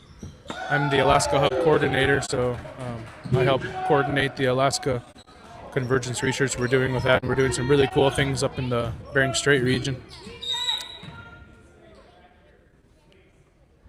Uh-oh. Todd is getting a little bit too hyped up on the bench there. The ref, I think, had enough and told him that he got to stay in his coach's box. Todd is really the energy behind this team here.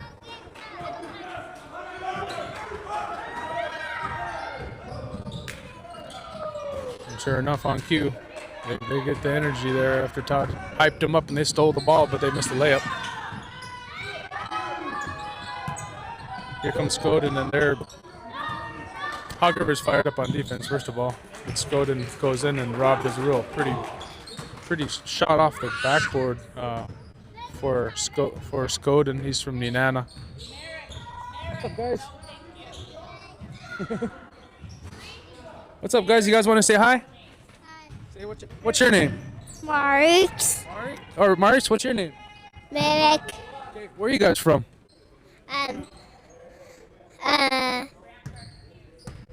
Rampart and Fields. Awesome. So glad to see you. Who are you guys here watching? Basketball. Who are you cheering for?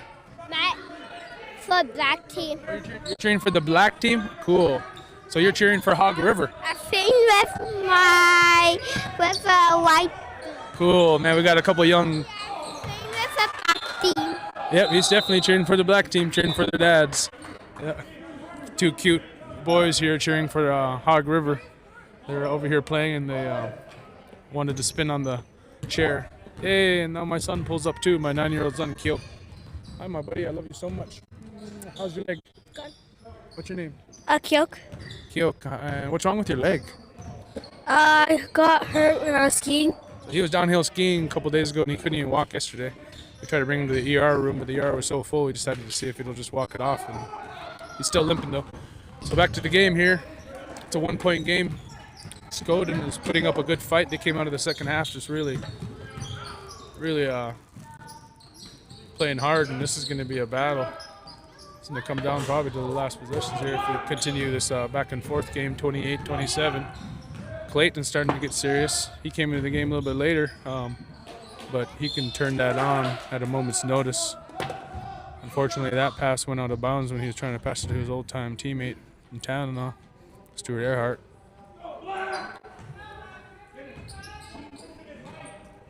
Both teams are getting more serious about this. Nice close game. Hey guys, watch out for this one, okay? Got the youngsters playing over here, so I had to make sure they didn't step on the camera, but they're having fun down here. It's real good to see all the different generations, the future ballers, the previous ballers, the elders. We just had a beautiful blessing ceremony with the Iklutna and Tionic like inlet dancers. I forget what their name of the dance group was, but they did sing some beautiful songs. So good to see the youth singing those songs and dancing. Even though I'm a Newback, I love any kind of drumming. Clarence Dewey passes it over to Mike, and Mike got fouled hard by James Johnson. He was going to make sure he didn't get a shot up or get past him, so he just grabbed him. Michael gets the ball in the corner to pass it to the middle to Robert, who's from Nenana. Clarence chases it down and out-hustles the other team. Vince gets the ball way up on top and waits for a second, and then he shoots, and it rolled all the way around the world there, and then it bounced out. Here comes Clay scanning the floor. He's going to see if his defender gives him any space. Takes the screen, 2 screens from Skyler and Francis. Francis looked like the air knocked out of him.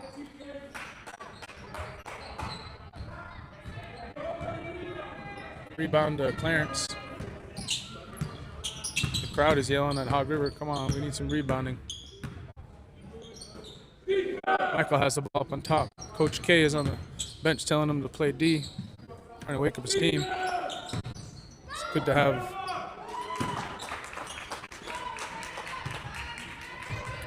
Clarence is real strong on the left hand. Every time he goes in like that, man, it's real hard to stop him.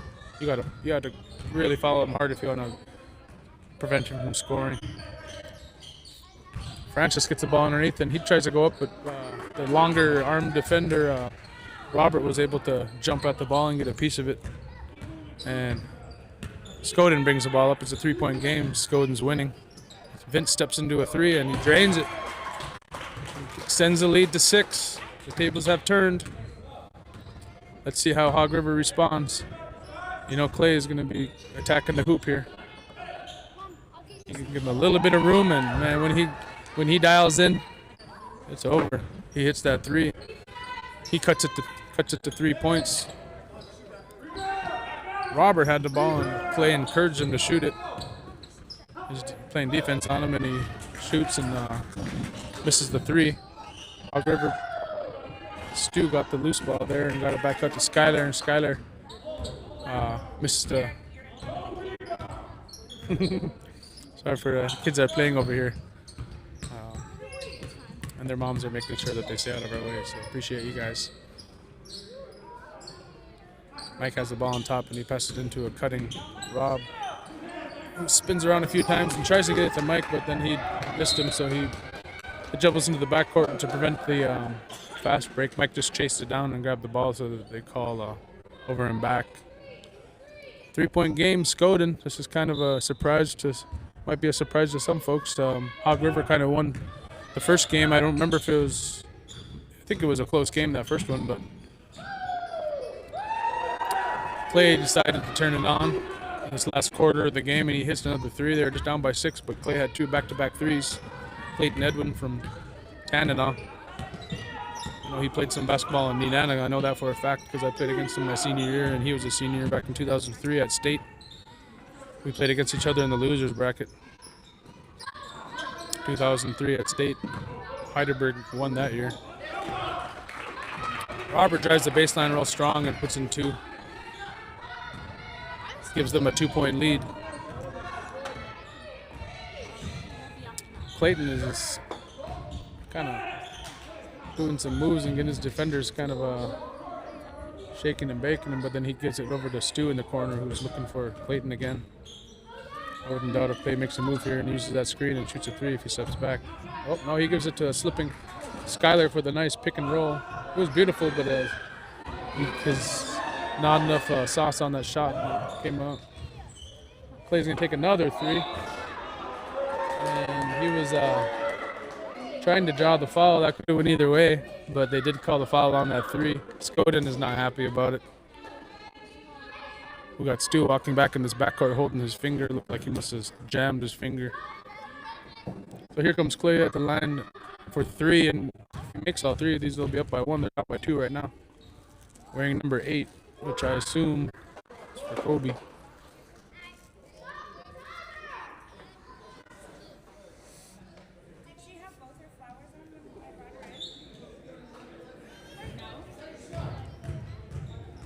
Men's 35 and over championship game going on right now between Hog River Construction and Skoden.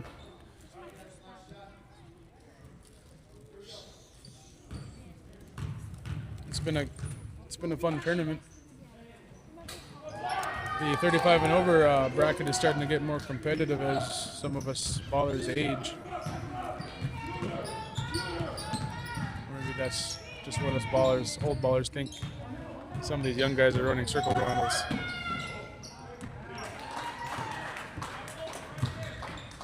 Beautiful look down to Clarence Dewey for 2 off the glass. Clayton's looking to play aggressive again. He's looking for Paul on that slip because the defenders knew that Clay was going to either shoot or drive it, and so they were both trying to play double team on him, and he took advantage of that and gave it to an open Paul who missed a shot, but then Stu came up with the rebound. He's playing super tough on the boards. We got the men's championship teams coming in and starting to stretch out and getting ready. It's going to be a real good game next. Moose Mobile, who's kind of handled everyone in this tournament, just a real powerful team, will be playing against A and B. But A and B is the type of team to come back through losers bracket and win championships. They've done it many times. They're real consistent basketball players on the A and B team. So and they'll be playing next in the men's championship. Here in the 35 and over bracket, they're battling for the ball, and it looks like Paul went flying out of bounds fighting for that ball. He's a hustler. He's willing to sacrifice his body for a loose ball. They're really putting the full court pressure on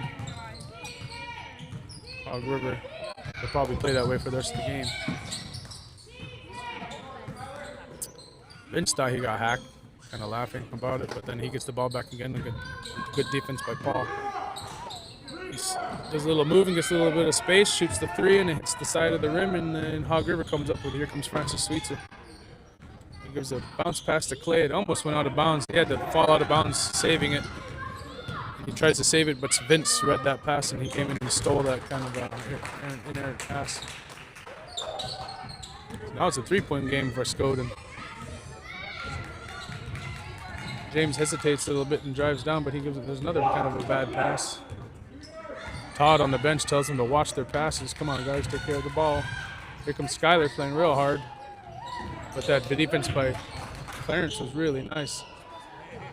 There was a real acrobatic move by Francis, hoping that he would draw the foul there.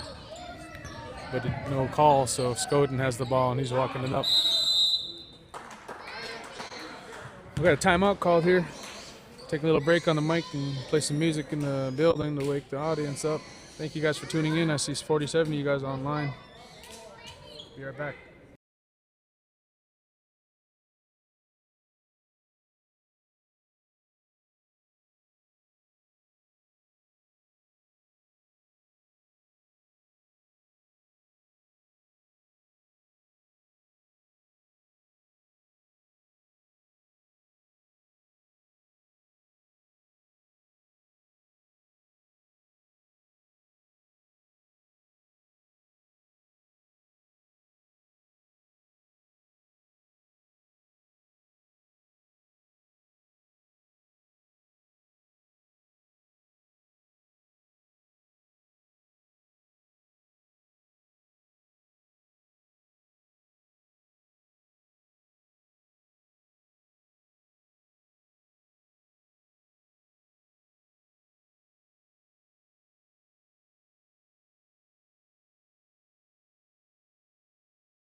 Sorry, yapping it up and didn't realize I wasn't on mute.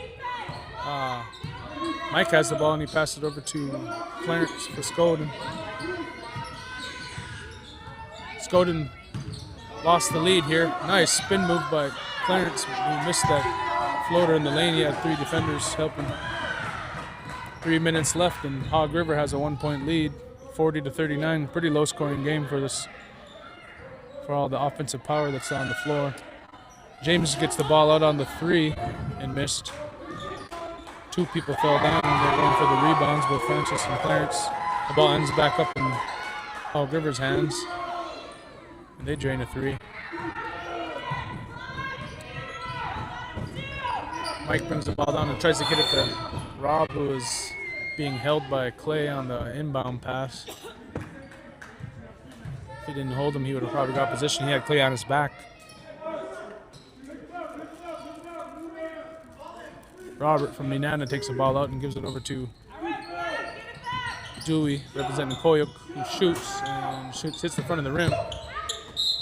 I get to touch the ball.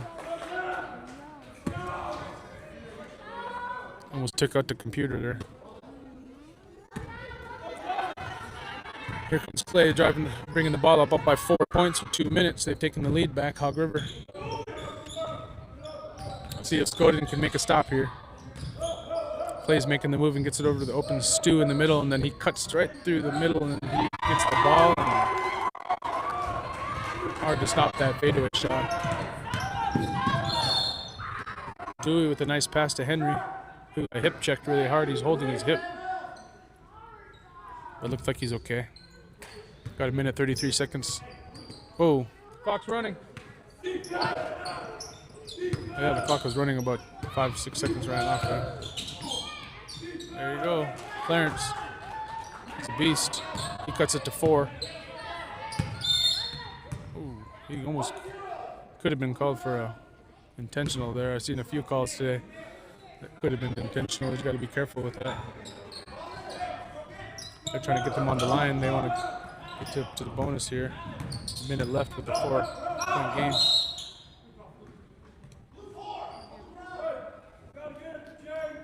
Clarence fouls Stu Earhart. Hog River's trying to hold on to the lead here. Skoden is playing really aggressively.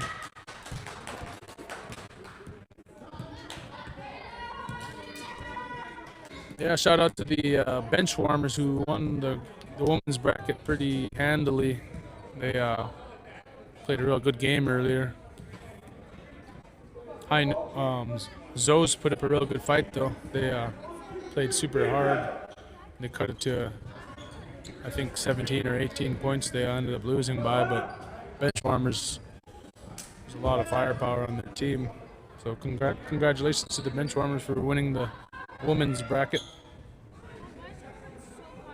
And right now we're on the second championship of the day, and the men's 35 and over, and it's turning out to be another good game here. 4-point game by Hog River. Francis slips out and gets wide open for that, but he dribbles it back out and probably could have went in for a layup, but he decided to try to burn some more time off and make them foul. Not quite in bonus yet. Need 1 or 2 more fouls before they get the other team on the line, so they continue to play aggressive defense to try to force a steal. Skyler gets the ball and he was right there on the baseline, gave it down to Clay, who probably would have scored if they didn't foul him. So Skyler Webb is going to the line from Toke. See if he could extend the lead here. 1-1 with 1 minute and 8 seconds left. And Skyler is a real nice shooter, high percentage free throw shooter. One of the guys you probably don't want to foul, but you're forced to. And he makes the second one. Here comes Vince pushing it up. Vince Stewart, part of the Brower family from Barrow, shake and bake on Stuart Earhart, but he missed. Ethan Candyfire gets the rebound and spins around. He shot it off the backboard and missed. James Johnson ends up getting the rebound for Hog River, and they're taking control of this game, up by 6. It ain't over yet though, 54 seconds.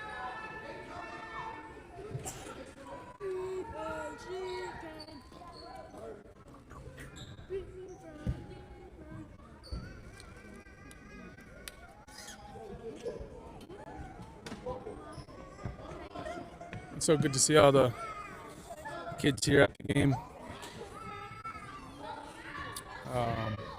Just hanging out, watching their parents, or maybe in some cases grandparents or brothers and sisters playing basketball. James Johnson missed the 1-and-1. Ethan is, they were running after that ball, and Stuart Earhart was chasing the ball down, going against Ethan Candyfire, who's about 3 times his size. But Ethan sticks his arm out and kind of used his arm to clear the path to try to get the ball, and they called loose ball foul on Ethan.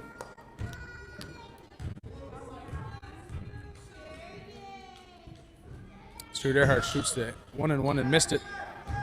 So here comes Skoden. They got what they were trying for. Rebound after a missed free throw. Vince puts up a 3. Oh, and it goes halfway down. He tips it back out to Clarence Dewey, who shoots a 3, and that one missed 2, but they got another offensive rebound. Foul on Hog River. Rob got they're fighting for these boards. Rob from Dinana ends up with the ball. James Austin got called for the foul and was asking the ref where was the foul. Here comes Rob. Gives it to Vince Stewart, who shoots a 3 there. Oh, nothing but the bottom of the net. He cuts it to 3 points. Hog River has the ball and they're down by 3. Almost gets a steal, Clarence Dewey. Paul was able to get the ball out to Skylar Webb, so he got fouled. So he'll go back to the line for 1 and 1. Oh, it's double bonus now, so he'll shoot 2. Probably one of their better free throw shooters for the team.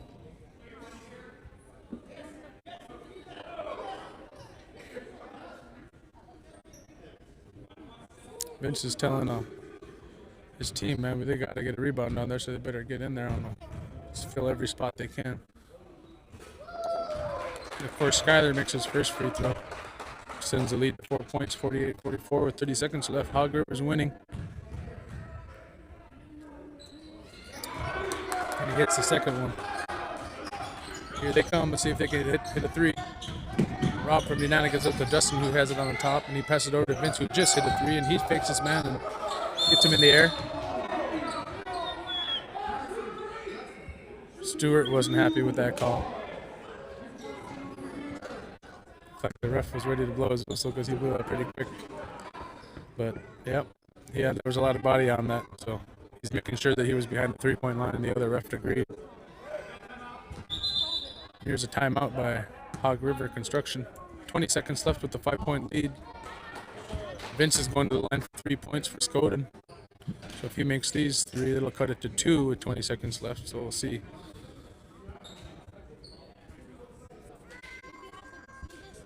You can see Skoden strategizing over there. Kind of think to yourself, will they try to make the first 2 and then purposely miss the third? Or will they make the 3 and then immediately foul?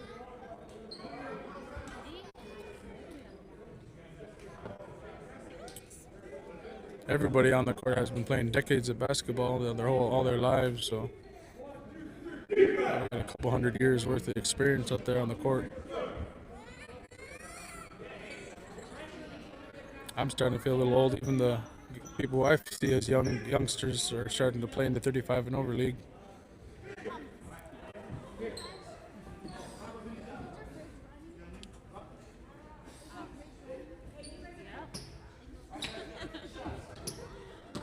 Vince Stewart goes to the line for 3 shots. Oh, and he misses the first. He needs to make this next one. Dad, is your fridge running? Is your fridge running? Yep. Then go catch it. Oh. It was a joke. So Vince makes the second one. It's a 4-point lead. Vince Stewart at the line for the third one. Will he purposely miss it or make it? Oh, he shoots it short. I think he was trying to shoot that short so that Clarence would get that ball. They got tied up. Now the ball's back to Skoden. So they got another chance here with 19 seconds. They're down by 4. Big guy Ethan Candyfire comes back in the game for Michael.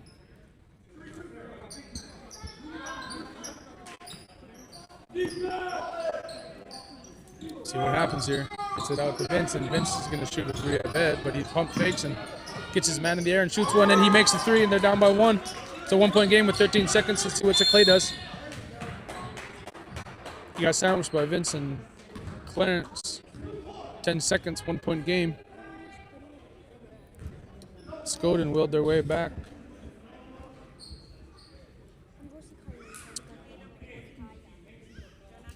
Turning into a barn burner just like we called. We got all the men's championship guys stretching out and getting ready. People getting their money's worth for these games today. We already had an overtime game this morning.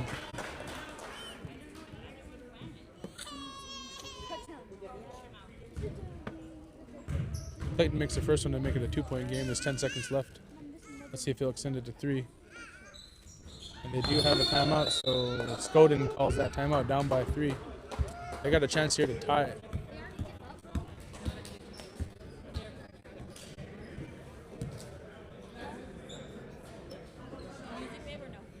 Ten seconds left. They're gonna drop a play to see if they can get the 3-point off in 10 seconds.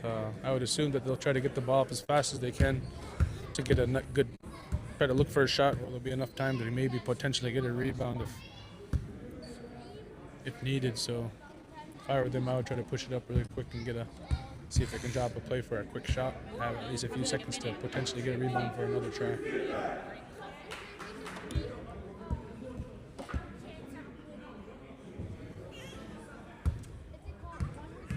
Here comes Skoden, and you can hear them debating the play. It looks like they're all on the same page now. Let's see what they do.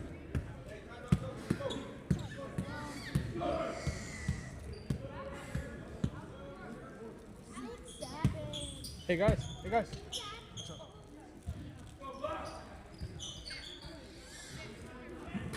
10 seconds left.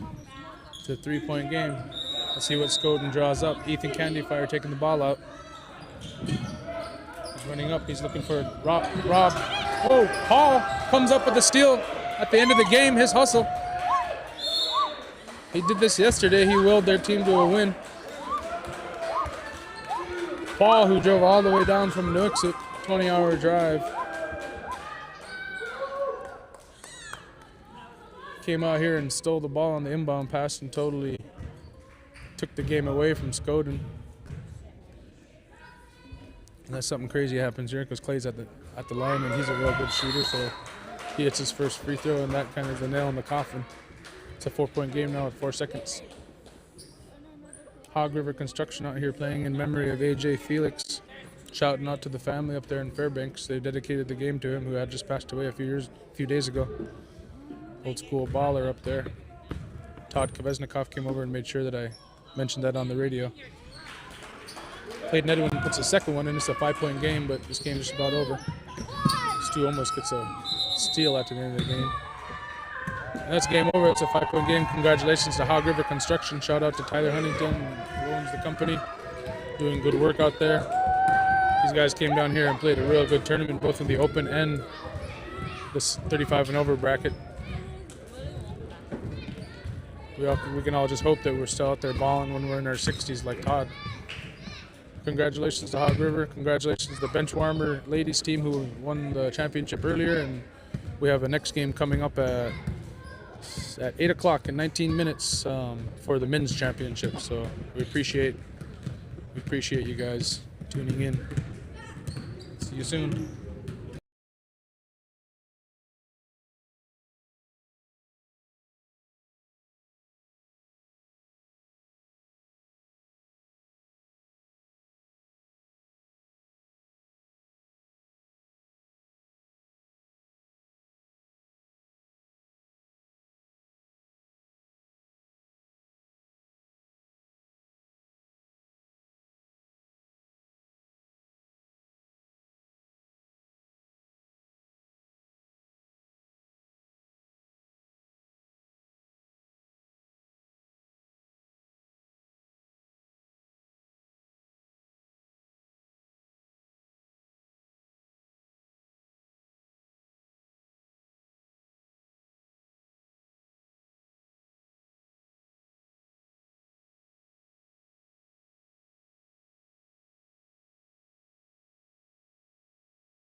We're back for the final game of the evening, starting a couple minutes early.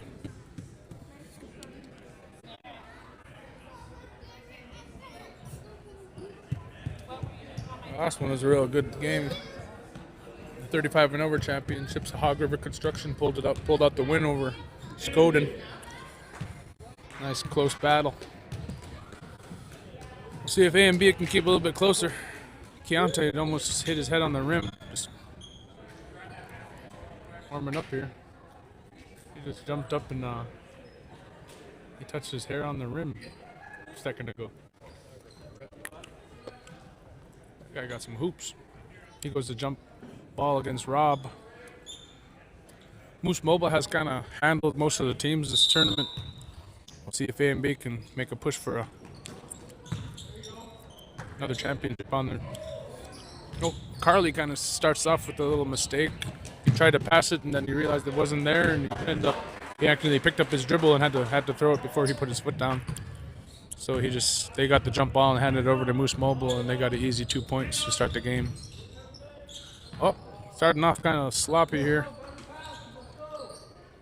Jerome drove the key and then passed it back out to Carly, and he had to run out and get it before he get to the free throw line for over and back. They get it over to Taylor Hoffman in the corner, who shoots a three and then hits the rim. A little bit of a slow start for A and B, but that's one thing you don't want to do is let Tyler get hot. So he just came off the screen, had a little bit of room, and Tyler Adams just missed his first three. Anytime you see him miss a three, it probably means he's going to make the next four. That's how great of a shooter he is. Keontae driving it in, and he's been their leading scorer for several of their games. Keontae Johnson. Take it out to Ito Nineng. Missed a jumper on top.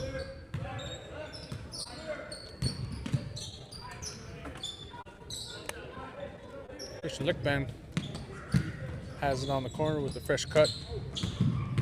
He went and got a haircut today.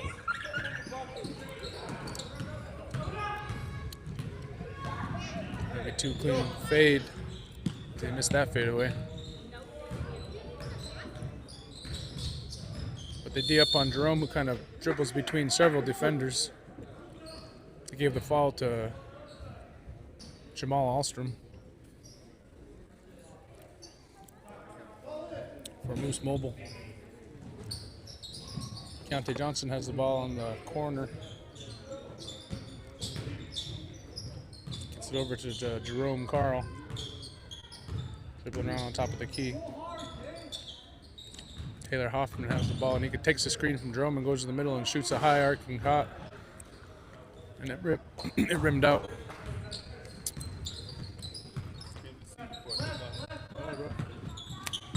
Thanks, bro. Holler at me. Yeah, right on, man. My bro, Ethan Candyfire, had to come say hi. He's tore it up this year, this tournament. Glad to see that his knee is doing a lot better. Hey, Ethan.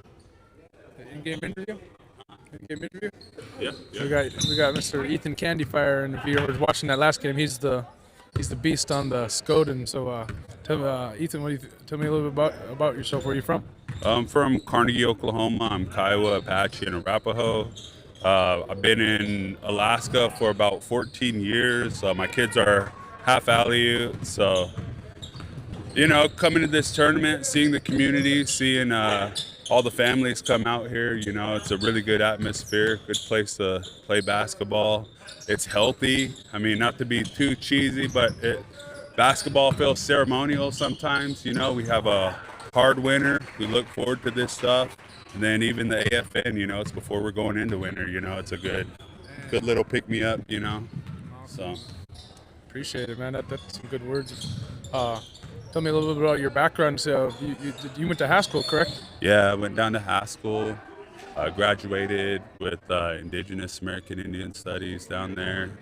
My uncles played basketball there, so, I went through a junior college after high school, and then I didn't get any big D1 offers, so I was like, man, I'm just going to go to Haskell, hang out with my family. Yeah, I played 2 years under Matthew Downing. It's a good little program. it was fun. Do you remember Dr. Wildcat, Dr. Dan Wildcat? Dr. Dan Wildcat is always nice, you know, breakout sessions. But yeah, he was pretty good. Had a lot of talking circles with him. Daniel Wildcat. Got a painting of him. Dang, I got to see that, man. Yeah. Cool, man. Well, appreciate it. Ethan, you'll probably be hearing more from Ethan. Hopefully in the future we're trying to build this project out. So I'll talk a little bit more about the Rising Voices Changing Coast project. It's our primary institution is the Haskell Indian Nations University on the grant, and it's a convergence research project, and so it's real cool to make the connections here with one of their awesome alumni who is a big part of this tournament as well, and who followed me out of the game yesterday in the first half just about. Yeah. Yeah. All right, well, thanks, Ethan. Anything last things you want to say to the 50 or so people we have tuned in right now? Yeah, you know, come out and support, you know. Shout out to Corey for running this, broadcasting this. Shout out to Mr. Edenshaw for putting this on. APU, you know, this is an awesome turnout every year, man. Like I said, we look forward to this type of thing. And, you know, plan to be out here again, keep this thing going. One thing I'd like to see is more skills camps for this community here. You know, it's something that, I mean, I think it's really important. I have some buddies from Haskell that want to do basketball camps and stuff. They're looking for more spots, and I know APU is always willing to, you know, serve the Native community as well. You know, they're kind of like a tribal college almost. They definitely do a lot with the community here. So. For sure, I was talking to Reina about that, you know, and so I think we're onto something here, and we'll have to circle back on that. But appreciate it, bro, man. Yeah. Hey. Take care. I gotta get home to the kids. One of the kids has a birthday, so all right, get some drive shopping. safe, man. Yep. Yeah. Thanks for coming, bro. Yeah, Ethan. So we're getting back to the game here. I'll follow up on some of that here in a second, but we'll just kind of update on the game here. Yeah, sure. Yeah. Here. Let me do the game for a little while, and then I'll call you over, bro. Okay. All right. Okay. Yeah, we got another guy. One of our visitors came down from Fairbanks who wanted to do an interview as well. So we got Moose Mobile bringing the ball up, and Casey Green getting back to the game here. Looks like a 2-point game. I think Moose Mobile is up 7-5. Rob drove that baseline there, and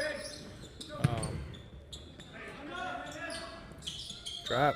Tyler with a 3, and like I said, after he misses that first one, he's definitely going to make the next few at least. That's kind of how it pans out with his averages. Chase comes down, and he's a real aggressive player, number 22 for A&B. Christian chases it down. Good to see that he's back at full speed. I know he was a little bit banged up earlier in that last game. Tristan Ross from Cake. Tristan and Keontae out there. They're both teammates for Cake and state champions and real ballers. I was thinking to myself, Cake could even have their own team, kind of like how Yakat had, you know, kind of like a gold medal, you know. Each of these communities has so many ballers that wouldn't be, it'd be awesome if we had more community teams here in the Anchorage tournament, something that we could try to work towards. Moose Mobile's kind of going on a little run here and scored this last time down. They got the A&B brought the ball down and got it over to Chase in the corner, and he's airballed a 3. Uh-oh, we got someone banging on the door here.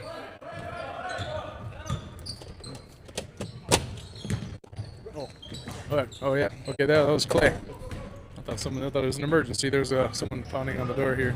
It was Clay just taking a little shortcut to get his jacket. A&B missed a layup, and I'm not sure if it's the fatigue, because I know they came up through the losers bracket, or if it's just a slow start. But you know, 14-5, Moose Mobile starts off fast like usual. You guys go back and forth, and they're usually all 5 of them on the floor can score real well with that Moose Mobile. But A&B, you never have to count them out, because they play against these younger, streakier teams in these tournaments, and maybe not younger, but streakier teams, and they just kind of just stay consistent and keep grounding and pounding, kind of like the tortoise and the hare. These teams that shoot a lot of threes, they kind of go on runs and they jump up ahead, and then the other team will just keep, you know, pounding away, and they'll catch back up. So don't ever sleep on A&B. I've seen him come back to losers bracket a couple times in this tournament and win the championship. So.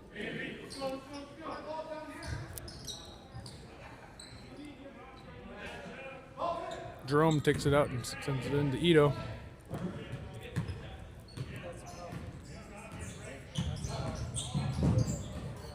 Stewie Sundown ran into his defender Tristan Ross, who tried to draw a charge and foul.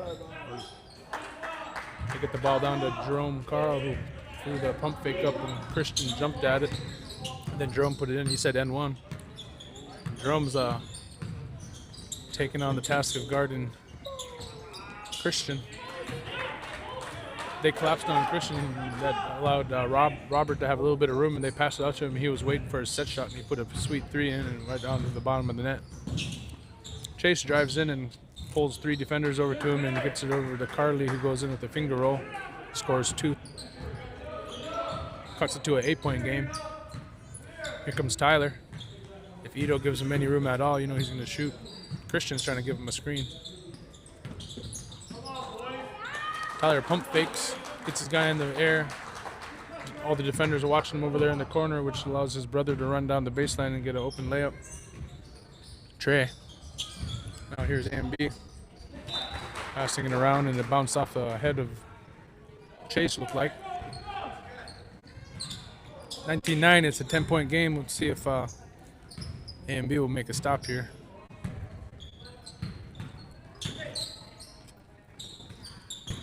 Tyler and Trey, the 2 brothers, are kind of playing this 2-man game. But Trey ended up getting called for a foul. He didn't agree with it.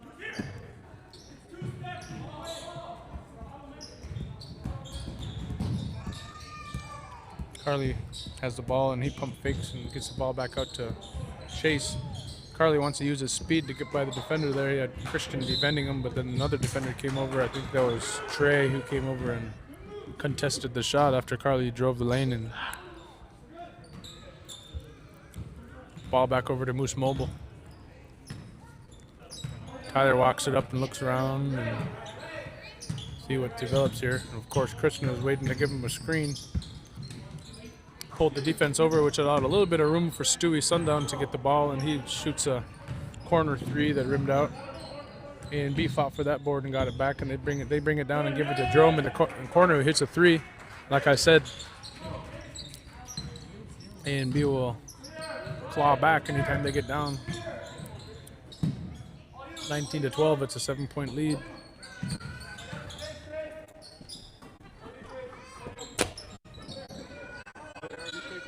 Yeah, I think so. He came and got his jacket. You getting it right for me? No. Oh. Okay, bro.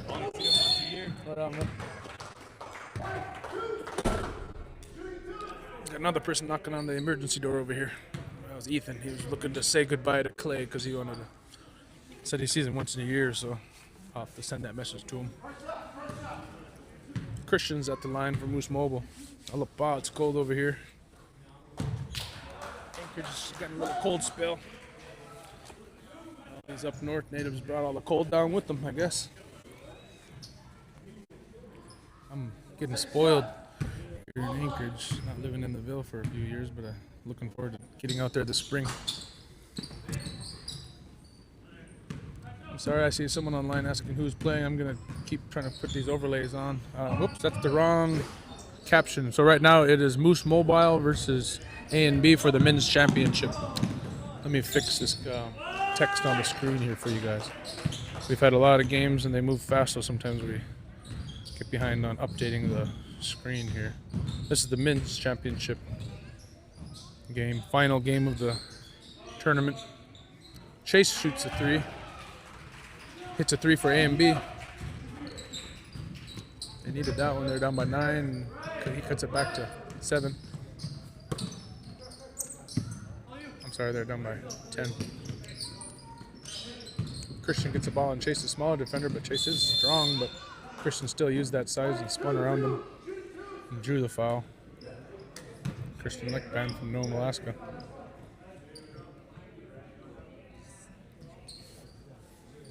He'll shoot 2. The representation from all over on both these teams is pretty cool to see. Everyone kind of come together and form these awesome teams. Goodwin checks back in from Barrow. Subs out another at Kagovic Mew. Rob. Christian at the line from home. Got several Barrow players on this Moose Mobile team. Got the Adams brothers, Trey and Tyler.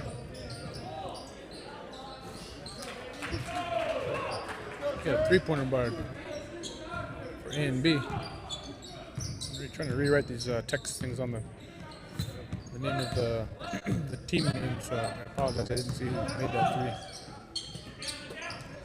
Goodwin has the ball on the top and drives it in and gives it back out to Stewie Sundown from Scammon Bay.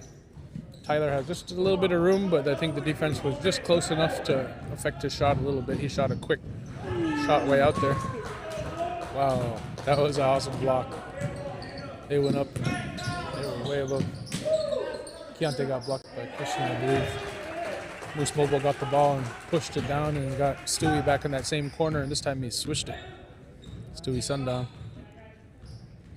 Here comes A&B, Tristan Ross on top, representing Cake. Gets it over to Chase, who drives it in and throws it off the glass. Got the foul on the floor, I believe.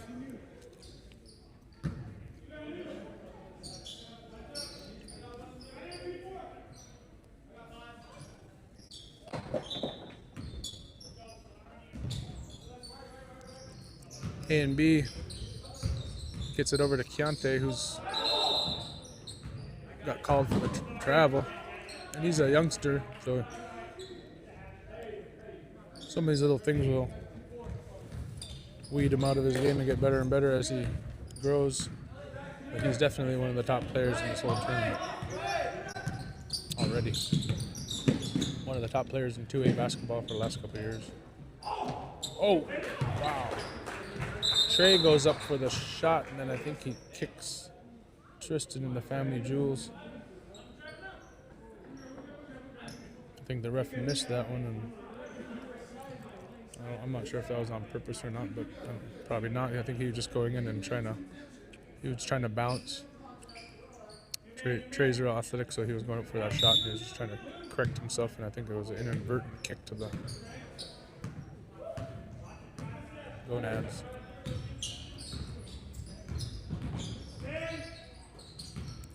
Elliott has it on the ball, on the top. Speaking of balls, Chase has the ball on top of the key and passes it back over to Elliott. Elliott Hopper gets down to Chase. I don't know what Chase's last name is.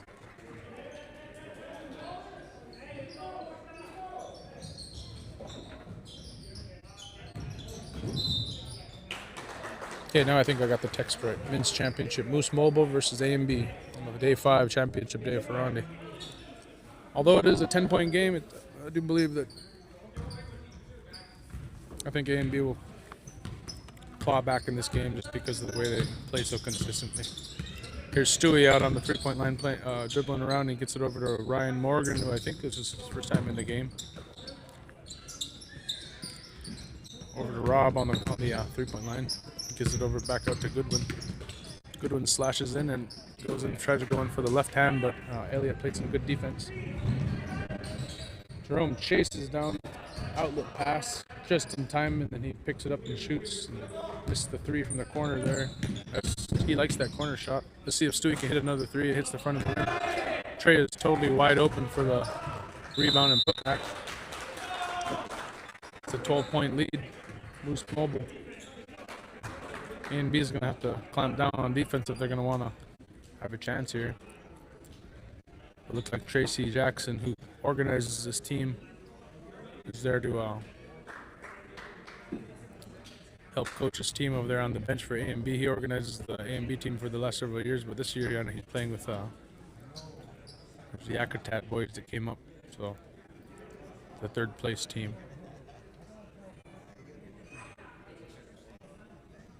Kind of circling back to the interview with Ethan Candyfire earlier, you heard us mentioning the Haskell Indian Nations University, the largest tribal college in the United States.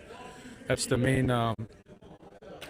Part of this project, we're affiliated with Haskell. Haskell is the main institution where this grant is going through, and we have 4 hubs, one in Alaska, one in Hawaii, one down in Puerto Rico, and one in Louisiana, kind of representing those 4 eco-regions. What's up, Stu?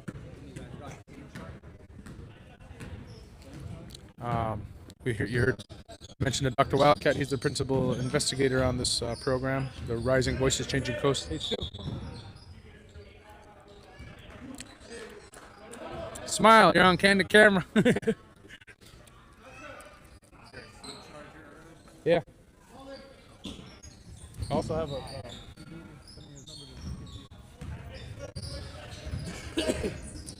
A and B has the ball back, but yeah, just to close out that with the thought on Dr. Wildcat. He's the principal investigator on this grant that we're working on, and we're doing some convergence research in these 4 different eco-regions, working with multiple community members, multiple communities in the Bering Strait region. Doing a lot of really cool research. In the next few tournaments, you're going to start hearing about some of those stories, that some of those things that we're working on. The interns we have are Rising Voices Changing Coasts interns. Their time is provided through that grant. So the 2 interns who have been turning the cameras this whole time have been are funded by that Rising Voices Changing Coast project. So really thank the RVCC project and the National Science Foundation for funding their time for this. Roughly about maybe 30% of the equipment is also used on that grant. It includes the cameras that the interns use for some of their media work. My business, Ikagoan Creative, provides the other about 70% of the equipment. I'm supported by the RVCC grant to do the research. This media thing is kind of on the side thing. Ryan Morgan shoots a 3 for Boost Mobile, but I made sure that I wanted to talk to Ethan about just because he's a Haskell grad and he knows so many people who are involved with this project. And again, we want to thank the Hawaii Hub as well, Lomakai Media and Olahana Foundation for kind of guiding our interns and helping us get set up in this space. They're professional live streamers and media specialists, and they are providing the training for our team, so we really thank them. Trey Adams goes in, his arm gets hooked by a chase on the drive there and spun, but the ref is indicating that it's 1-1 in this first half. It's 30-23. Moose Mobiles with the 7-point lead.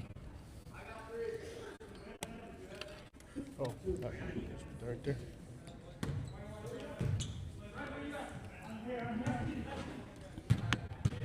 Trey Adams is at the line. He shoots a first of 1-1 and makes the first shot.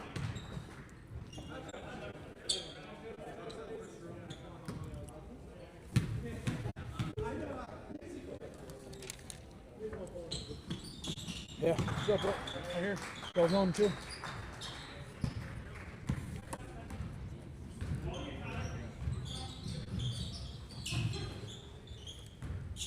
Carly has the ball on top for A and B.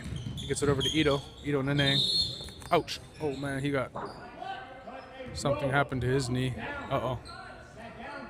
I hope it's just a stinger. He must have had a knee-to-knee hit maybe, or he looks like he's trying to walk it off over here. He gets checked out right away. Ito Neneng, who's been living in my home region up in Nome, I believe, for a while, but he's related to the Neneng family down in Southwest. Tyler Hoffman, also from that region, gets it to Keontae Johnson, one of the younger athletic ballers in this tournament. He goes up and has some hang time, but he got fouled hard. So he'll go to the line for 2. We've got 30 seconds left in this first half. It's a 9-point game.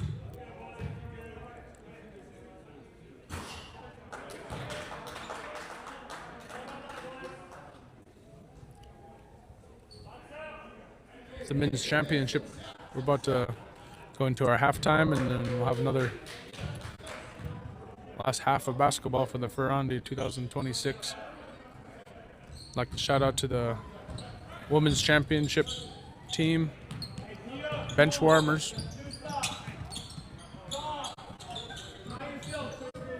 And then our men's 35 and over team, Hog River Construction. who just won the men's 35 and over championship.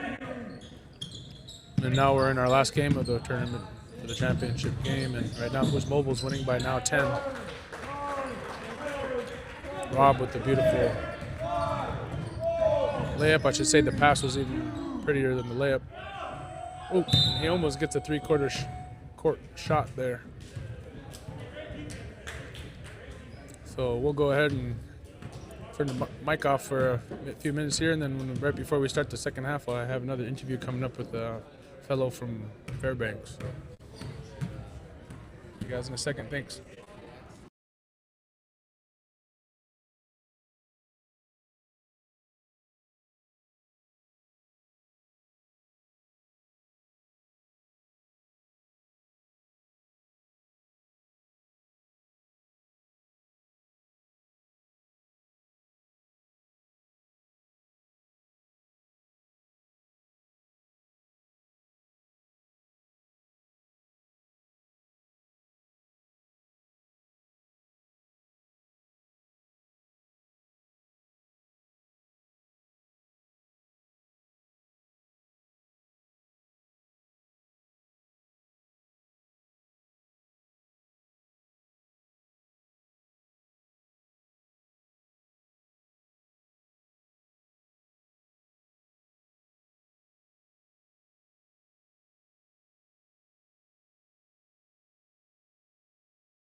We're back for the final half of this tournament.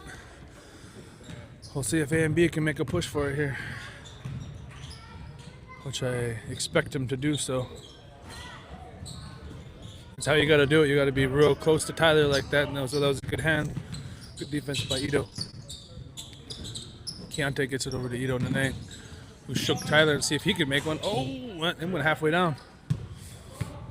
Jamal Alstrom has the ball and he's pushing it up. Family from St. Mary's. Gets stopped by Keontae. Over to Christian and back over to Rob, who's waiting for a play to develop. Tyler passes it down to Christian Leckband, who's starting to post up the smaller guy, but Jerome does have some pretty good post defense for a smaller guy, but couldn't stop that. Christian just uses the size and rose up over him.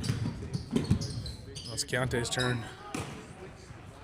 He slashes down low and he has so much athleticism that once he gets down low, he just jumps over whoever's trying to guard him. Even if it is Christian, who's the tallest guy on the floor right now. Tyler Adams gets it down to Casey Green, who does a nice little reverse layup under the hoop. He's good at that. Maybe next time out, bro. Sorry about that. But you can wait here if you want. Yeah. And we got a Jamal Adams. We got an interview coming up in the next time out. Jamal Adams pushed it up to Rob, and Rob goes in for off the backboard for a layup. It extends the lead to 14 points. I'd expect A and B to play a little bit better defense here. They got to get back. Carly gets it over, but man, Rob is really playing tough. He fouled him and one. Carly pushed him. And Rob's strong enough to go up and do the end one there. That extends the lead to 18. Or I'm sorry, 16.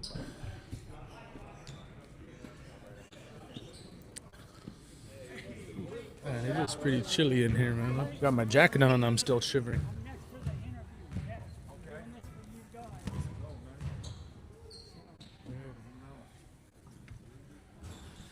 Yeah, so we got Rob who just missed a shot, and we'll see if A and B can make a push for it here. We got another fan who we've asked to come to have a quick interview. I know this is a fan that came down to root on the Hog River construction. Stuart had to come over here and clown a little bit. We might have to interview Stuart after this one, but Carly fakes and sends it out to Keontae, who throws it out of bounds. But anyway, we have an interview here, and he has a Lathrop pad on, so I'm assuming that he's from Fairbanks, and he's been cheering on the Hog River. So what's your name, sir? It's Coach Terry. Coach Terry? You came down with the Hog River team? I live here now, so I came here to coach them. So you're living down here, and you came over to support the Fairbanks team, huh? Yeah. What do you think about that last game, 35 and over? It was pretty cool. It was a good game. What about this game? You think A and B has a chance of coming back here? We'll see. Right on. What's your background? Where did you go to school at Lathrop? No, I've been coaching all 4 sports. Oh, really? Oh, cool. I've been coaching basketball, football, wrestling, and state track. Awesome. And your name's Stan? I want to give out to a shout out from Fairbanks. We did it. Yeah. There you go. One of the top fans in this whole tournament. He's been here dedicated for every single Hog River game, but I've seen him in the stands for just about the entire tournament rooting on the team. So really appreciate you, Stan. Thanks for showing up. Well, Fairbanks, I want to say we did it. We finished them 48-51. I told my team, I told this team to finish, and we just won the state champion, first place. Yep. All right, thanks, Stan. Have a good one, man. Yeah. Good job. Well, I'm signing out, Fairbanks. We did it. Right Awesome, man. Yeah, one of our top fans of the tournament came over here, and we wanted to make sure we interviewed folks from around the state, and so we interviewed Stan. He was really rooting for Hog River to win that last game. Keontae has the ball at the free throw line. This game ain't over yet. It's a 12-point game, but the game ain't over yet. See if AMB can make a push. Championship is on the line. Jamal Alstrom brings it up, being guarded by Tristan Ross. Tristan's swarming him. He's a real good, strong defender. He's actually real good on both sides of the court. Tyler's scanning the floor and seeing if he can get a little bit of space to shoot. His brother comes and gives him the screen, and then he gets Elliott guarding him, and I think Tyler kind of saw that coming. He shook him up and broke some ankles and stepped back and hit a three. Tristan has the ball in the corner for A&B. And he has a real quick drive there. And a nice under scoop layup, but that was off. It didn't even hit the rim.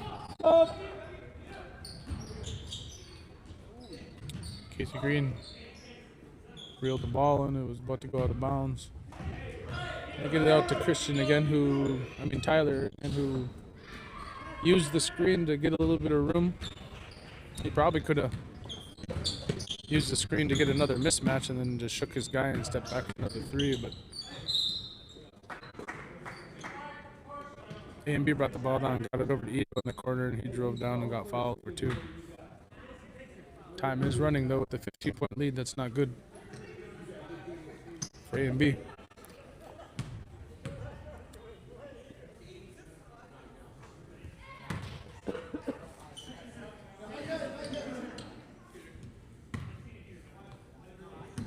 Shout out to the women's champions, the bench warmers who won that first championship game.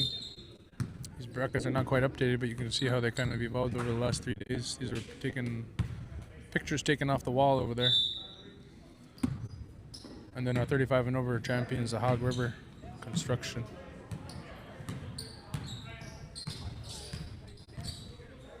And you just heard from their biggest fan, Stan. Stu's biggest fan? Your biggest fan?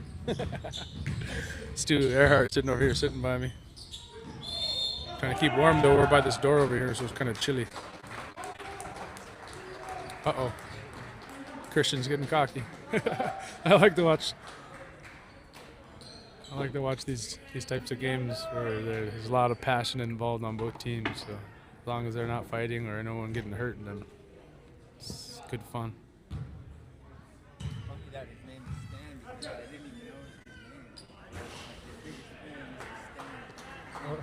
Oh yeah, so I don't know. What's his name, Stan? I thought you were calling him Stan.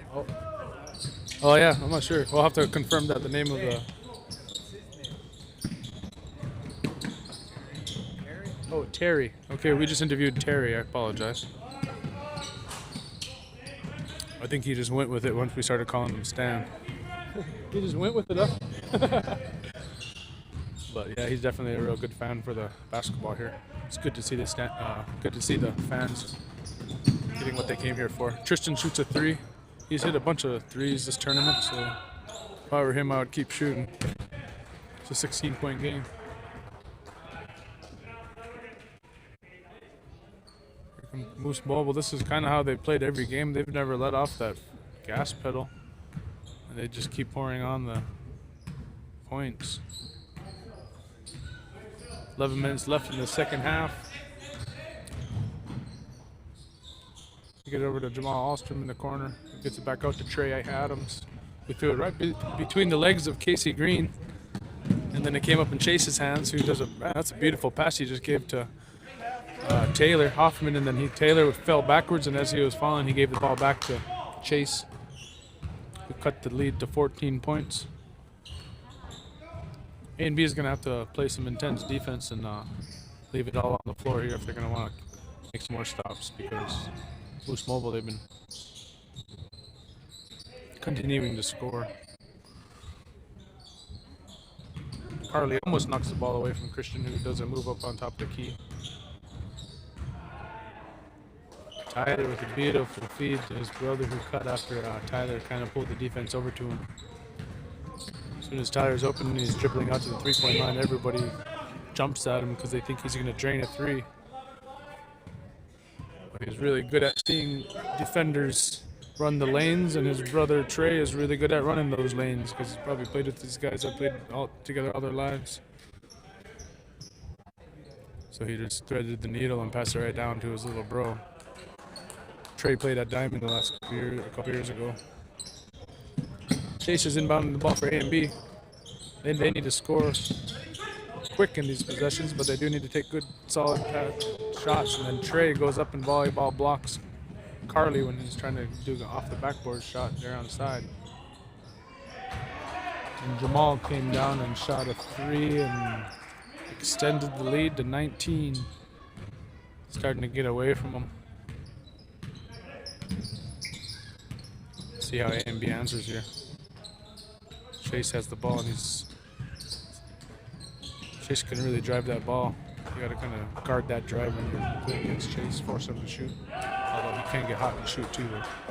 Moose Mobile got the ball and they took off full speed. I believe that was Jamal Ostrom who took off full speed and made that layup.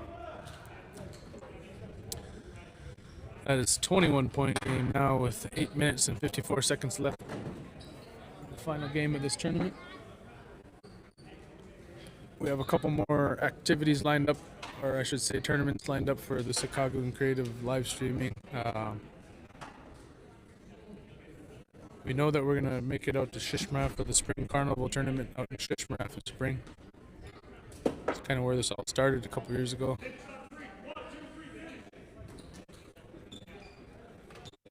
There's a chance that we'll be live streaming the Iditarod if we get that all cleared and make sure that we have good internet connection in the rec center there. We make sure it's okay with the organizers, which we're still working on. And then we're also potentially going to be going down to Bethel and helping Byron Nikolai and his youth program to go down and help live stream their youth tournament, which is something we really hope that we can pull off because that's the type of thing we really want to support.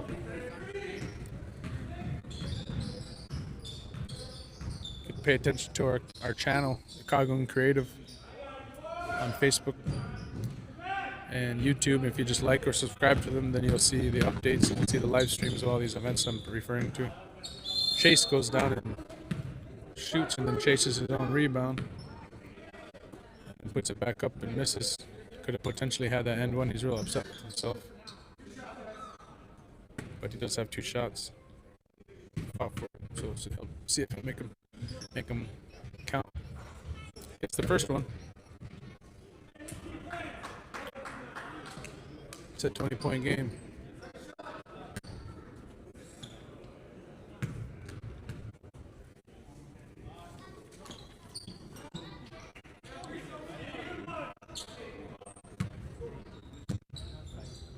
Tyler Items after Chase makes 2 free throws. Made it a 9-point game, 19-point game, I should say.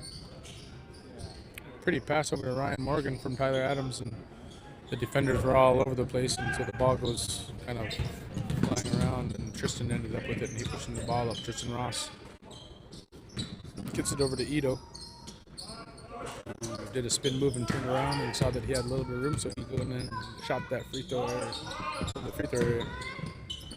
Chase shoots a 3, and oh, Tyler almost saved it and just threw it right down the baseline, and then Goodwin went over there and dove at it, and that would have been pretty acrobatic if they would have pulled that off. The crowd got excited over in that corner of the gym. Tristan Ross from Cake passed it over to Casey from Bethel, being guarded by Ryan Morgan, who gets the rebound after the miss. Ryan dribbles the balls up, scans the floor, gets it over to Stewie Sundown, Scamma Bay. Stewie had a good high school career with the Scamman team. I remember watching that team. They are real competitive over there. There's Grandpa, Harley. It's my dad's good friend. Shout out to my dad, Jeff Erickson, and my mom, Donna Erickson. Harley and my dad go way back, and they played ball. I almost said centuries ago. I mean, decades ago. Uh-oh. Oh, I thought Chase was hurt, but he was just looking for his contact that was on his cheek. So Harley and my dad played against each other, and then I got to play against Herschel when I was, and play with him sometimes too. We're from the same age cohort. I think Herschel might be 1 year older than me potentially, or maybe same age. And then of course, Stewie is playing in the tournament now, so third generation.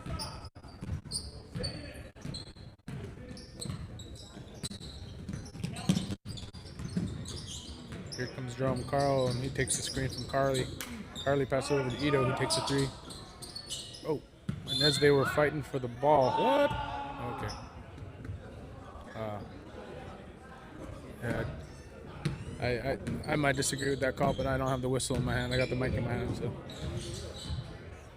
Shout out to these refs, though, man. They've been, they really came through, especially the normal refs are busy in the high school tournaments, I believe, so. We had to kind of, Junior had to kind of scramble to get refs together, so but these two refs have really came through today. Done a real good professional job. And throughout the week, we've had a lot of people come out of the stands, players who are playing multiple games a day, kind of filling that role as a ref. Really thankful for all of them. Booth Mobile takes the ball out and gets it back out to Tyler for a three, and that is a rare miss from Tyler. Gets it out to Stewie, who is going to burn a little bit of time and do a shake and bake a little bit. Yeah, Keontae on him now and two guys on him. He passes out to the open man, Goodwin. Goodwin gets it back to Stewie. Rob was really calling for the ball on the block there, and Stewie took the shot.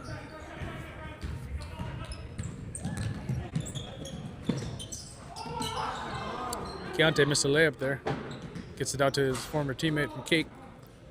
Current teammate on AMB, Tristan Ross, who missed a three and was a little bit upset with himself because he was so open.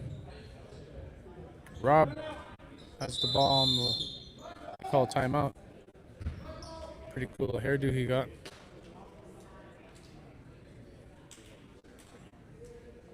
Hair sticking up. I'm sure Clay would have something to say about that. He's been, Clay being a hair cutter, he's been kind of critical of people's hair lately. But what can I say? I've been bald for 20 years. We got 3 minutes and 45 seconds left in this final game in the men's bracket, and the final game in the tournament. Moose Mobile's kind of handling A and B, just like they have for just about everybody they played this tournament. Similar to the women's bracket, a real dominant team. They have a real good team and bench warmers. Men's 35 and over is a little bit closer, though. Scoden put up a real good fight against Hog River. They played it against each other twice, and both of them were good games.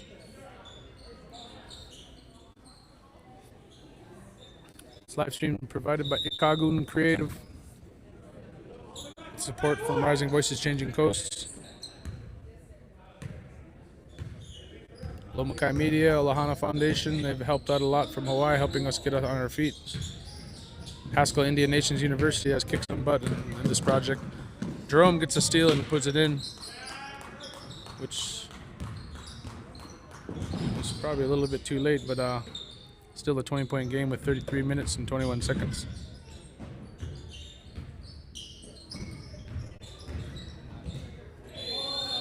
Moose Mobile. Goodwin got hit hard. Hopefully that's just a cramp. Ouch. He must have got a Charlie horse in his hammy. Good to see that there weren't, from what I recall in the games that I was here for, I didn't see any real major injuries. I saw a few turned ankles, but seen everybody walk off the floor, which is a good sign, and we're thankful for that. Basketball is could be a pretty violent sport. A lot of injuries associated with it, but it's been a fun tournament. We've got 2 minutes left and the clock is running. 2 minutes, 30 seconds.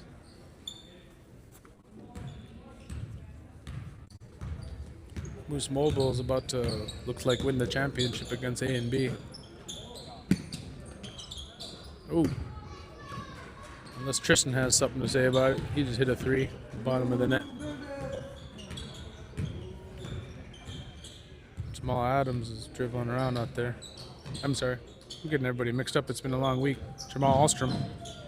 I don't have the rosters in front of me anymore. Got everybody's names by heart, except for number 34. I'm glad to see he checked in. For Moose Mobile. It was long overdue. The big guy there on the bench. Doing a good job throwing some big screens.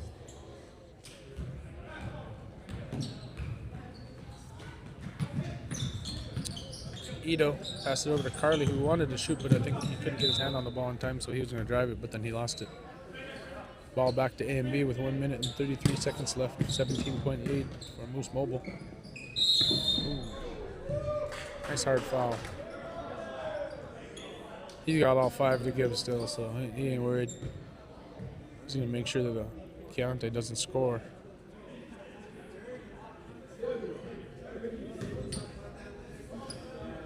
We'll see if Keontae can make him pay at the line. It rolls around and it bounces out.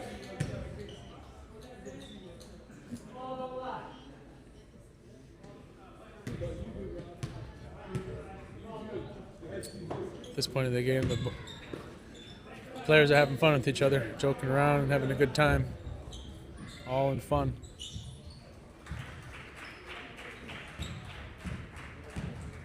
Here comes Jerome Carl, one of the ballers from down the southwest area of Alaska, representing Yupik people real well. He's a baller.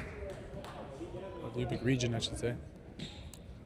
Well represented all the regions in the state in this tournament. It's been real fun. Southwest, bunch of teams from the Bering Straits, YK Delta area. Southeast has a lot of ballers. Real proud of that Yakat team who played real well. Thank you for coming up.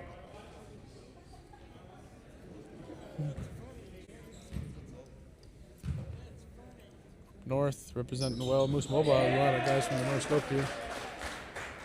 Number 34 scores his first points of the tournament, and everyone's super happy over on their bench. See if he can hit another one. Probably should have been playing more. He has a nice looking shot.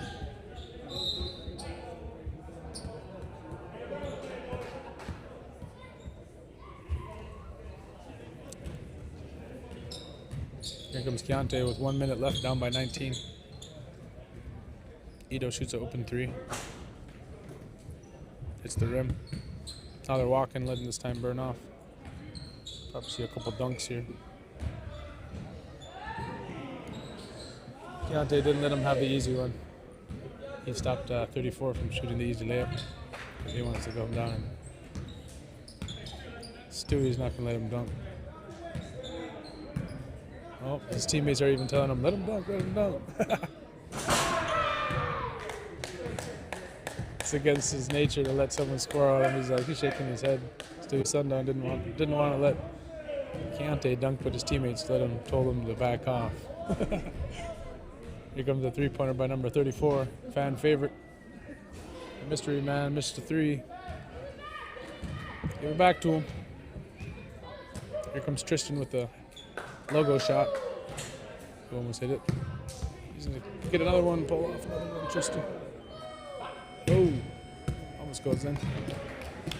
Congratulations, Moose Mobile. We're going to do a quick, I think Dooner's going to do the award ceremony now, so right now I'm going to turn the mic off just for a few minutes here until we got the other mic set up, and then I'll come back and turn on some audio so that you guys can hear the award ceremony if you are interested to tune in. The women's champions, I was hoping to get some pictures loaded of the teams, but they were all kind of... I didn't get my hands on the pictures except for the women's championship. I didn't have a chance to load it, but bench warmers kind of won pretty handily in the women's bracket. They beat Zoes in the first championship. In the men's 35 and over, Hog River Construction beat Skoden. And that was a closer game. That was the closest of the 3 championships. And then the men's championship that just got over, Moose Mobile won the championship pretty easily. So congratulations to the champions. Look up Yakat and Create if you want to continue to watch these tournaments and see some other materials. Thank you guys for tuning in. I'm gonna turn the audio off here for a second, and then we'll turn it back on when the award ceremony starts. So see you in a second.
Did you say scrotum?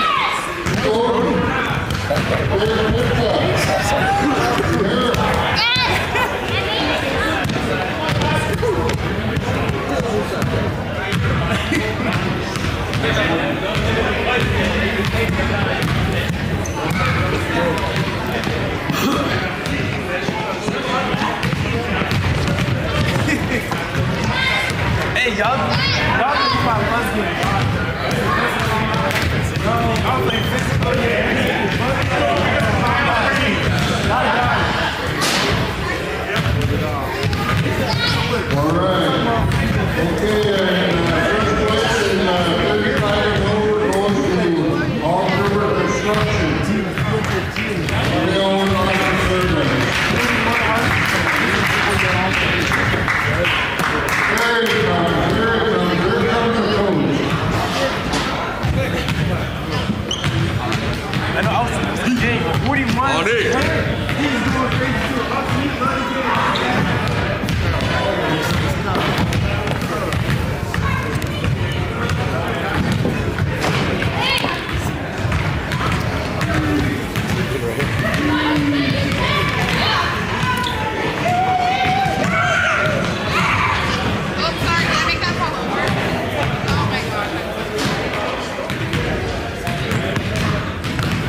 like a foot view right now. Yeah, it's because it's wrong.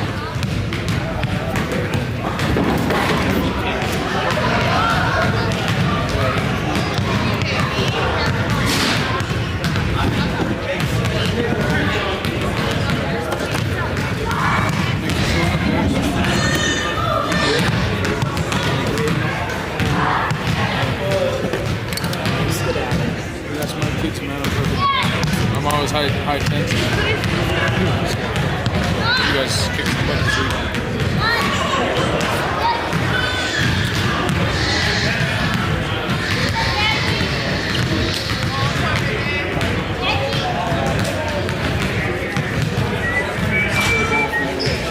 There's a coming up maybe on Monday or Tuesday if you guys want to come over, we could recap things. If you guys put us on the radar, there's a youth. It's in the end of May. It's a youth tournament out in Bethel. It's K through 12. They got teams coming in even below 48. It's like a huge student tournament. It's like a big tournament for that week. Where's that?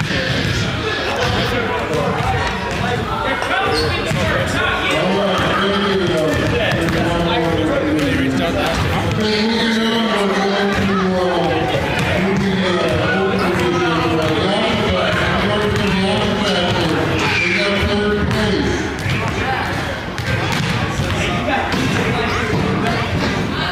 blue flag.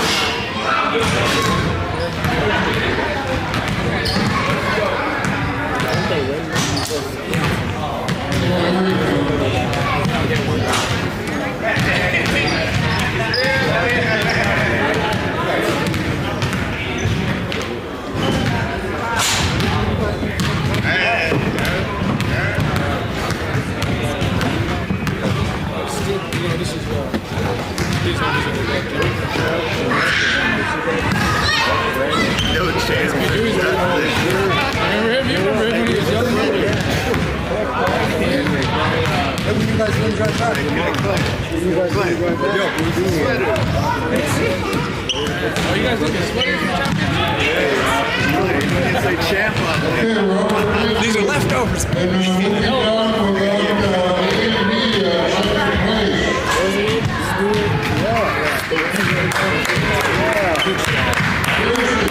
That's third place with shirts.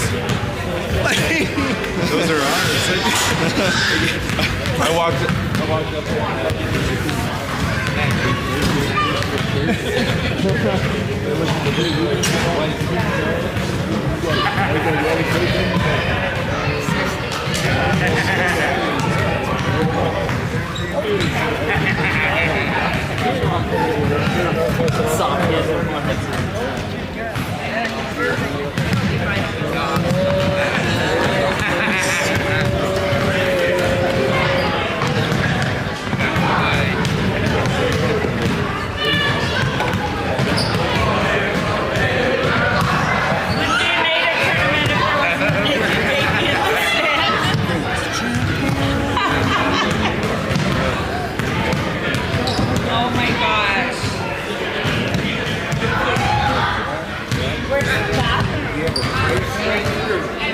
I'll wait for Francis.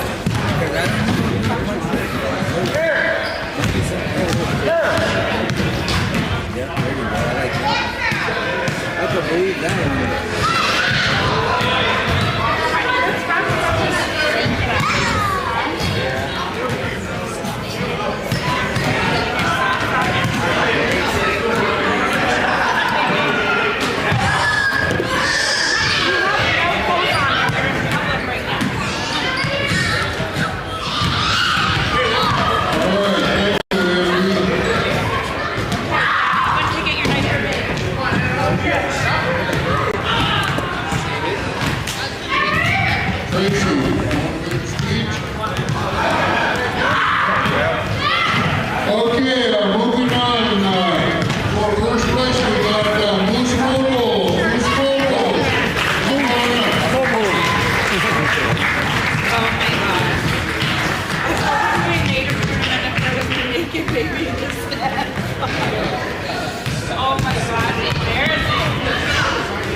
Really appreciate everyone tuning in this week. You guys all rock. Really thankful that we were able to pull off another tournament. Everyone breathing a sigh of relief on my team to have it over with, but it all went well smooth, so we're super happy about the results and hope that we provided a good broadcast to you guys. Shout out to the Rising Voices Changing Coast Project again, Haskell Indian Nations University, Alaska Native Sports Association for hosting, and of course Alaska Pacific University.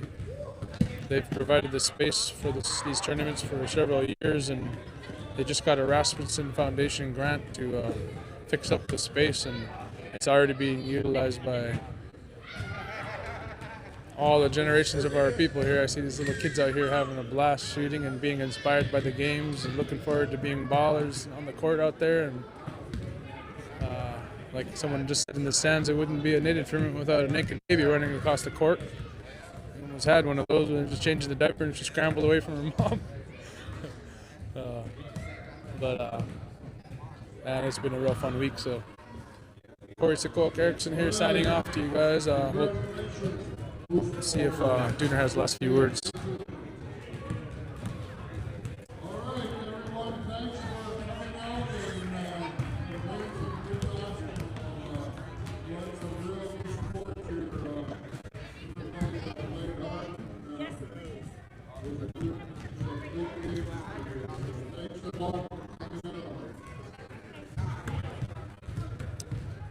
Thank you, folks.